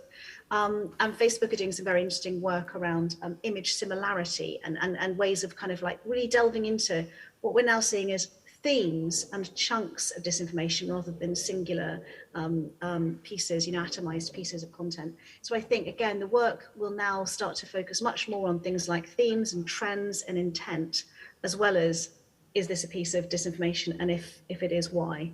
And what makes it a piece of disinformation? So I think, that wider context will also help us in this work. as we move it forward. I'll pick up on my side of the question from about counter forensics. I guess we can define it. It is a real possibility. I don't think we are actually there at the moment, at least in the area of deepfakes. But the point being, once there is a system, even potentially perfect, to detect and filter out bad content, there is always the chance that a motivated enough attacker will be able to use it and reverse engineer it so that the next attack will be bypassing it. This is not new just for this area, right? So anytime that we are talking about adversaries, not just like in a digital space, but really anywhere, there is always going to be a dynamic of mutual improvement and evolution. It is particularly there is a factor though when we talk about deep neural network and generative media though, and that is how these large neural network models are trained. Sometimes are actually already trained to bypass some sort of filter for realism that works adversarially against it. How we generate a realistically looking image is actually trying to fool a detector of fake images already. So that kind of adversarial dynamic is already embedded into how this kind of technology work. And it is even easier than other spaces, like it could be, for example, malware detection. It is easier in our area using deep neural network to imagine that an attacker could use this kind of tools to create deep fakes that can evade detection. The good news is I think we still have a long time to get there. There is research work that has shown it is possible, but before seeing that in the wild, I think it's still going to take some time. So that goes to what seems to be very much a running theme in the discussion around deepfakes, which is that in a sphere where there are very few certainties, one certainty that is guaranteed is that people will continue to try and make fake media and will continue to innovate upon the technology in ways that will challenge the countermeasures that exist and that will no doubt be developed in the future. Which leads me to a question that I would pose to both of you to wrap things up for us, if you will. And that is how you see the dynamic between the countermeasures and the threats of deepfakes evolving in the years ahead.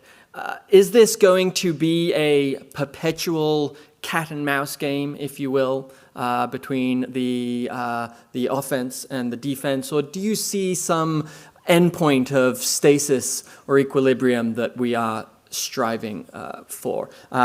You each have just a couple of minutes to tie us up. Why don't we start with Giorgio, and then we'll give the last word to Laura. I would actually just invade maybe the topic that Laura may mention about. I think provenance and certification with cryptographically created keys and signature is a way to think about a sort of an ending point for a lot of use cases where we were just trusted to have that system in place. The problem is what are all the other applications where that system of cryptographic keys cannot be part of the solution because of many reasons that I think have already been discussed actually today. I don't think there is going to be an ending point with this dynamic because as we haven't seen, say for example, an ending point on the industry of antiviruses, I don't think anybody would claim that in 5 years somebody would have a miracle technology and the problem is gone. There is always going to be incentive to create them, either politically or financially. I think we are just going to play a similar game, unfortunately. But just to end on a positive note, I think having this discussion and making the public aware of the problem is the first step into preparing solutions. And also focusing on what are the problems today and tomorrow, not just talking about a hypothetical that may happen in 20 years, which of course is important to do, but maybe less relevant from the point of view of saving somebody lives from an attack or from a fraud today. Last thing, I think I just mentioned it on the presentation, but I think the big thing that we will see soon in terms of threat and real threat is going to be real-time deepfakes. Yeah, I would agree. I think there's some very terrifying new threats coming into this world for us. And I think if we look at it, I'm going to borrow an analogy very quickly from the world of vaccines, because we spend so much of our time there in the disinformation community, and just say that, I think there will be new variants, there'll be new viruses, there'll be new diseases that come into this disinformation space. And I do see them as diseases, because it is such a horrible thing to be having to deal with. But we should take hope, I think, Arthur, from the fact that we have really good people who are our defenses. We've got good people who are being our antibodies and our T cells and our lymph glands, and sort of, helping to tackle this pernicious thing that has happened to our media. And I have great faith in the world of disinformation tackling. There are fantastic people in it, like yourselves, like Giorgio, like the people that we work with from organizations such as Witness, from the social media platforms who are playing a big role in this, from the academics, right across to the media publisher environment. So I have great hope that, we have an army. We can fight it, we can continue to fight it, and we will continue to face whatever new threats come along. So I'm going to take heart from that. And thank you very much for the opportunity to discuss this in such great company. Thank you. Thank you both for ending us on a positive note. It is a very scary world out there, but I'm glad that we have the two of you on our side. With that being said, we've run out the clock. All that's left to do is for you all to join me in thanking our two phenomenal panelists, Laura and Giorgio. I think we are allowed to clap for them. And now I'll hand it over to Giacomo to continue this afternoon's proceedings. Thanks so much. Thank you. Thank you, Arthur. And this is not a deep fake. I'm not Arthur. I'm Giacomo. So I'm just going to swap this so that people understand who I am. So the reason why there is no break between the previous panel and this one is really because we see almost the issue of managing and responding to the deepfake phenomenon really as a part one and part two. You just heard part one, which is the technological responses, and we're now about to enter into the part two, which is governance issues and governance responses. While I make the introduction, I would like to invite the speakers that will be joining me on stage to make sure that they're all here. A couple of words of introduction is really, we've really heard today how it is important to have kind of a comprehensive, multi-stakeholder, multi-actor approach to resolving some of the great challenges that deepfakes are posing on us. And when we put together this panel, although we couldn't anticipate that this was the direction in which the conversation was going to go, it is not tremendously far from other types of challenges that have emerged in recent years that are related to the digital world, whether it is cyber, whether it is AI. We hear how important it is to think about these issues in an holistic way. So we have assembled a panel that has pretty much representatives of all of the stakeholder communities that have been mentioned today, with the exception of something that Alexi brought to our attention in an earlier panel, which is the individual actors. So those actors that are acting on their own personal behalf, they're not a business, they're not affiliated with any state or organization whatsoever, they just act out of their own self-interest. We don't have that, but other than that, I think we've covered pretty much every other group. So it is a pleasure to introduce the speakers that will help us in the next panel in trying to unpack some of these governance issues and potential responses, starting with those that are joining me on stage. So I have Marie-Valentine Florin, who is the Executive Director for International Risk and Governance Center at EPFL. We have Yoo-Young Kim from the Council of the National Assembly Research Service of the Republic of Korea. Then going online, we're joined by Juha Eikilä. He's advisor for artificial intelligence at the Directorate for Artificial Intelligence and Digital Industry at the European Commission. Audran McCarthy, who is program officer at the Center for AI and Robotics at UNIDIR, and Yoel Roth, who is the head of site integrity at Twitter. So we're really covering the whole spectrum, from academia to industry to national governments, regional organizations, and multilateral organizations. So this is, the platform is here for us to have a very interesting conversation. And this is going to be very similar to the second panel this morning, where I'm just going to go around and ask questions to our speakers and invite them to basically unpack the issues. And I'm going to start with 3 questions that are really going to set the scene for us, starting with Marie-Valentine. So we have heard in the morning reflections on some of the main risks that the creation, diffusion, and misuse of deepfakes could generate or exacerbate. So can you give us a sense of the lay of the land of what are the possible response strategies? Thank you, Giorgio, for inviting me. And I'm afraid to some extent we're going to repeat what was said this morning, because actually the world or the community of deepfake, the people who work on deepfake actually do real work on deepfake is relatively small at the moment. So I think there are 4 types of big response strategies. The first one is around technology, and we've heard a lot about it, especially with Giorgio and the previous session. We need to continue to work on detection techniques. We need to continue to work on the problem, the fact that it is as you said, as we said, a problem of cat and mouse, and that deepfake creators are always ahead of the deepfake users and those that contribute to circulate and disseminate these, what I prefer actually to call digital forgery. I think the word forgery really means that it is bad. Also problem of provenance, problem of certification, of course, and the role of platforms. And I put that under technology because the role of internet platforms, social media platforms, is really, really big. The second area where we have response strategies is basically risk assessment and risk management. We need to better understand where people are actually hurt, people and organizations, what is direct damage, especially when the damage is irreversible, when you cannot compensate that through financial means, for example, but also where the damage is kind of more slowly moving, into transformation of the society, which may not appear as very problematic, but may in the long term be more problematic.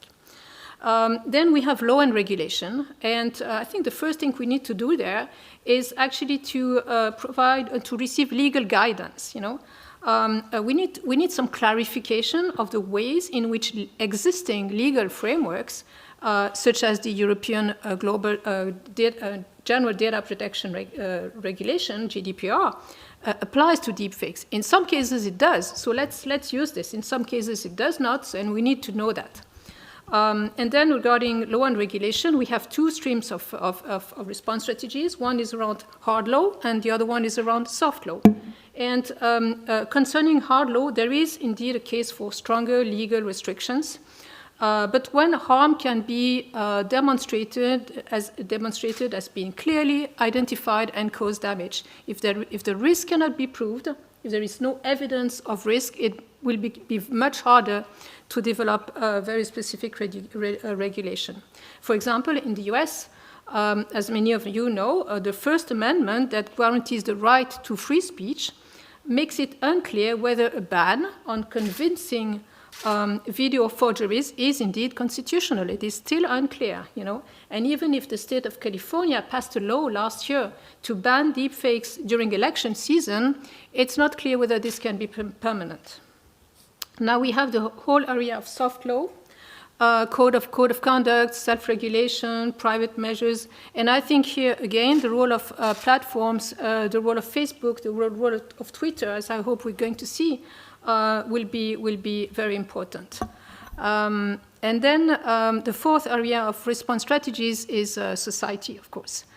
We've heard about education, education of leaders, education of society. I would add education of the media and education of data scientists, those who create these things.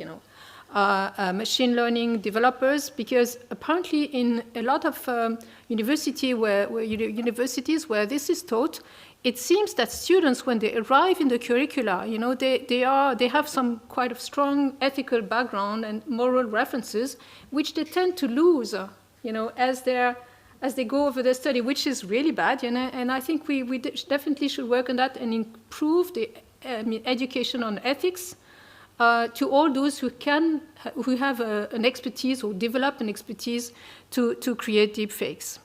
More globally, and to conclude, I would say digital governance also is something that is a kind of response strategies at societal level, where deepfake prompts a wider question about internet governance, platform governance, and regulation. I keep back to platform governance because I do think this is a really central role, and including perhaps a role of prevailing incentive structures and business models.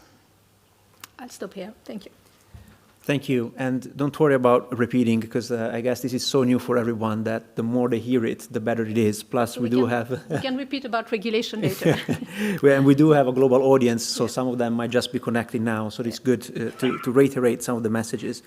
I just want to go to Yoel now and really ask, when Twitter has talked about deepfakes, you have used the broader term of manipulated media. What does that distinction signify in your perspective, and why does it matter? Thank you for the question, and Giacomo, thank you so much for organizing this discussion. When we've looked at the question of manipulated media and deepfakes at Twitter, we started by looking at what media we'd actually seen on the platform to date that fit in this category. Deepfakes aren't an altogether new phenomena. We've seen some of those technologies used for years to do things like superimpose photos of somebody's face onto the body of another in order to shame and degrade them in the context of non-consensual intimate imagery. And so we've developed policies and strategies that focus on mitigating those harms. But when we conducted an overall census of the space, what we identified was that high sophistication, high technology deepfakes were actually not the majority of the content that we were seeing on the platform. Rather, the most prevalent content that we were seeing were things that were created using much less sophisticated technologies, ranging from sort of 99-cent applications that you can download that could speed up or slow down a video, to things that can modify the text of an image that's in a video or in an image, or even the very low technology option of just sharing a piece of video or an image with false or altered context. And when we looked at all of these, we noted that while there wasn't a unifying technology behind them, there was a unifying harm that was caused by the fact that this media was being shared in a misleading fashion. And so when we started developing a policy approach to it and a set of definitions, we decided not to focus on the technology, but instead to focus on what the outcomes are. By doing that, it gave us a policy approach that was a lot more flexible and resilient to certain types of emerging harm, and that allowed us to not just be caught in a loop of always chasing after a specific set of technologies or trying to build a better deepfake detector, echoing on the cat and mouse discussions in the previous session. Instead, we look at what the resulting behavior on Twitter and in the world is. And by focusing on that, we're able to intervene at the point at which people encounter manipulated media. To go to a couple of very recent examples of what we've seen here and sort of why I think this definition is most salient, whenever there's a crisis event in the world, we see that manipulated media plays a part in it. And so as we've looked at events in Afghanistan in recent weeks, we've been documenting the different types of manipulated media that have emerged. The ones that have gotten the most traction on Twitter have been things that don't at all involve high sophistication technology. For example, we've seen media that was slightly doctored to edit the chyron of a news broadcast, allegedly from CNN, to make it seem like CNN were praising the Taliban for wearing masks. Or we've seen instances where videos of planes holding people who were refugees from a certain crisis were being shared out of context as if they were pictures of refugees from Afghanistan. These are things that don't require any particular set of skills or technologies to develop. They're things that anybody could do on their smartphone right now. but there are things that we recognize as being harmful and important to intervene in. And so under our manipulated media policies, we treat all of these as co-equal. And I think that that's an important intervention into the governance discussion here, because in some ways, when you talk about deepfakes, you're talking about sort of the elite community of people who have the skills and knowledge to build the most deceptive, most effective technologies. And what I would posit is what we're dealing with is not just the elite, we're also dealing with the torso of the distribution. We're dealing with the everyday people who are trying to create a meme or trying to share something to go viral, where the harms can be exactly the same. People can be deceived, people can be misled. And in those moments, I think that's where we really need to focus our intervention, not just on specific technologies, but on the ways that those manifest in people's experiences of media. Thank you. I have a couple of follow-up questions, but I'll get back to you in a second. The last question really to help us set the scene is for Audran. And the question is, what are the main gaps that you currently see in the governance of deepfakes from an international perspective? Thanks very much, Giacomo. I think from my perspective, I think the main gap is probably that there's no coordinated international effort with respect to the governance of deepfakes or even AI in general. I mean, there's several international or regional soft law legal instruments that provide guidance in terms of the development of, fair, ethical, robust AI. But AI itself is not really regulated from an international perspective at all. And I think without having some sort of understanding of how we're going to govern AI, it's hard in a way to understand how we should govern deepfakes. As I'm sure we've heard throughout the day, and I apologize I couldn't attend earlier parts of the session, but as I'm sure we've heard throughout the day, the European Commission has recently presented its proposal for an EU regulation on AI. And while this is a very, very positive and promising development in terms of the governance of AI, I think it's important to remember that this is, it's still just a proposal. There's still a long road ahead of it. And I think it's also important to remember that this is still a regional proposal coming out of Europe. Whereas, the phenomenon of deepfakes is in a way, it's a global challenge. So we need a global approach.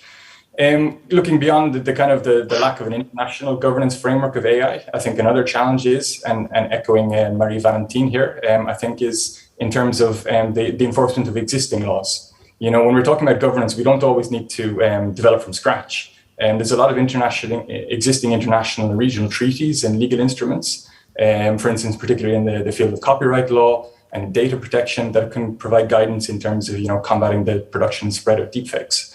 International human rights law, I think, is another body of law that we can refer to in terms of guidance and in terms of the legal obligations with respect to the right to privacy, freedom of opinion and expression, and so on. So as I said, we don't always need to build from scratch. I think it's important that we reflect on what we already have and see how we can build upon it. And a third point that I would say in terms of gaps, and again, also echoing Marie-Valentine here again, I think is the role of the private sector. As of right now, there's no real international frameworks addressing the responsibility of private companies.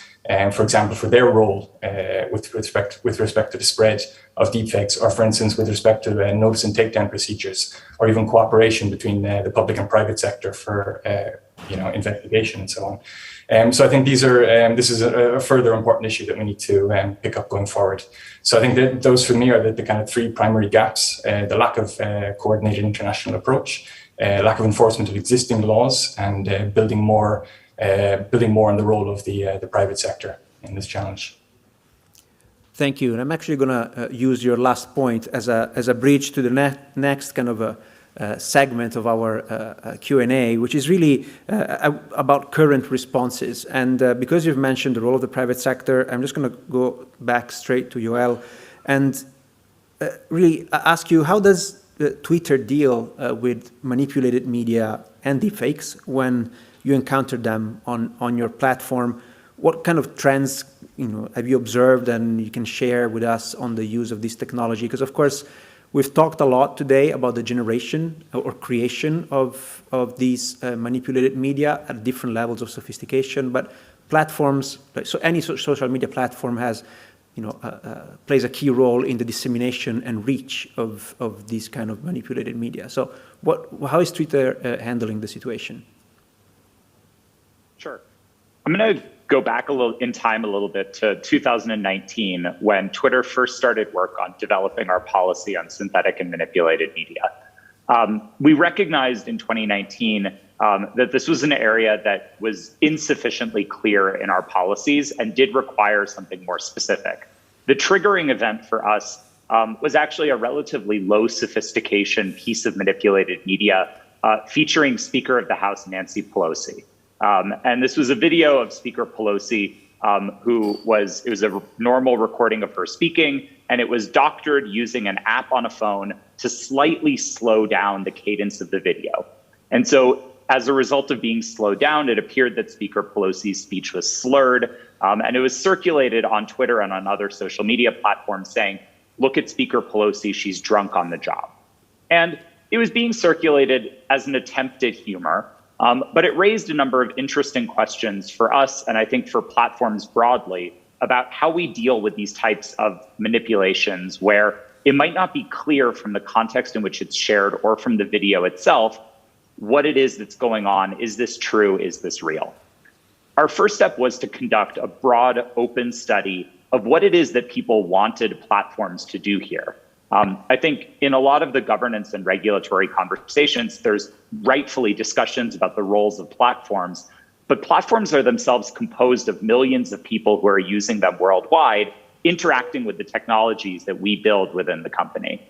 And so we started by going to our community around the world, and we conducted large-scale quantitative and qualitative research to try and understand community expectations of intervention. Unsurprisingly, an overwhelming majority of people who we talked to said, yes, this is a problem, and yes, we expect Twitter to do something about it. We knew that was going to be the response. But what was more interesting for us was there was not broad alignment, although there were some trends about what it was that people wanted us to do. For example, we found that globally about 60% of people did not want Twitter to be in the position of categorically removing all manipulated media. Instead, there was general alignment around Twitter taking steps to provide people with authoritative context. And I think this is a really important distinction. When we asked people, presented with the facts of harmful manipulated media, whether the response that they were looking for was for the platform to take it down and remove it entirely, they said no, they want to see it, but they want to have access to credible information that could allow them to evaluate it in a more sophisticated and informed way. And that became the basis of our policy interventions here. And so our policy on synthetic and manipulated media begins first from a question of, is this media manipulated? And if so, how? And what are the sources that we're using to establish the fact that it's manipulated? That could be a technological source, so it could be a detection that we develop and maintain for whether the media is manipulated. But more often, it's the product of investigative journalism and open source research where people look for evidence that this media is being shared out of context, that it was doctored, they find the original source of it and compare it. And the beauty of being an open and public platform like Twitter is that often those conversations are happening in public, in real time on our service. And so as a policy intervention, we're able to apply labels to tweets that identify them clearly as manipulated. And then if you tap on those labels, you're taken to additional context that explains precisely what that manipulation is, not coming from Twitter, but coming from outside experts, coming from journalists, coming from researchers who are able to be a voice of authority on some of these issues. And I think that that really represents one of the points where, as we think about the question of manipulated media and deepfake governance generally, we should recognize that this is happening in the context of a broad community of defenders. And I think that, as was hinted at in the previous panel, that's going to be one of the ways we pull ourselves out of the cat and mouse challenges here. But I really do want to emphasize that as we've approached this issue, we've observed that removal is not going to be one of the strategies that resonates strongly with our communities across the board. Second, we have to rely on a community-sourced approach to identification and detection of deepfakes and other manipulated media. And third, we really have to prioritize getting context into the hands of people who are encountering this media. Thank you, Yoel. I now just want to shift a little bit the focus more at the national level, and I have a question for Yu Yang here in the room with us. So self-regulation is a basic principle of governance in many countries. However, it comes with with its own limitations somehow. So what do you think are specific roles that governments and tech platforms should play to curb the spread of deepfakes? What is your perspective on this? Yes. Considering the two-sided nature of deepfake technology, there is a case that the government can refer to what kind of policy response it should take. With the development of AI technology patents are also rapidly increasing, and of course, there are also deepfake patents. In Korea, patent applications related to deepfakes are increasing, and the Korean Intellectual Property Office is probably thinking about this issue. Deepfake is a technology in the early stage of development, and since the potential of the technology has not been fully revealed yet, excessive regulation can suppress technological development. Typically, synthetic data made with deepfake generation technology can play an important role in resolving the lack of data necessary for the development of AI. Synthetic medical data generation through deepfakes can be very useful in terms of protecting personal sensitive information and confidentiality. It is necessary to respond in the direction of preventing the spread of illegal deepfake information rather than regulating the technology itself. At this time, there are not many academic researches on their effects, but examining the spread of deepfakes shows the following three main characteristics. First, the spread of deepfake is a sporadic network, difficult to control, and initially spreads faster than the real things. It is necessary to quickly determine fake and factual information at the initial stage of occurrence. Second, the aim of deepfake is to trace the information space so the people gives up looking for any truth amid the chaos. There is a need for a prompt response from an institution with public credibility. Third, it is important to quickly disseminate the fact-checked results. Studies have shown that after someone fact-checks, fake information is no longer spread. The role of government and technology platforms can be drawn from the above characteristics of this information. In the short term, the most effective solutions could come from major technology platforms that voluntarily take more stringent measures to limit the spread of illegal deepfakes. The technology platform should play a role in early stage detection and diffusion blocking. As a next step, the government should provide prompt judgment on deepfakes as a credible institution. In this process, it will be necessary for journalists, fact-checkers, and citizens to collaborate to disseminate fact-checked results quickly.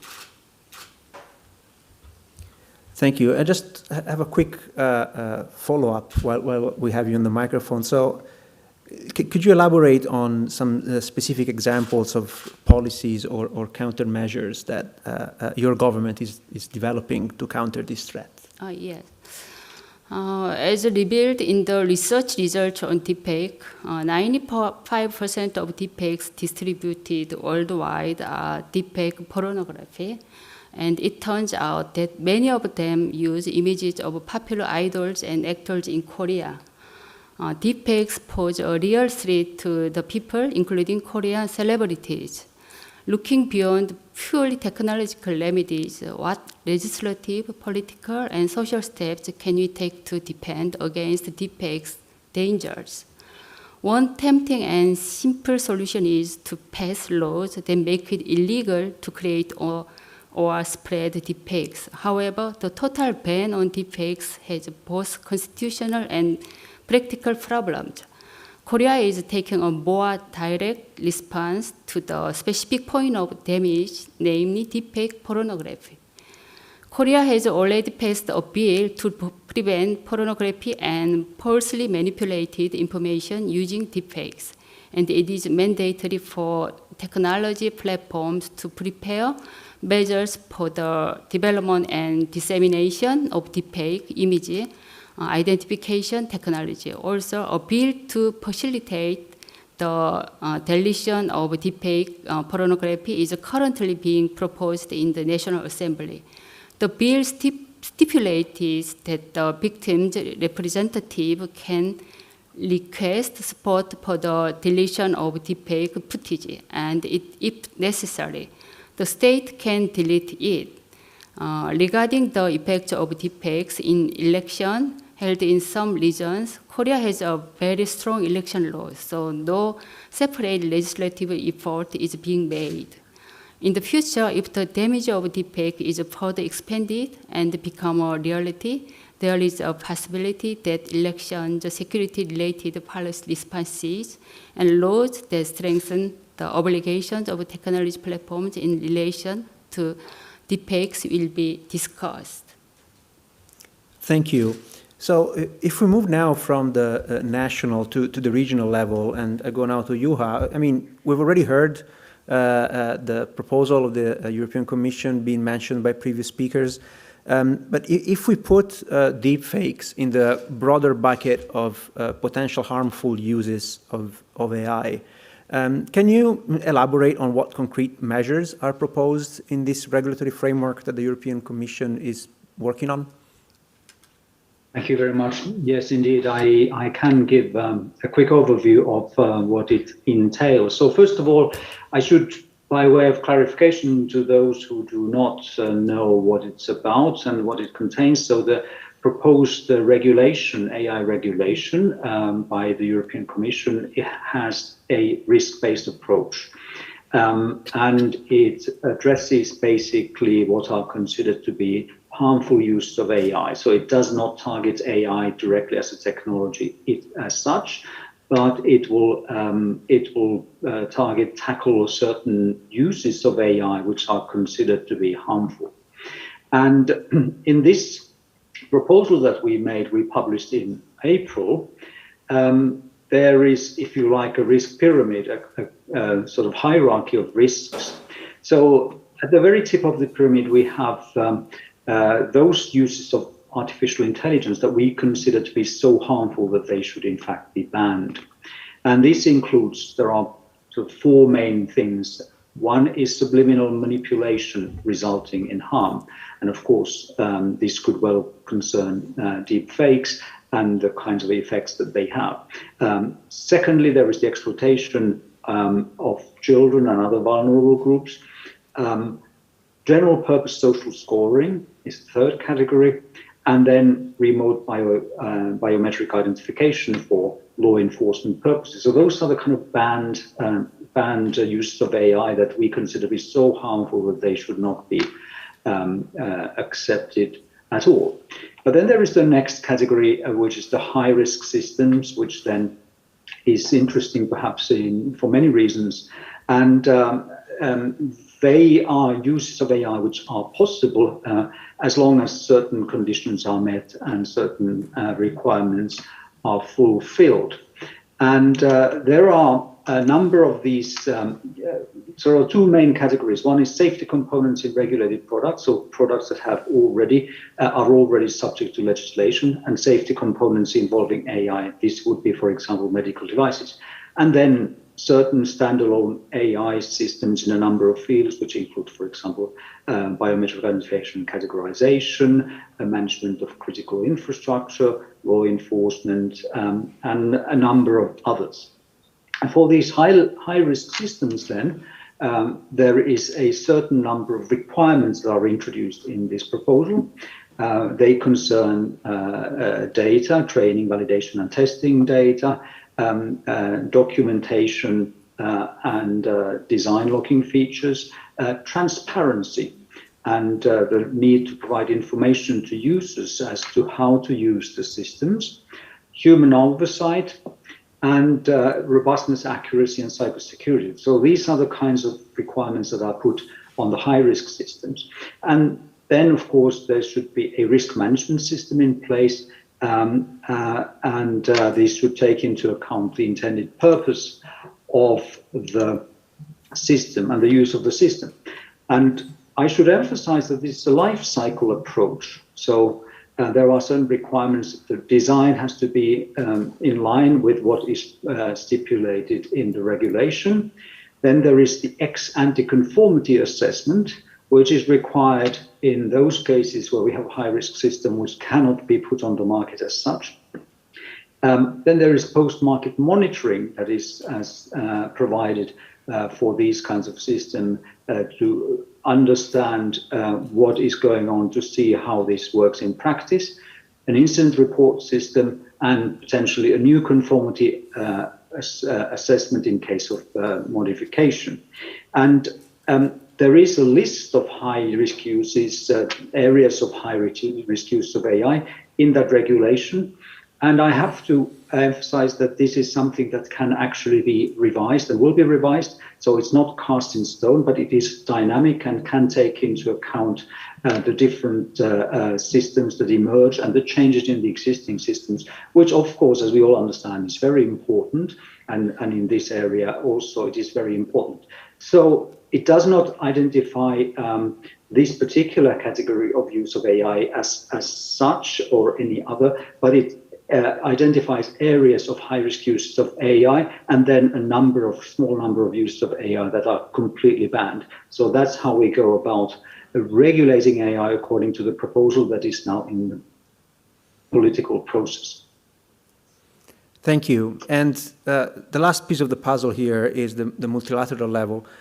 So Audran, back to you. How has the deepfake phenomenon been addressed at the level of the UN? I would say that, much like the rest of the world, I think the UN is still trying to get up to speed with what, the phenomenon of deepfakes really means and how it impacts us. So as a result, I would say that, discussions in the UN, I think, are very much still in a nascent stage. That said, I think, the issue of deepfakes itself, and as well as the broader and wider yet related issue of the erosion of public trust, I think is something that has already been acknowledged several times at the highest levels of the UN. So, and Secretary General Antonio Guterres has several times already acknowledged his concerns about, growing political instability, this mistrust between, the governments and the public. And he's also highlighted, the role that technology can play in amplifying the harmful effects of this. For instance, at the recent opening of the 74th session of the General Assembly, he characterized this growing mistrust as one of the four horsemen that threaten our global future.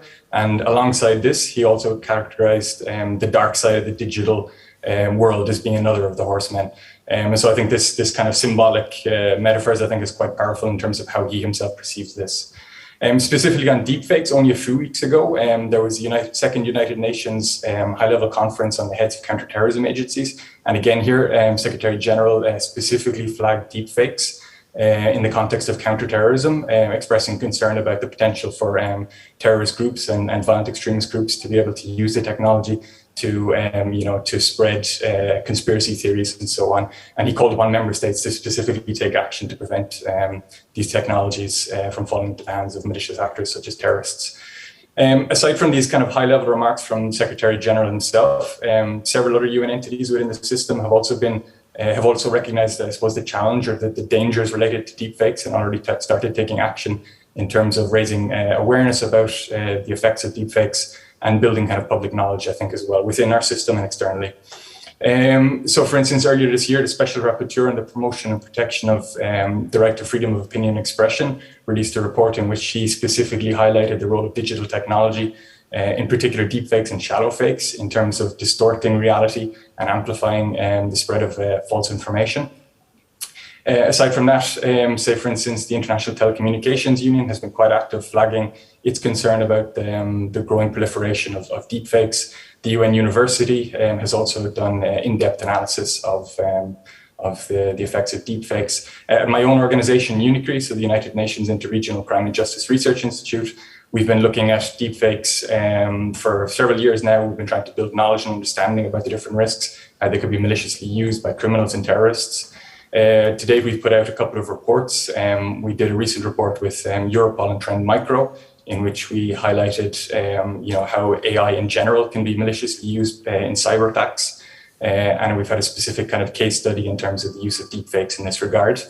And only just very recently, we released a report together with the UN Office of Counterterrorism, looking at, further down the line, what might we see in terms of the innovation, in terms of the tools and technologies that terrorist groups and individuals might use. Again, specifically flagging out the role that deepfakes might play, for instance, in the spread of false information, incitements to violence, calls for action, and as well as other kind of more complex examples, including how deepfakes might be used in terms of complex fundraising strategies for terrorist groups.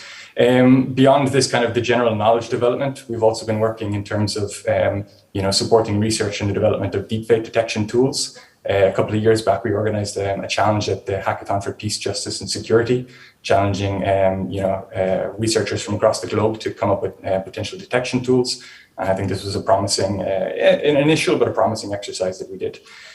So I mean, just to recap, I think we've already seen several high-level references to the issue of deepfakes, and we started to see already a lot of UN entities within the system taking action in terms of knowledge development, awareness raising, and so on. But I think we're still, still a little bit away from having some sort of concrete discussion on the governance of AI within the UN system itself.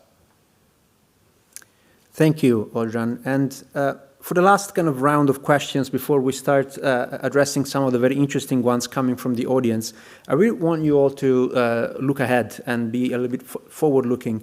So I just want to go back to Yoel for one last question to you. So when it comes to deepfakes, how can the technology sector get out of the famous cat and mouse game that we've heard so many times today already, of adversarial detection and response, and then the technology becomes better and so on and so forth? So won't there always be someone making, or using a better technique for producing convincing deepfakes? I think we should begin from the premise that there always will be somebody producing a better or more convincing deepfake. And I think an effective response here, I recognize the irony as a technologist in saying this, is to not focus on the technology. I think we have to go back to much more foundational offline strategies for promoting resilience. When we look at sort of other domains of disinformation, a lot of the most effective responses we've seen have been ones that recognize that disinformation is a society-level security challenge and not one that can be solved by technology platforms or developing better software alone. To give a couple of examples, I think if you look at, for instance, hack and leak campaigns associated with cyber intrusions, this was something that as people became more aware of it, we could start to develop more resilient strategies for managing these things when they happen. We don't begin from a premise of saying we can always universally prevent intrusion into private networks. We don't start from a premise of saying we can prevent threat actors from disclosing information they get when they hack people. We begin from an assumption that those things will happen because security isn't perfect. And we then turn to the question of, what's the most effective or responsible way of reporting on a hack and leak when it happens? Because some of the most prominent cases that we've seen in Ukraine, in the United States, and elsewhere have been instances where the hack and leak itself happens, and where we failed was doing the adversary's work for them by then reporting on the product of the hack and leak. And I think we can apply that same lesson to the context of deepfakes and other forms of manipulated media. It's never just going to be sufficient to build a better detector, especially because some of the technologies here are so unsophisticated that detecting them is essentially a trivial endeavor from a technical standpoint. We should start asking the question, what are the skills we need to be equipping people with to understand this? What are the skills that reporters and journalists need to have to be able to do source verification? What are technologies that we can build, again, going back to some of the discussions in the previous panel, to help create a pipeline of trusted content from the lens of a camera through to a TV screen or a computer or a phone? These are the sorts of things that if we start to intervene at a systems level there, we can start to get at the much broader and thornier question of an erosion of trust at the societal level. And finally, I think we need to focus on growing the community of defenders who are focused on some of these challenges. When I look at Twitter's experience working on manipulated media, I always come back to the fact that one of the most potent tools in our arsenal is the fact that there are hundreds, if not thousands of people worldwide who are focused on identifying manipulated media and sharing their findings in real time. We see this play out every single day on our platform. And it's not just something that's the product of hobbyists who are, using TinEye and reverse image search to try and find where media came from. These are people who are committed to a healthy public conversation and to the maintenance of democratic governance through shared reality.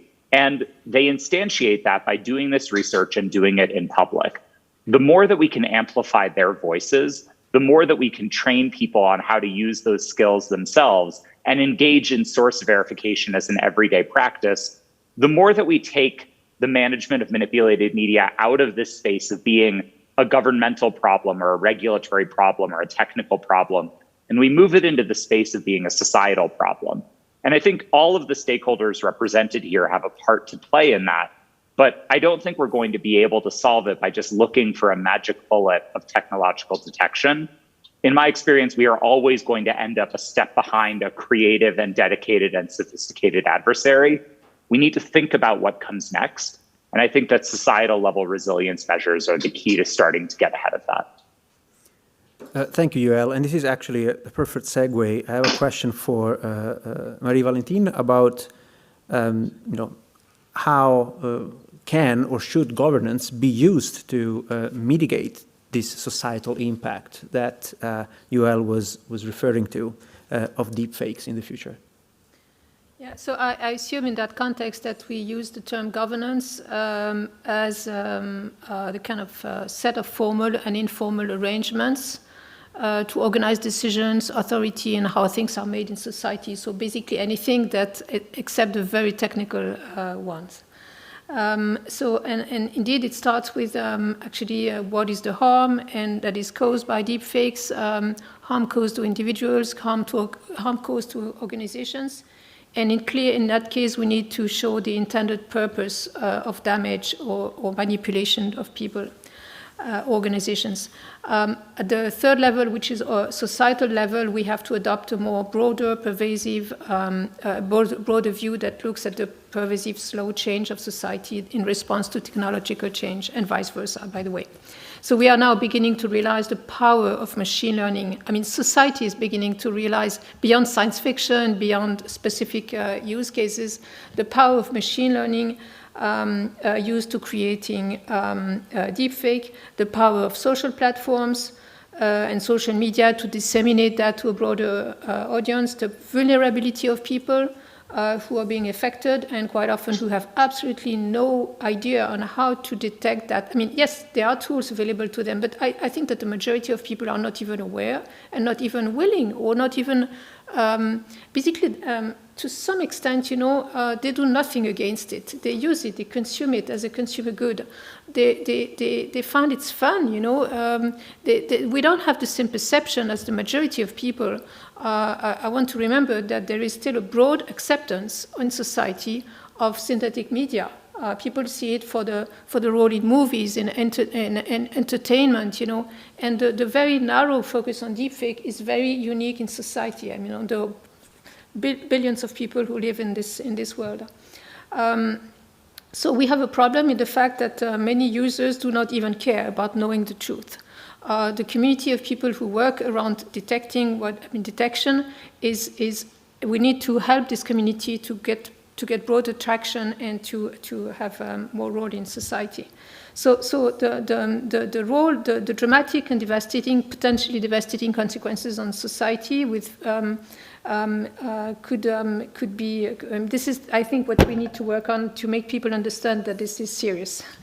None of the possible response strategies is easy to implement for a variety of reasons. We've talked about the fact that any intervention to regulate, begins with the establishment of conditions of legality. We need to create the legal basis in many cases, and that banning, labeling, removing is on the side of those who contribute to disseminating. That must also align with the business models in a way, in the sense that for organizations that get much of their revenue from, we need to find incentives in such a way that actors in this deepfakes dissemination phenomena can actually find a good reason, some economic rationale to fight it completely, seriously. What else? I also would like to emphasize that I think indeed it is a global problem, but I don't know what kind of global solution would be if any kind of global solution or global governance arrangement is possible. I tend to think that that institutions have a role there, but that the solution will not necessarily be developed by institutions. Because deepfake is a symptom of something that happens completely outside of institutions. And it's one of the major, it's a symptom, as I said, it's a tip of the iceberg, but something on which institutions have currently very little power to act. Things happen elsewhere. And we don't have a governance arrangements to deal with that. In a way, it's a bit similar to the blockchain phenomena, which tends to say, okay, we can create distribution and we distribute trust, and we don't need a central authority to tell us what can be trusted. Trust can be distributed among us. Okay, that's the concept. But in the reality, it is very, very different. We also have the problem of that I would call the free riding problem. That if a jurisdiction is very effective at countering deepfakes, then the deepfake producers just go elsewhere. This is not unique to deepfake and machine learning. It happens in lots of other domains. Whether that is true or not is debatable. It may not be true, but I think we may wish to look at other domains where similar problems exist and look at the kind of response strategies that are being developed to tackle the problems in these cases. Finally, I just would like to say about this question of trust and truth. As many of you, there are sort of claims, voices, that raise the fact that we're moving to something called a post-truth society. And what does it mean, this post-truth society? And this is another aspect that I think is perhaps even more revealing of what happens in society than simply the deepfake symptom of phenomena. It is the fact that a post-truth society would be a society where shared objective, shared standards for truth are being disappearing, But there is a kind of slippage and confusion between facts, alternative facts, knowledge, scientific evidence, opinion, belief, and truth. But this doesn't mean that there cannot be trust between people. This doesn't mean that you can't have communities that share the same understanding of trustworthy relationships. You can have a kind of contractual trust that develops between individuals that replaces institutional truth developed by institutions. And so we move into the post-trust society, where we also say that where we say that trust is needed. We might argue that no, we no longer need the same kind of trust among institutions and people. You can have different types of trustworthiness relationship where you just have confidence that a given operation, a transaction, is okay. So, if we think broad about deepfake, we have to think about a bit outside of the box of the conventional way to develop response strategies and governance arrangements that fits the need of the current legitimate institutions. Thank you. And I want to go back to Yu Yang. And based on the lessons that we've learned during the COVID-19 pandemic in relation to how quickly and to what scale misinformation can be distributed and disseminated, what kind of international cooperation mechanism do you think could be established to help individual governments deal with this misinformation problem? In the COVID-19 era, countries around the world have had to fight not only the virus called COVID-19, but also this misinformation and fake news wrapped in science. Important insight can be gained on the response to a common international issue through the dissemination of a huge amount of COVID-19 dis and misinformation. The impact of this disinformation on real people's perception of COVID-19 and the effort of countries to respond. First, importance of the international networks on the COVID-19 misinformation. IFCN, the International Fact-Checking Network, played an important role as a base for international fact-checking activities.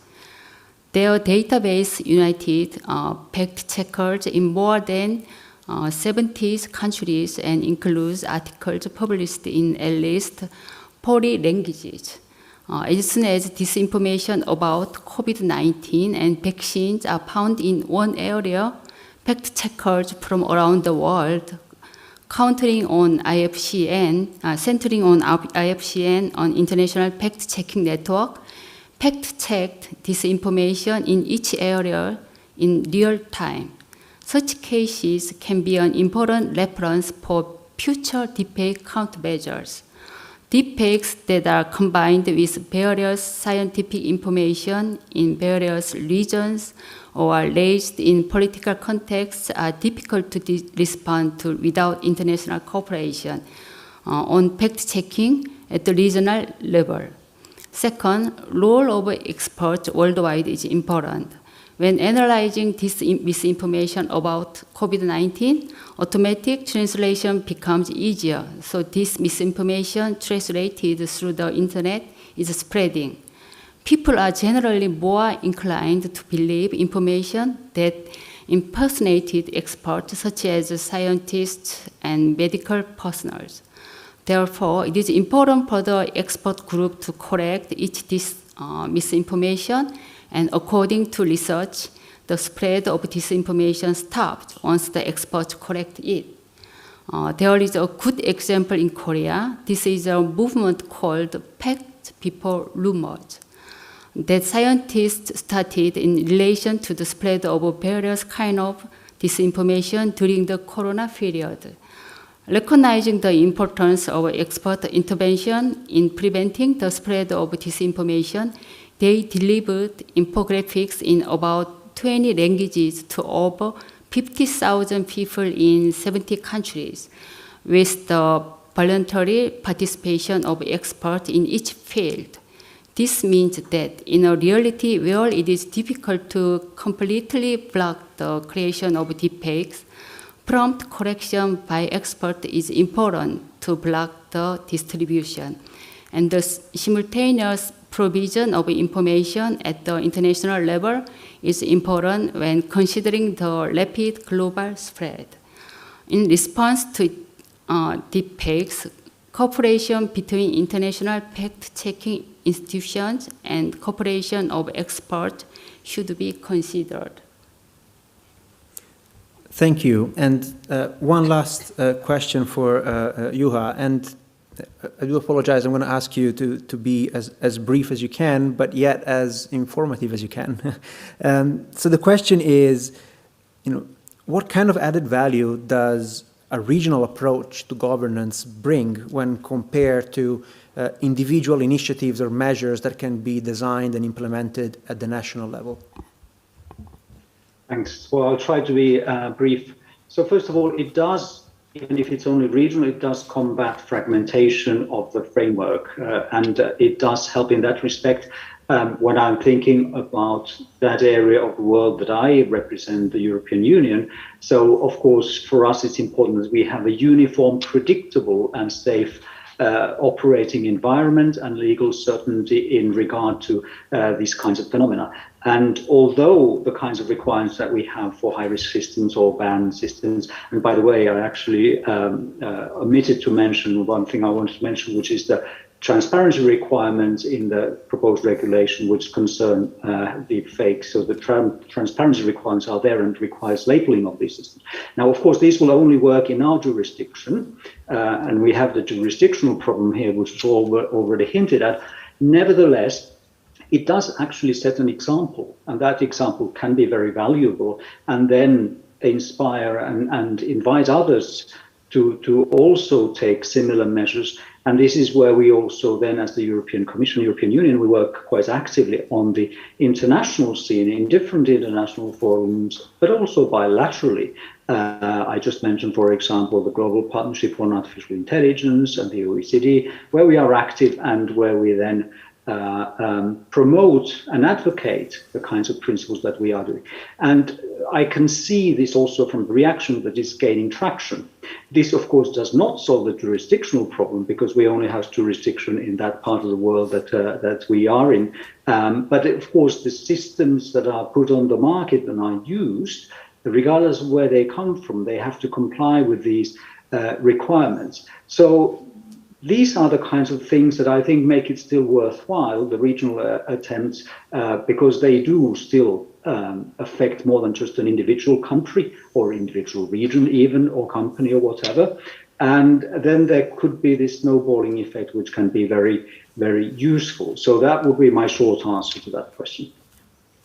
Thank you. Thank you very much for the insightful answer, despite being very concise. So thank you for that.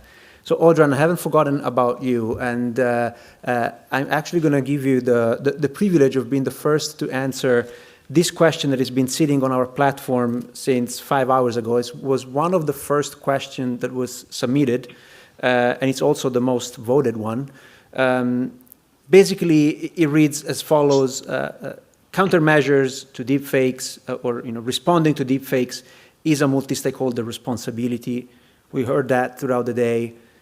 But who should take the lead? Who should start and potentially have the responsibility of regulating it? Is it the private or is it the public sector? Because we're now in a situation where everybody recognizes that it's a multi-stakeholder responsibility, but no one is taking the first step. So who should start and take the lead?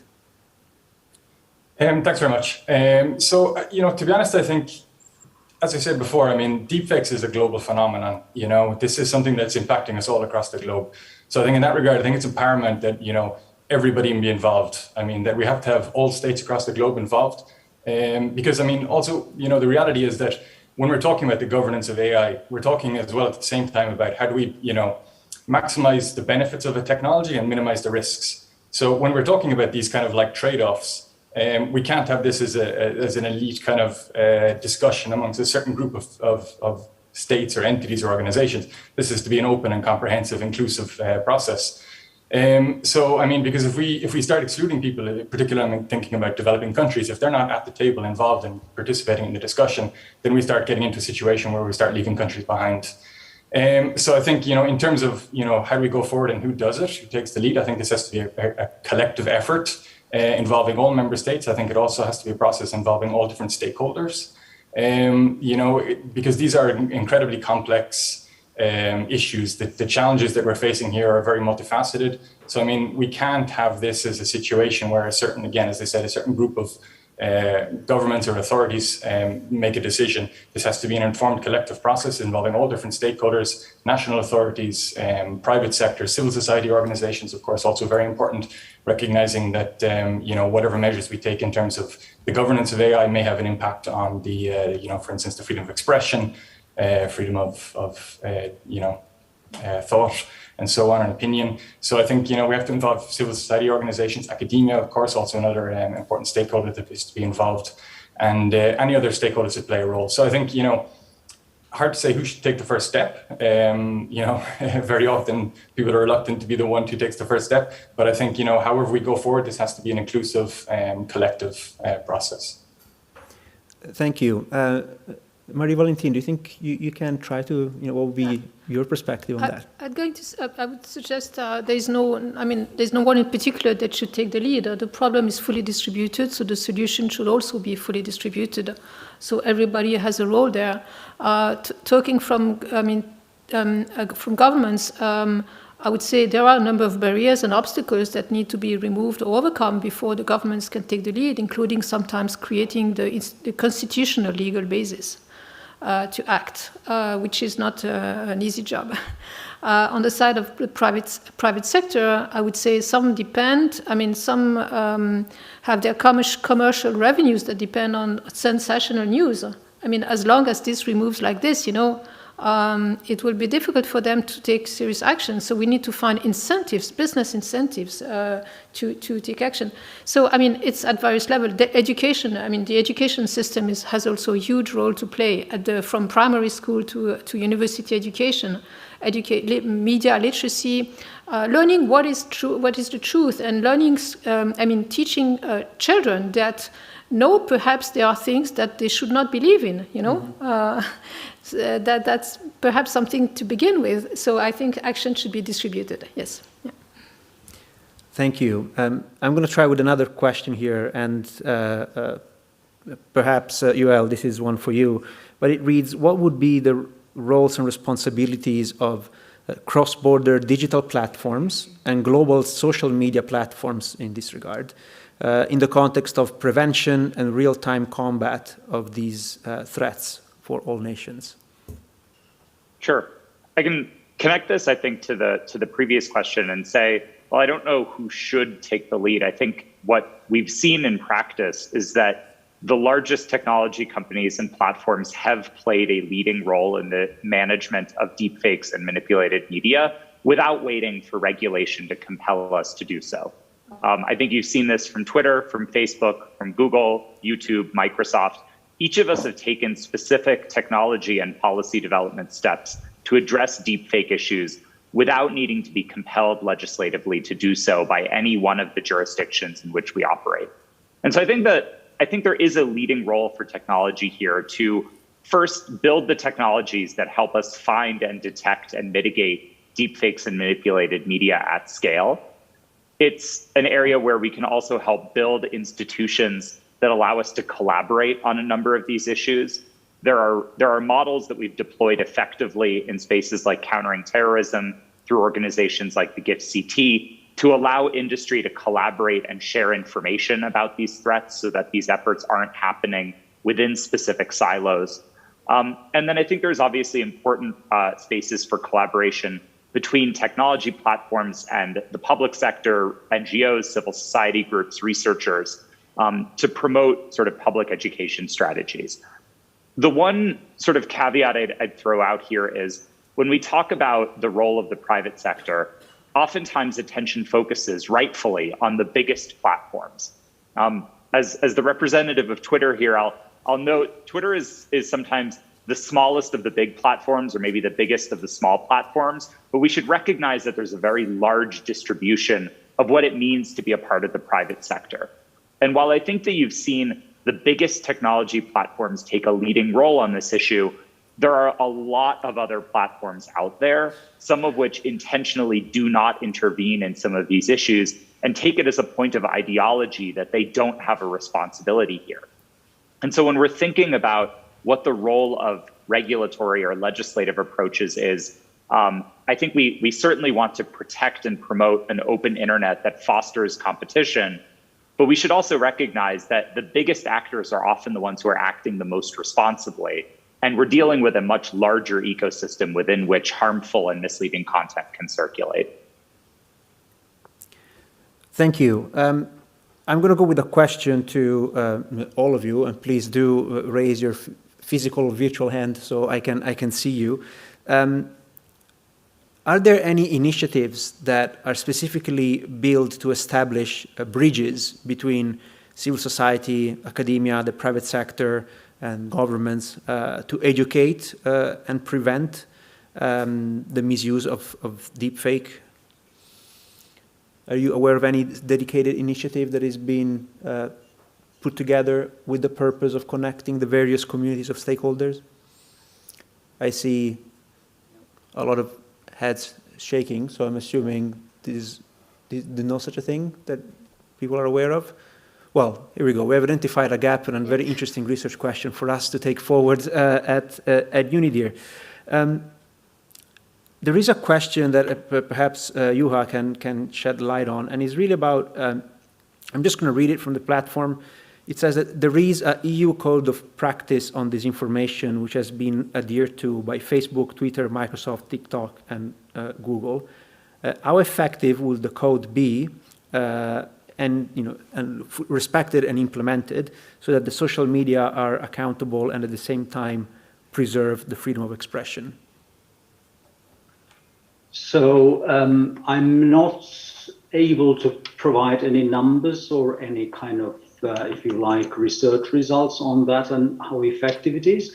And in that regard, I think that's an open question. It's also largely a question of perception, because this is something that we do deal with a lot. So, it goes back to the question of trust, of course, because trust is something that we have noticed and we all know is very important. But in our discussions with the general public on the one hand, and the stakeholders, the developers of these systems, users of these systems, we notice that trust is very important. And of course, the public perception of what is effective may not always necessarily correspond to the reality in some respects. For example, if we think about, give you an example from a completely different field, if we think about the employment effects of digital technologies more generally, this is something where a large proportion of the population thinks that it's negative and very negative, whereas the economists who work on this topic, they come up with very different predictions, and some of them are not particularly negative, others are more pessimistic. So this is one of the things where of course we cannot really say. As I said, I don't have any numbers to give you, but at the heart of the approach that we have adopted towards AI in general is to ensure that AI systems in general can be used safely and with confidence in an environment of trust, because we think that trust is essential for the uptake of this technology, and the uptake, of course, is essential and necessary for the benefits of this technology to materialize. So lack of trust can lead to rejection of this technology and the loss of the beneficial effects that could result from the use of this technology in a responsible manner. Thank you. And with that, I'm afraid we're running out of time, although there's still 16 questions pending. I'm afraid we will need a whole other day to go over them all. But it's been an incredibly inspiring panel. Thank you so much to all of our speakers who engaged with us in the discussion. Please join me in a physical and a visual applause for those that are online. We are about to go on a short break before our last high-level panel. But before we do that, I just wanted to share with our virtual and physical audience the link to our feedback form. It is really important that we capture your impressions for the day so that we can always try to make the next event better. So please, if you are logging in, do scan the QR code with your phone. If you're here in the room, you also have a physical feedback form on your desks if you prefer to do that. And with that, we're just going to adjourn the meeting and see you back in the room in 10 minutes. Thank you very much.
Great, let's resume, please. And it's my great pleasure now to welcome you to the concluding panel of the day, Preserving and Fostering Digital Trust, the Way Forward. And going by the discussions we've had so far, I think that's the hard part. So let's see what we can do here. I must say, just looking back at the day, I've rarely been at a conference where we had so many Hollywood celebrities show up, fake, all of them, of course, but if you think of it, we had Leonardo DiCaprio talking to us, we had Salvador Dali resurrected from the grave. It was quite impressive, and I think it did show the spectrum of possibility and what the technology can do already. So I do think I have to correct my earlier statement when I said that the innovations dialogue is about over-the-horizon technologies. Just looking back at the discussions now, it seems to me that this is very much an around-the-corner technology that is already very much up on us, so it is urgent and about time that we get talking. Now, we touched upon some of the benefits that the technology underpinning deepfakes can have, but certainly most of our discussions focused on the risks and the downsides that it can have, the disruptive impact. And we have seen how deepfakes can be used as part of social engineering strategies, how they can be aligned with wider social trends, and that makes them particularly impactful, and they can amplify already existing distrust in institutions and governments. Surely we've mentioned the COVID-19 context in which we've seen what false information can do. And just one example, of course, is the widespread reluctance to adopt any contact tracing apps in various populations. And I think we've also seen how deepfake technology, if it's combined with micro-targeting and spear phishing, can be particularly impactful. Just one example from 2019 where the voice of a CEO was impersonated in such a realistic way that an employee transferred 200,000 euro to another account thinking that he was doing this ordered by his boss, but in fact he wasn't. So all of this was quite impressive, and I think if anything, the discussions today have left no doubt that the international community now urgently needs to prioritize issues of digital trust and security, and that we need to take concrete steps to protect and promote shared standards of truth if we want to harness the transformative benefits of the digital revolution. Now, the discussion at this panel and the concluding discussion of the day will explore what digital trust actually entails and how it can be preserved and fostered. And I think that is a tall order. If you think of trust in a general sense and outside the digital domain, it's such an eternally relative concept, elusive certainly to a certain degree. It has layers of psychology and emotional dimensions. It's inherently hard to earn and even harder to grasp, I find. And though it is still part of everyday life, it's essential for human interactions. You go to your bank and there is an element of trust involved. If you see your doctor, there is an element of trust involved, and so on and so on. So we'll now explore what that can mean in a digital context. And I'm truly delighted that we have a great lineup of speakers with us for this panel. And they really need no introduction, so I'll keep it very short. First, we have Izumi Nakamitsu, the UN High Representative for Disarmament. She's joining us virtually from New York. Amandeep Singh Gill is here with me in Geneva, Director of UNIDIR, International Digital Health and AI Research Collaborative. And Kaya Sieglitsch is joining us online. She's the Senior Director of Digital Diplomacy at Microsoft. Unfortunately, Nina Schick, who was supposed to join us, will not be able to be here this afternoon due to an unforeseen situation. Now, I'll kick things off with a question to all of our panelists, and perhaps Izumi, you can then be the first to answer. And actually, it's a bit of a set of questions. So what does digital trust actually entail, and why is it important? The Secretary General spoke of a global trust deficit, but how does this lack of trust actually manifest itself in the digital domain? And does the notion of trust differ at the individual, societal, institutional and intergovernmental level, and how would such a lack of it manifest itself at these different levels? Izumi, please, the floor is yours. Thank you. Thank you, Robin. It's great to be here, even though I'm joining from New York. I wish I was there with you. Obviously, I have a deep trust and confidence in everything that UNIDIR does, so it's a pleasure to be with you, participating in this exchange of views at this panel. Now, I think growing digital hyperconnectivity, if you will, and its really varied dimensions mean that trust and openness need to be fostered on many levels, many different levels, and also across many different relationships in order to promote an open, secure, stable, accessible, and of course, peaceful ICT environment for everyone. And I think, in your opening remarks and some of the discussions that I captured in earlier sessions really point to those important aspects. And there are different notions, of course, of trust in the digital domain. For instance, there is the trust which, of course, the users have to have in a system.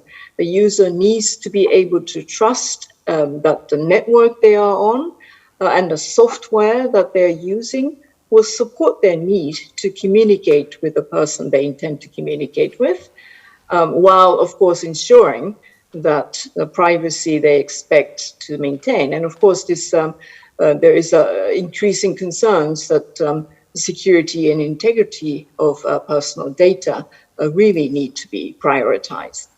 Now, second dimension, of course, there is the trust in the relationships between individual citizens, the private sector, and their governments. It is important for citizens to be able to trust that their government will protect their interest in cyberspace. This will be key in the challenge of striking the right balance, if you will, between national security and privacy concerns, as I mentioned. And then, of course, third, there is the trust in state-to-state relationships. And this is, of course, the focus of our work at the United Nations so far in the peace and security context. This has been, addressed through, as you know, 6 groups of governmental experts and an open-ended working group and a new group, which has just started its work. The aim has been to bring states together to build trust and consensus amongst them. Why is this important? Why is trust important? And it's because the lack of overall trust is leading us all to fragmentation, which of course has dire consequences in the digital space and can also potentially result in the escalation of tension and conflict. And all stakeholders, as well as states, need to come together to make sure that this is avoided at all costs.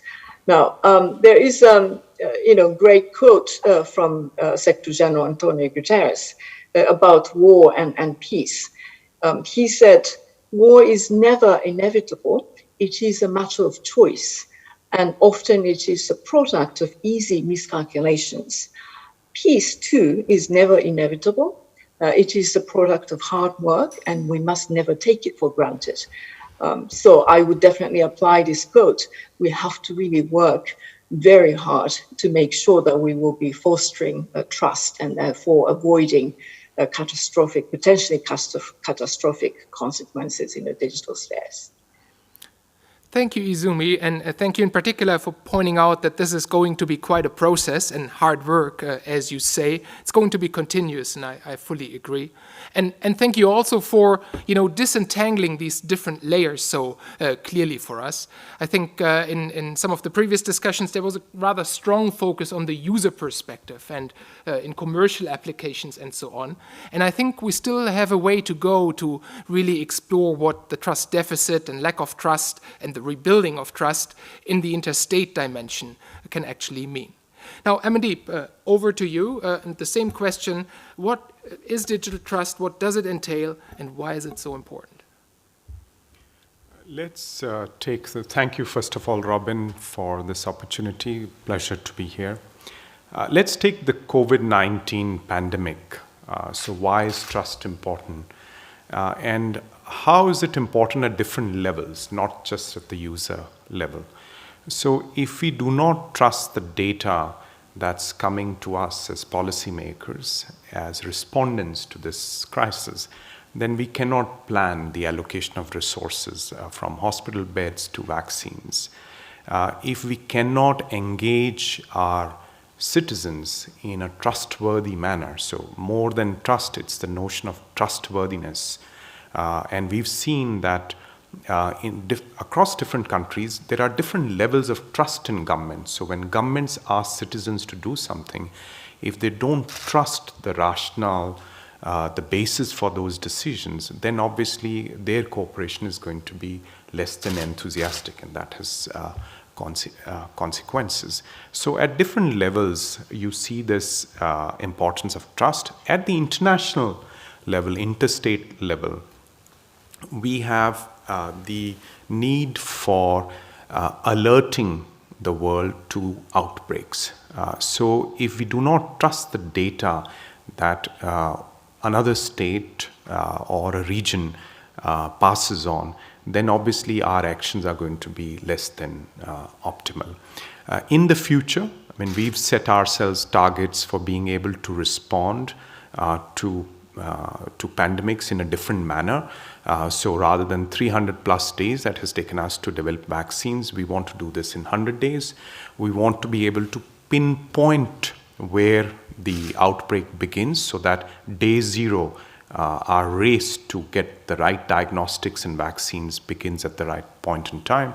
Now, if we can't do that through data sharing, through bringing unusual data sources, usual data sources from across human, animal, and planetary health, then we are not going to be able to respond in a good way. So trust is fundamental to our future responses to health emergencies. And this is just one example where it's become so deeply important. And why do we say digital trust? Because data, information is increasingly digitized. It is available to us, it's presented to us in digital form. So these two notions have sort of become fused in our collective consciousness.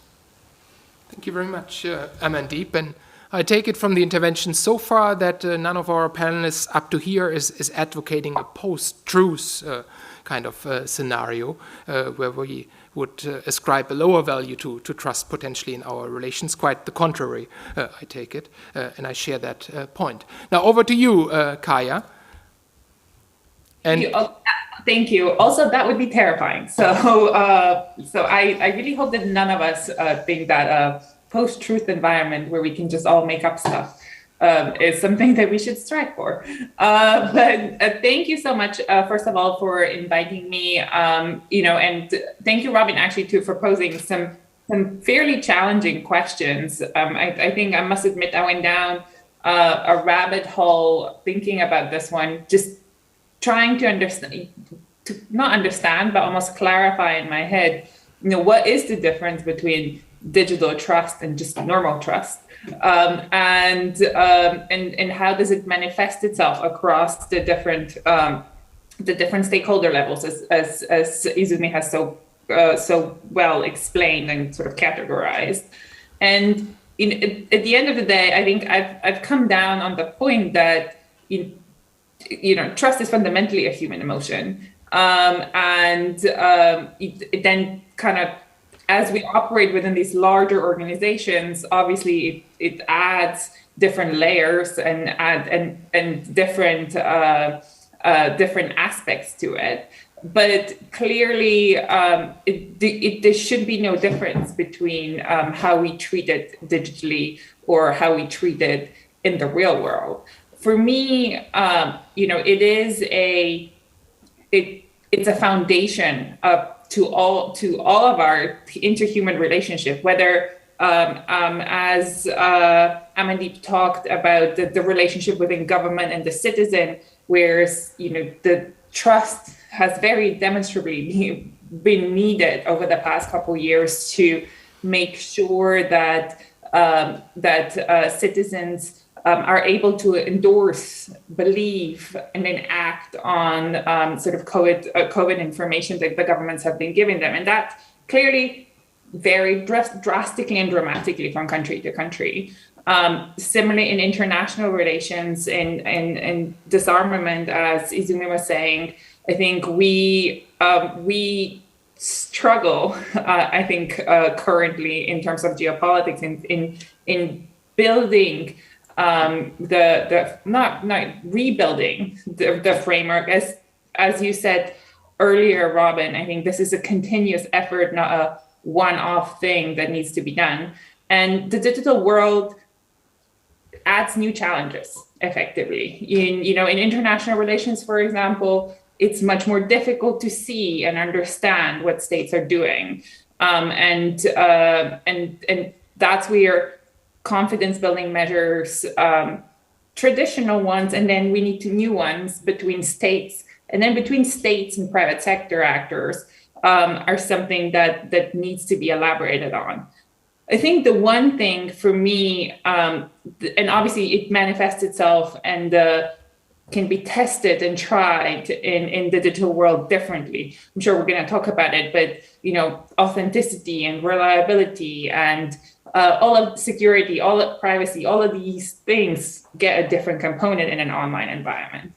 To think for me that I think was mentioned earlier today, but not emphasized as much as I would have hoped, I think was the real difference the digital world brings is the power that it gives, not just sort of the guarantee, like the organizations that traditionally have guaranteed or were empowered to guarantee trust, such as states, such as international organizations, or even the private sector, but to the individuals.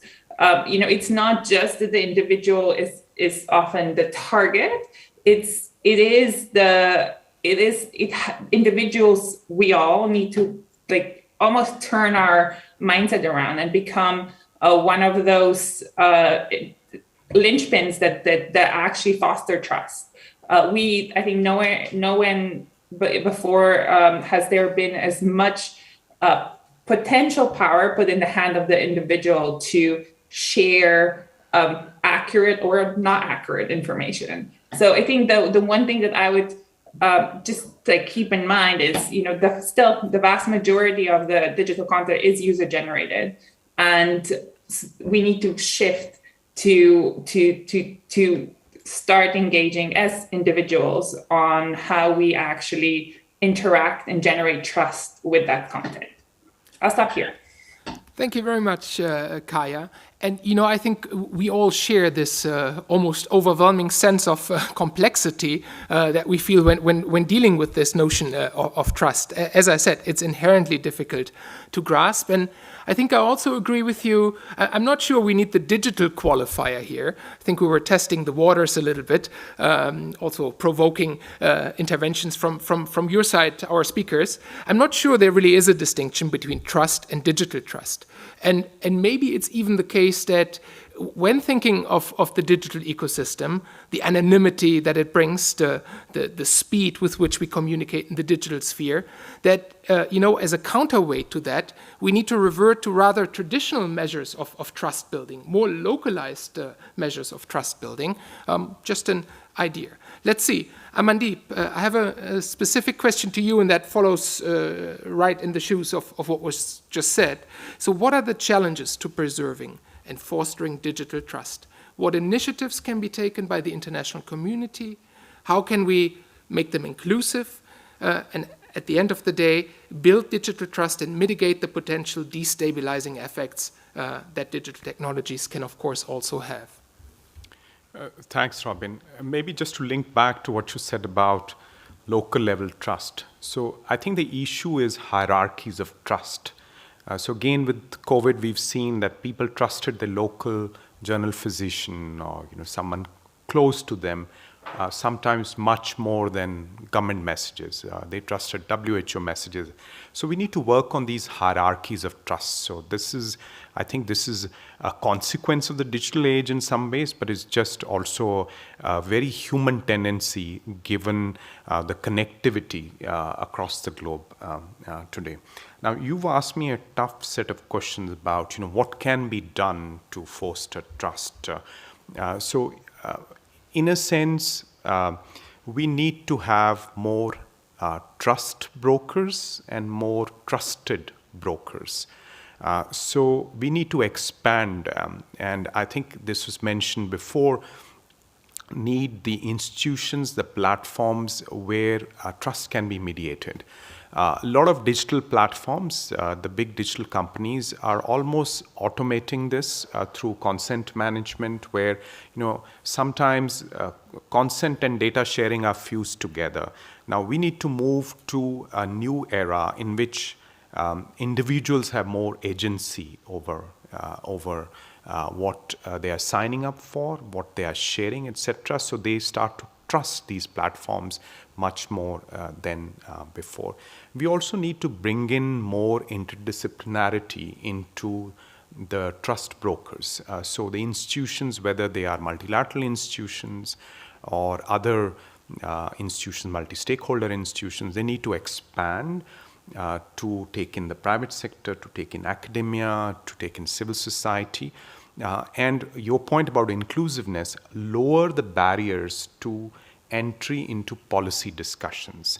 I have often seen discussions around digital health, for example, or AI in health, where frankly the perspective of the use cases on the ground is missing. What's the problem you're trying to solve? Who are the stakeholders around that problem? So I think lowering those barriers, so bringing in more diversity into those conversations. And then frankly, I think in a very intergovernmental sense, there is role for governments to really pick up the pace and do more in terms of clarifying the application of norms, in terms of building capacity around responding to certain events and incidents, in terms of attribution to certain things so that we have clarity about what's happening. Otherwise, in that kind of an ambiguous situation, the bad actors can exploit that to generate mistrust in multilateral organizations, in the UN, or in governments and responsible private sector players.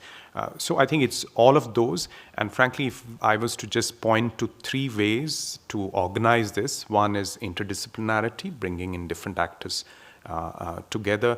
The other is a tiered application, this hierarchies of trust, tiered norms.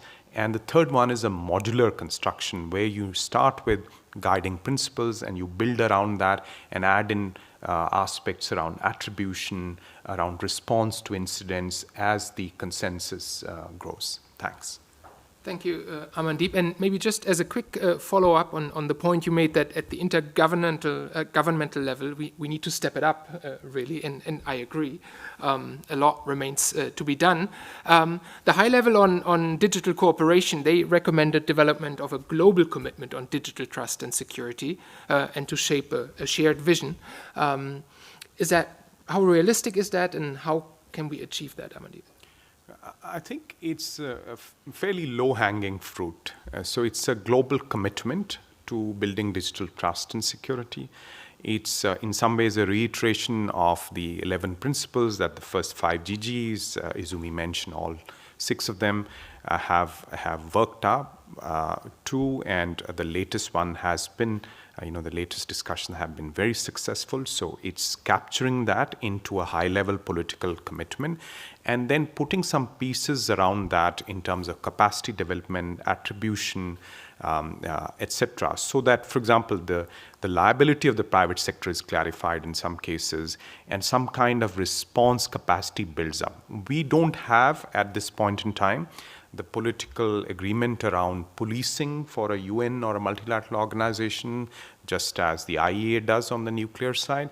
But I think we can already put in place some political agreements and start building blocks of that kind of capacity in the future. And this is what the fourth recommendation of the UNSG's high-level panel came out with, and now there is the roadmap, and hopefully this would be taken forward. Thank you. Now, over to Izumi and a few specific questions to you. What role can the UN play in promoting values of trust and ensuring the security and stability of the digital ecosystem? And also, what can the UN do to encourage more inclusive participation in this regard? And last but not least, how can the UN play a leadership role in this regard? Over to you, Izumi. Thank you, Robin. You know, not just in the digital sphere, but you know, in all of our global challenges, the key role of the United Nations has always been to foster multilateralism, foster cooperation, and also to facilitate substantive discussions, policy dialogues, and to forge agreements and consensus in often very sensitive or challenging issues.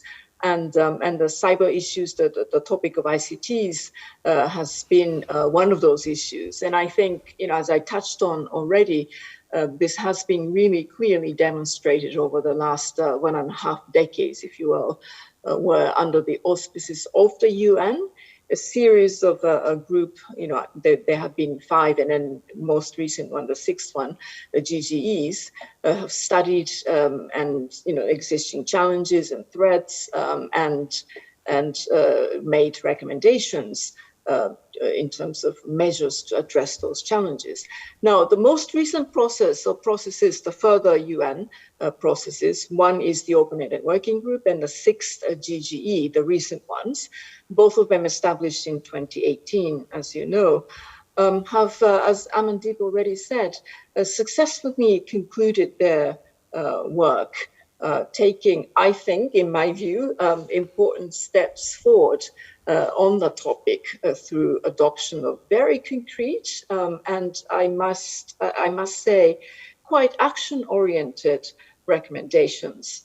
So I'm very happy that they have been able to actually make this progress. Now, a second open-ended working group has just completed its organizational session, and we're now preparing for the substantive session to start in December, of course.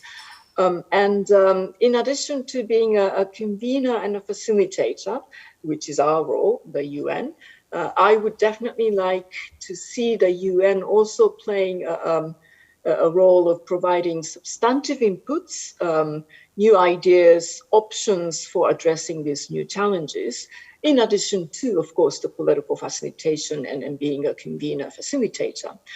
And, you know, as you know already, Robin, UNIDIR really is one of those really key instruments within the UN for that purpose. Now, the UN has also utilized, I think, in this area, the convening power to bring stakeholders, you use the word inclusive process, you know, various stakeholders together on this process. One very concrete example was, you know, under the previous open-ended working group, we organized the first ever really standalone multi-stakeholder event in the context of international security, where I think over 100 states and to be precise, 114 stakeholder representatives actually came together in the UN conference room and discussed ICT threats and ways to address them. And I've heard from both sides, you know, multi-stakeholders and also the government representatives, that they all found that particular discussion to be extremely useful. So way in which inclusivity can be encouraged is through wider outreach, of course, and I think it's very important that by growing a global network over time. So we are, you know, investing in that sort of work in order for us to be able to create such a global network. Not all relevant stakeholders naturally see the UN as a forum, But I think, there is increasing interest on the part of the private sector, industry people also, to see the UN as at least a useful forum to come and discuss these things. So we also need to address the traditional perception that states are solely responsible for maintaining international security. Amandeep already mentioned this. Of course, the states indeed, do carry the primary responsibility on issues such as ICTs in the context of international security. Just because this is such an integral part of our societies and all sorts of activities that take place in our society today, other stakeholders have and also must have a key role and also key interest and understanding in securing the cyberspace. Perspectives from the private sector, civil society, and academia really contribute, in my view, a very unique and important part of the, if you will, a collective solution to cybersecurity that the international community is really seeking in also the UN processes as well. So I think we have a challenge also of changing the mindsets and encourage greater recognition of the importance of cooperative and collaborative and inclusive approach in securing cyberspace. Which brings me to my last point. I think beyond continuing to foster, cooperation and multilateralism and also multi-stakeholder approaches, it's important to note that this Secretary General has also taken several key initiatives to promote global digital cooperation. One clear example, as Amandeep already mentioned, high-level panel on digital cooperation, and of course the roadmap. That is quite key. But also, Secretary General launched his agenda for disarmament, in which he placed emphasis on understanding and addressing new generation technologies that pose possible challenges to existing legal, humanitarian, and ethical norms, non-proliferation, and peace and security. So in his agenda, he also undertook a commitment to engage and work with scientists, engineers, and industry to encourage their responsible innovation and responsible application of innovation in science and technology. And I think this is quite important if we are all going to try to make sure that application is for peace purposes and not otherwise. Now, he also made a commitment to engage with member states to help foster a culture of accountability and adherence to emerging norms, rules and principles on responsible behavior in cyberspace. And that's the work that we will be focusing on. So all these different, pieces of a jigsaw puzzle, I think, will need to come together. And I think that will be one of the important roles that the UN will need to play as we go forward in this key challenge of our time. Thank you, Izumi, and also for laying out this pretty big puzzle so clearly for us. And it won't come as a surprise if I fully agree that the idea to allow more UN entities to provide substantive input in some of these processes is truly an excellent one. So with that, over to you, Kaya. And I think for you, I have two sets of questions. And again, quite challenging questions, I feel. The first one is trust. What is trust again? Is it a privacy issue? Is it an accountability issue, anonymity issue, a transparency issue? Is it all of this, or is it something different altogether? So before I answer that, I actually just want to enthusiastically endorse everything that Amandeep and Izumi were talking about. I think we definitely need more clarity and in sort of the rules of our cyberspace, and particularly welcome the the sort of the statements and interpretation of international law that were published together with the last GGE, which I think was published 2 days ago. So go and check it out. And also really enthusiastically, we participated in the multi-stakeholder meeting that was mentioned. And yes, we want more of that, please. So just wanted to say that. And similarly, the other point that was not mentioned, but we felt was very important was, that earlier this year, and also I think last year on the Security Council, cybersecurity was discussed for the first couple of times, and the importance of up-leveling this to the highest levels of government, I think is also critical. To your question though, I think it's all of this. I think, it is accountability, it is security, it is privacy. I think it's also ethics, and it's also reliability.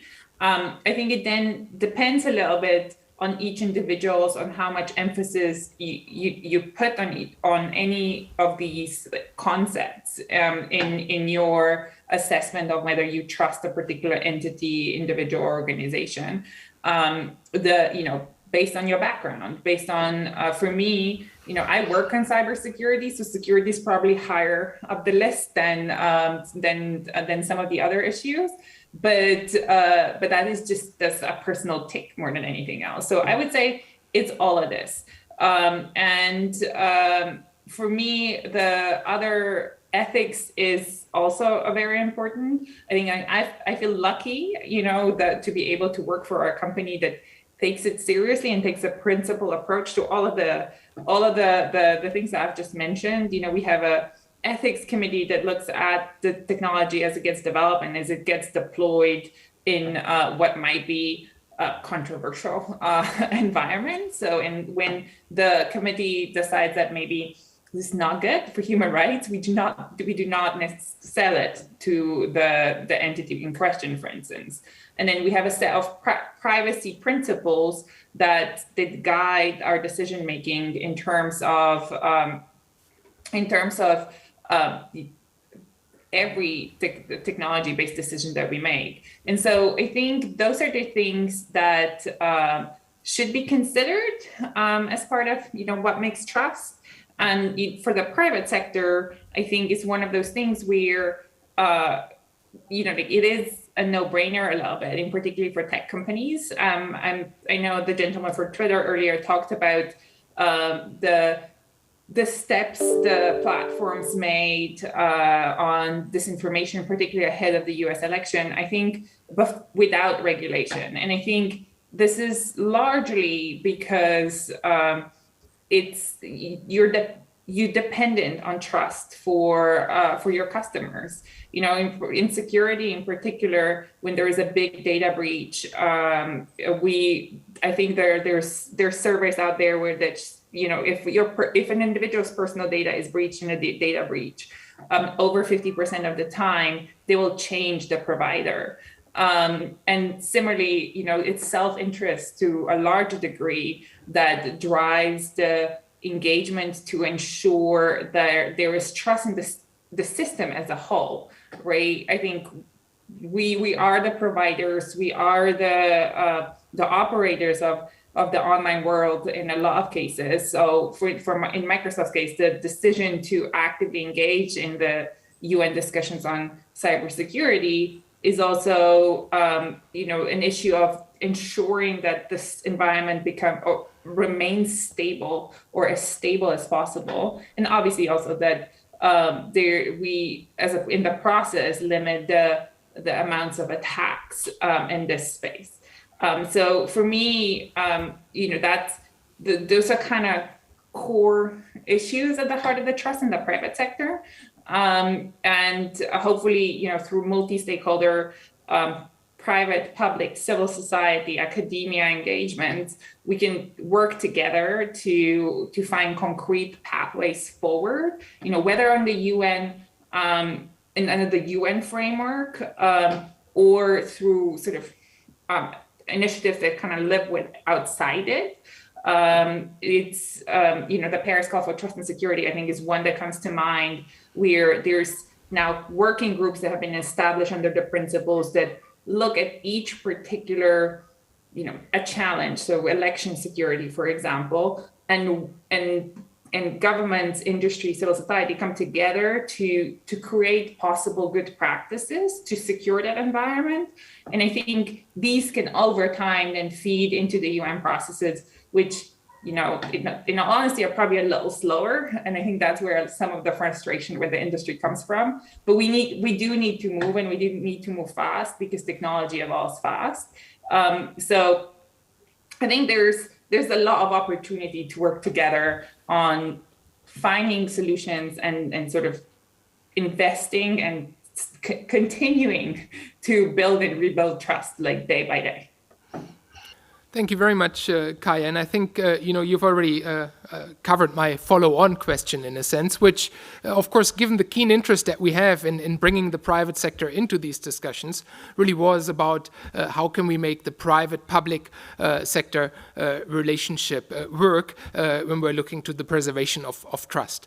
And I think that really is something that will stay with us. And again, a process and a lot of work ahead of us to make that happen. But you've covered it already in your answer. So let me move on to my closing question, which again will go to all of the panelists. And perhaps we can start with you, Kaya, on this one. So if we're looking to the future, what are some of the upcoming challenges to digital trust if we think beyond deepfakes? And today, in the course of the discussions, we heard how deepfakes is really just the tip of the iceberg of the AI revolution. So there must be a whole lot of more and potentially challenging trust and stability of the digital ecosystem. And then also, and relatedly, how can we build resilience in the digital ecosystem? I think that's a priority item also for all of us. Kaya, over to you, please. I think that's exactly right. I think it's the tip of the iceberg. I think it's difficult to say, what will come next. It could be anything. There could be, and it's probably going to be a little bit like deepfakes. A technology created to entertain people, or try and do something positive. It's oftentimes there's ways to twist even the most innocent application into nefarious purposes. And so for me, the deepfakes is just another of the technologies that might be misused and create challenges over time. Others and it's also not the only one that we face today. The sort of the army of bots spreading mis and disinformation there's plenty out there that we need to be addressing.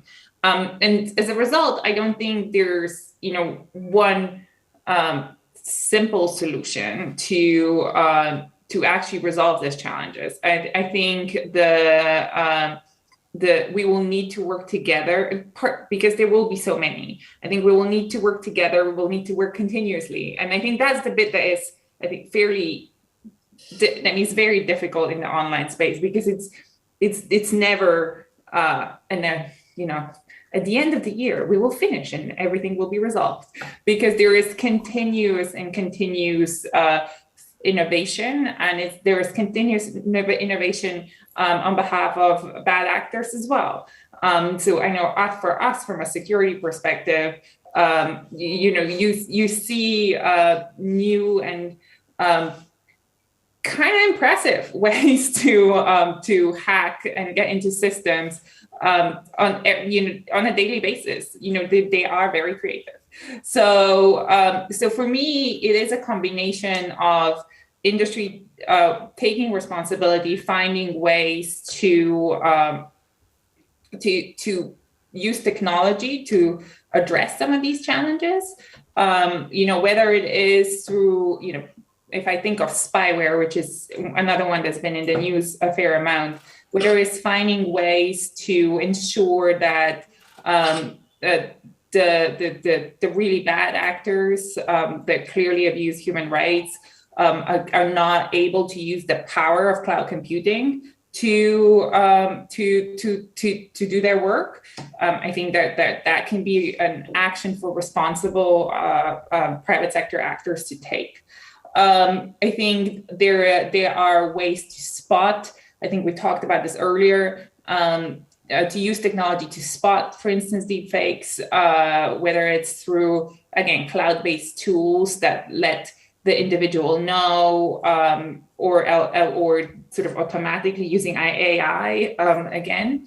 But I think fundamentally, and at its core, we need to address the fact that technology has evolved, but people's ability to deal with the vast amounts of information and be able to discern what is true and what is not true has not kept up. So, and this was said earlier today, I'm not saying anything new, but I think we need to, as a society, across the board, industry, governments, civil society organization, invest in digital literacy. And whether it's finding quizzes and promoting the information that is out there, whether it's about what deepfakes are, how you spot them, whether it's investing in quality journalism and ensuring that the fact that the digital transformation has had a challenging effect on media does not mean that quality journalism goes away. Whether it's finding ways where when people read news online, they have tools available where they can spot or that remind them whether it's from a trustworthy organization or not. I think Microsoft's partnered with an organization called NewsGuard that does similar things. But I think for me, it is more than anything else, effectively a skilling issue, and not as everybody needs to become a deep technologist, but people need to learn. We all need to learn how to wade through the vast amounts of information that are getting thrown at us. Thank you, Kaya. Digital literacy really was a recurrent theme throughout the day, and thank you very much for underscoring it once again in this concluding panel. And also, I think it's great that you added this, dose of realism and expectation management, so to say, that this will be a lengthy process. And I just think, we've been working on road safety and traffic regulations for decades, and still we're seeing accidents. So I do think we need to approach the topic also with realistic expectations of what can be done. And of course, absolute security is never to be had, and actually probably not a good thing. Amandeep, the same concluding question to you. Future challenges that you anticipate, and what can we do in terms of building more resiliency? Right. I think in my mind, the first one is this problem of timely detection, attribution. So this red flagging that something is not okay. The first one is this problem of timely detection, attribution. I heard myself. Okay. There's some impersonation right. on here. So that was probably a genuine fake. And this is not just an AI problem. It's not just a problem for the big social media platforms. It is an issue of concerted action and coming to a consensus on the nature of the information. So we need to kind of work hard on this problem. The second big challenge is a shift from user consent to user agency. We still haven't, this is an issue that makes the big digital companies a little uncomfortable. So let me try and say it as bluntly as I can. I think there is the problem of privacy protection, data protection. We've got regulations around that, EU GDPR, for example. That's good.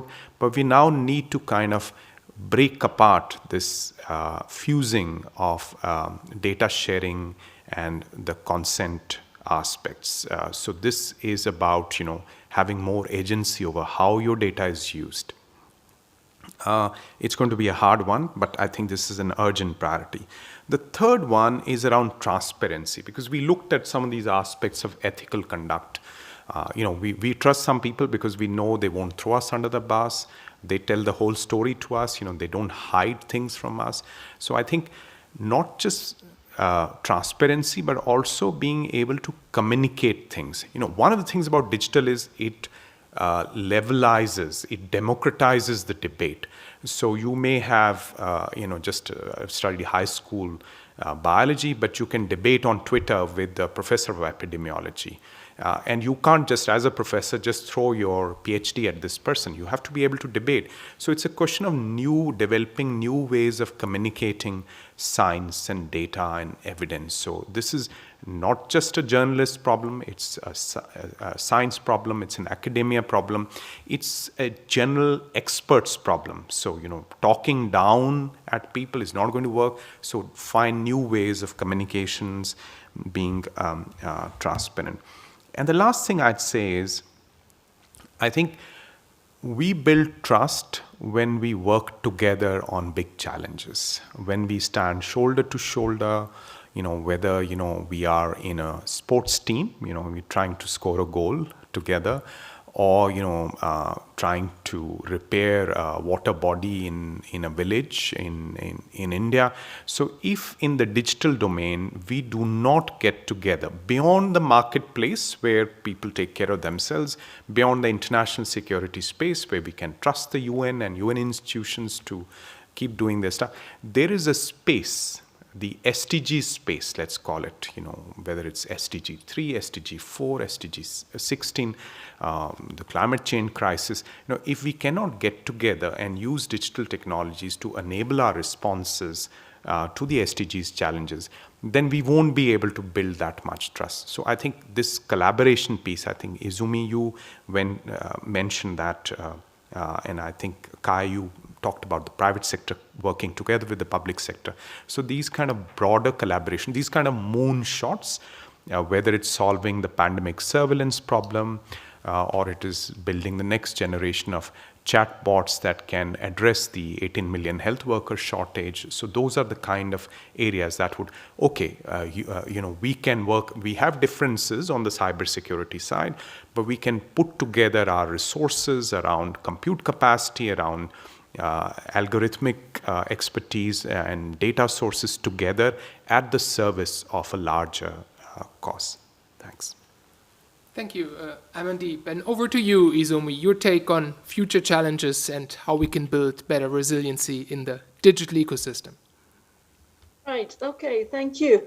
I think there are many, future challenges, of course, but acceleration in the developments of artificial intelligence and also quantum computing capabilities. And I think some of those things will be also led by and then heavily invested also by state infrastructures as well. So some of those will obviously, start to pose additional challenges. For example, on the, sort of a potential or risk of breaking encryption protocols, etc. So I think there will be additional challenges that we need to make sure that we are on alert and be actually thinking about. But in order for all of us to be able to build resilience, as you put it, in the digital space, first of all, we all acknowledge that it's a huge task and it's not something that we could do overnight. It will be a process. And it will have to be a concerted process where, international cooperation and multi-stakeholder cooperation will be really focusing, our respective efforts and energy into. But let me offer perhaps two things as an initial response, where we can already start doing. And one is the implementation. You might actually say that, the progress in international discussions are very slow. But this said, I think we do have something that we can start to really focus to implement. So far it's been discussions, coming up with various recommendations. But I think it's about time that we put our, heads together and efforts together so that they will actually be, implemented and then start to see some impact through that implementation. The most recent results, one from Open Edit Working Group, the other sets of recommendations and agreements, all of those things were adopted by consensus. They actually range from measures on, measures and principles guiding capacity building efforts, insights on how states can implement voluntary non-binding norms of responsible state behavior in the use of ICTs. There are some quite detailed recommendations and suggestions on how to go about this. So I think it's, there is a wealth of actions suggested by those two multilateral processes recently concluded. So let us all, work towards, how we might be able to improve the implementation of that. So I think this is one thing, focus on implementation. The second, turning to the other I, which is inclusivity, which came up many times during our conversations today. I've already mentioned that we need to do more to ensure multi-stakeholder approach to digital security, and I think we all agree to that. It's been found that 90% of security incidents result from exploits against defects in software. So, it's very clear to me, if we were to address this, we need the help of software developers, engineers, and researchers. So it really has to go, to the next level of depth, if you will, in terms of multi-stakeholder cooperation and inclusiveness. And another thing, because it hasn't come up yet, I need to, put it here, is the inclusivity through a gender lens as well. We need to make sure that, we continue to improve equal access and also space for men and women to influence our digital world. And to me, this is a very, very important priority. And it's a priority because we have a really rich evidence, from the past that chances of making something sustainable, for example, peace agreement sustainable, are much higher and much more sustainable if women were able to exercise their strong influence over the process. So, the same will apply to digital security, digital cooperation as well. So ensuring the full and equal participation of women is not just a right approach, but it is a smart and really effective one. I wanted to also emphasize. Same goes for, and with a huge emphasis on young people. We all know, you talked about literacy, but young people are the digital natives. The statistics show that globally, over 22% of professional software developers are between the ages of 18 and 24. Can you imagine? And over 50% of them are between the ages of 25 and 34. So this really is a factual, really demonstration that we have to, construct the processes of tackling those challenges in such a way, in much more inclusive way, so that people from the young generation who actually create those capacities in the world will be really contributing in a meaningful and a substantive manner. And that would mean a lot in terms of securing digital stability and peace. So I think those are some of the other aspects of inclusivity beyond multi-stakeholderness. And I think we need to make sure, as the United Nations, we're not necessarily good at those considerations, but I think this is a clear sort of operational requirements if we are to get serious about making the processes work. So those are some of my initial suggestions. Thank you, Izumi, and I really like the point and how you phrased it about reaching the next level of depth in multi-stakeholder engagement and inclusivity, which is, I think, part of that. That concludes the panel. In fact, we've overstepped by a couple of minutes here, but that's only fair given the extremely inspiring and insightful reflections we've heard from our three panelists this afternoon. Now, will the audience please join me in a round of virtual and physical applause for our panelists? Thank you so very much.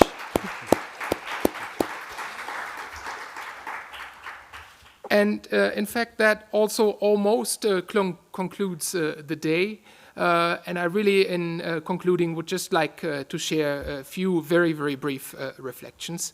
But I do think throughout the day and the way that some of the speakers used the technology and did so in real time, think back to Leonardo DiCaprio, who was talking to us earlier today, a fake one, obviously, and how they told us that they had, fabricated this in some 5 minutes or so with open source and openly available apps that anyone can access. So I do think that, in combination with what the first keynote speaker said about how in 2022, 80% of internet traffic is going to be video-based. And I do think that gives us a sense, at least, of the scale of the issue that deepfakes and the issue of trust will bring. The potential that deepfakes have to undermine and erode trust is rather significant.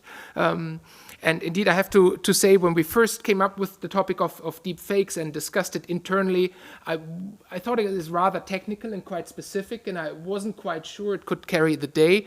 But the Security and Technology Program and our discussions today have clearly proved me wrong on that.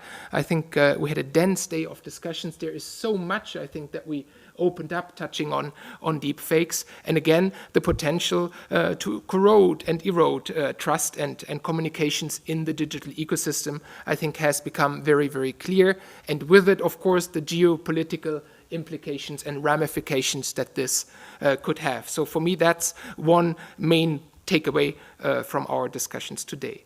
At the same time, we've seen there are solutions, and while there may not be a quick fix or a panacea, there clearly are solutions, but it's going to be a rather complex puzzle going forward.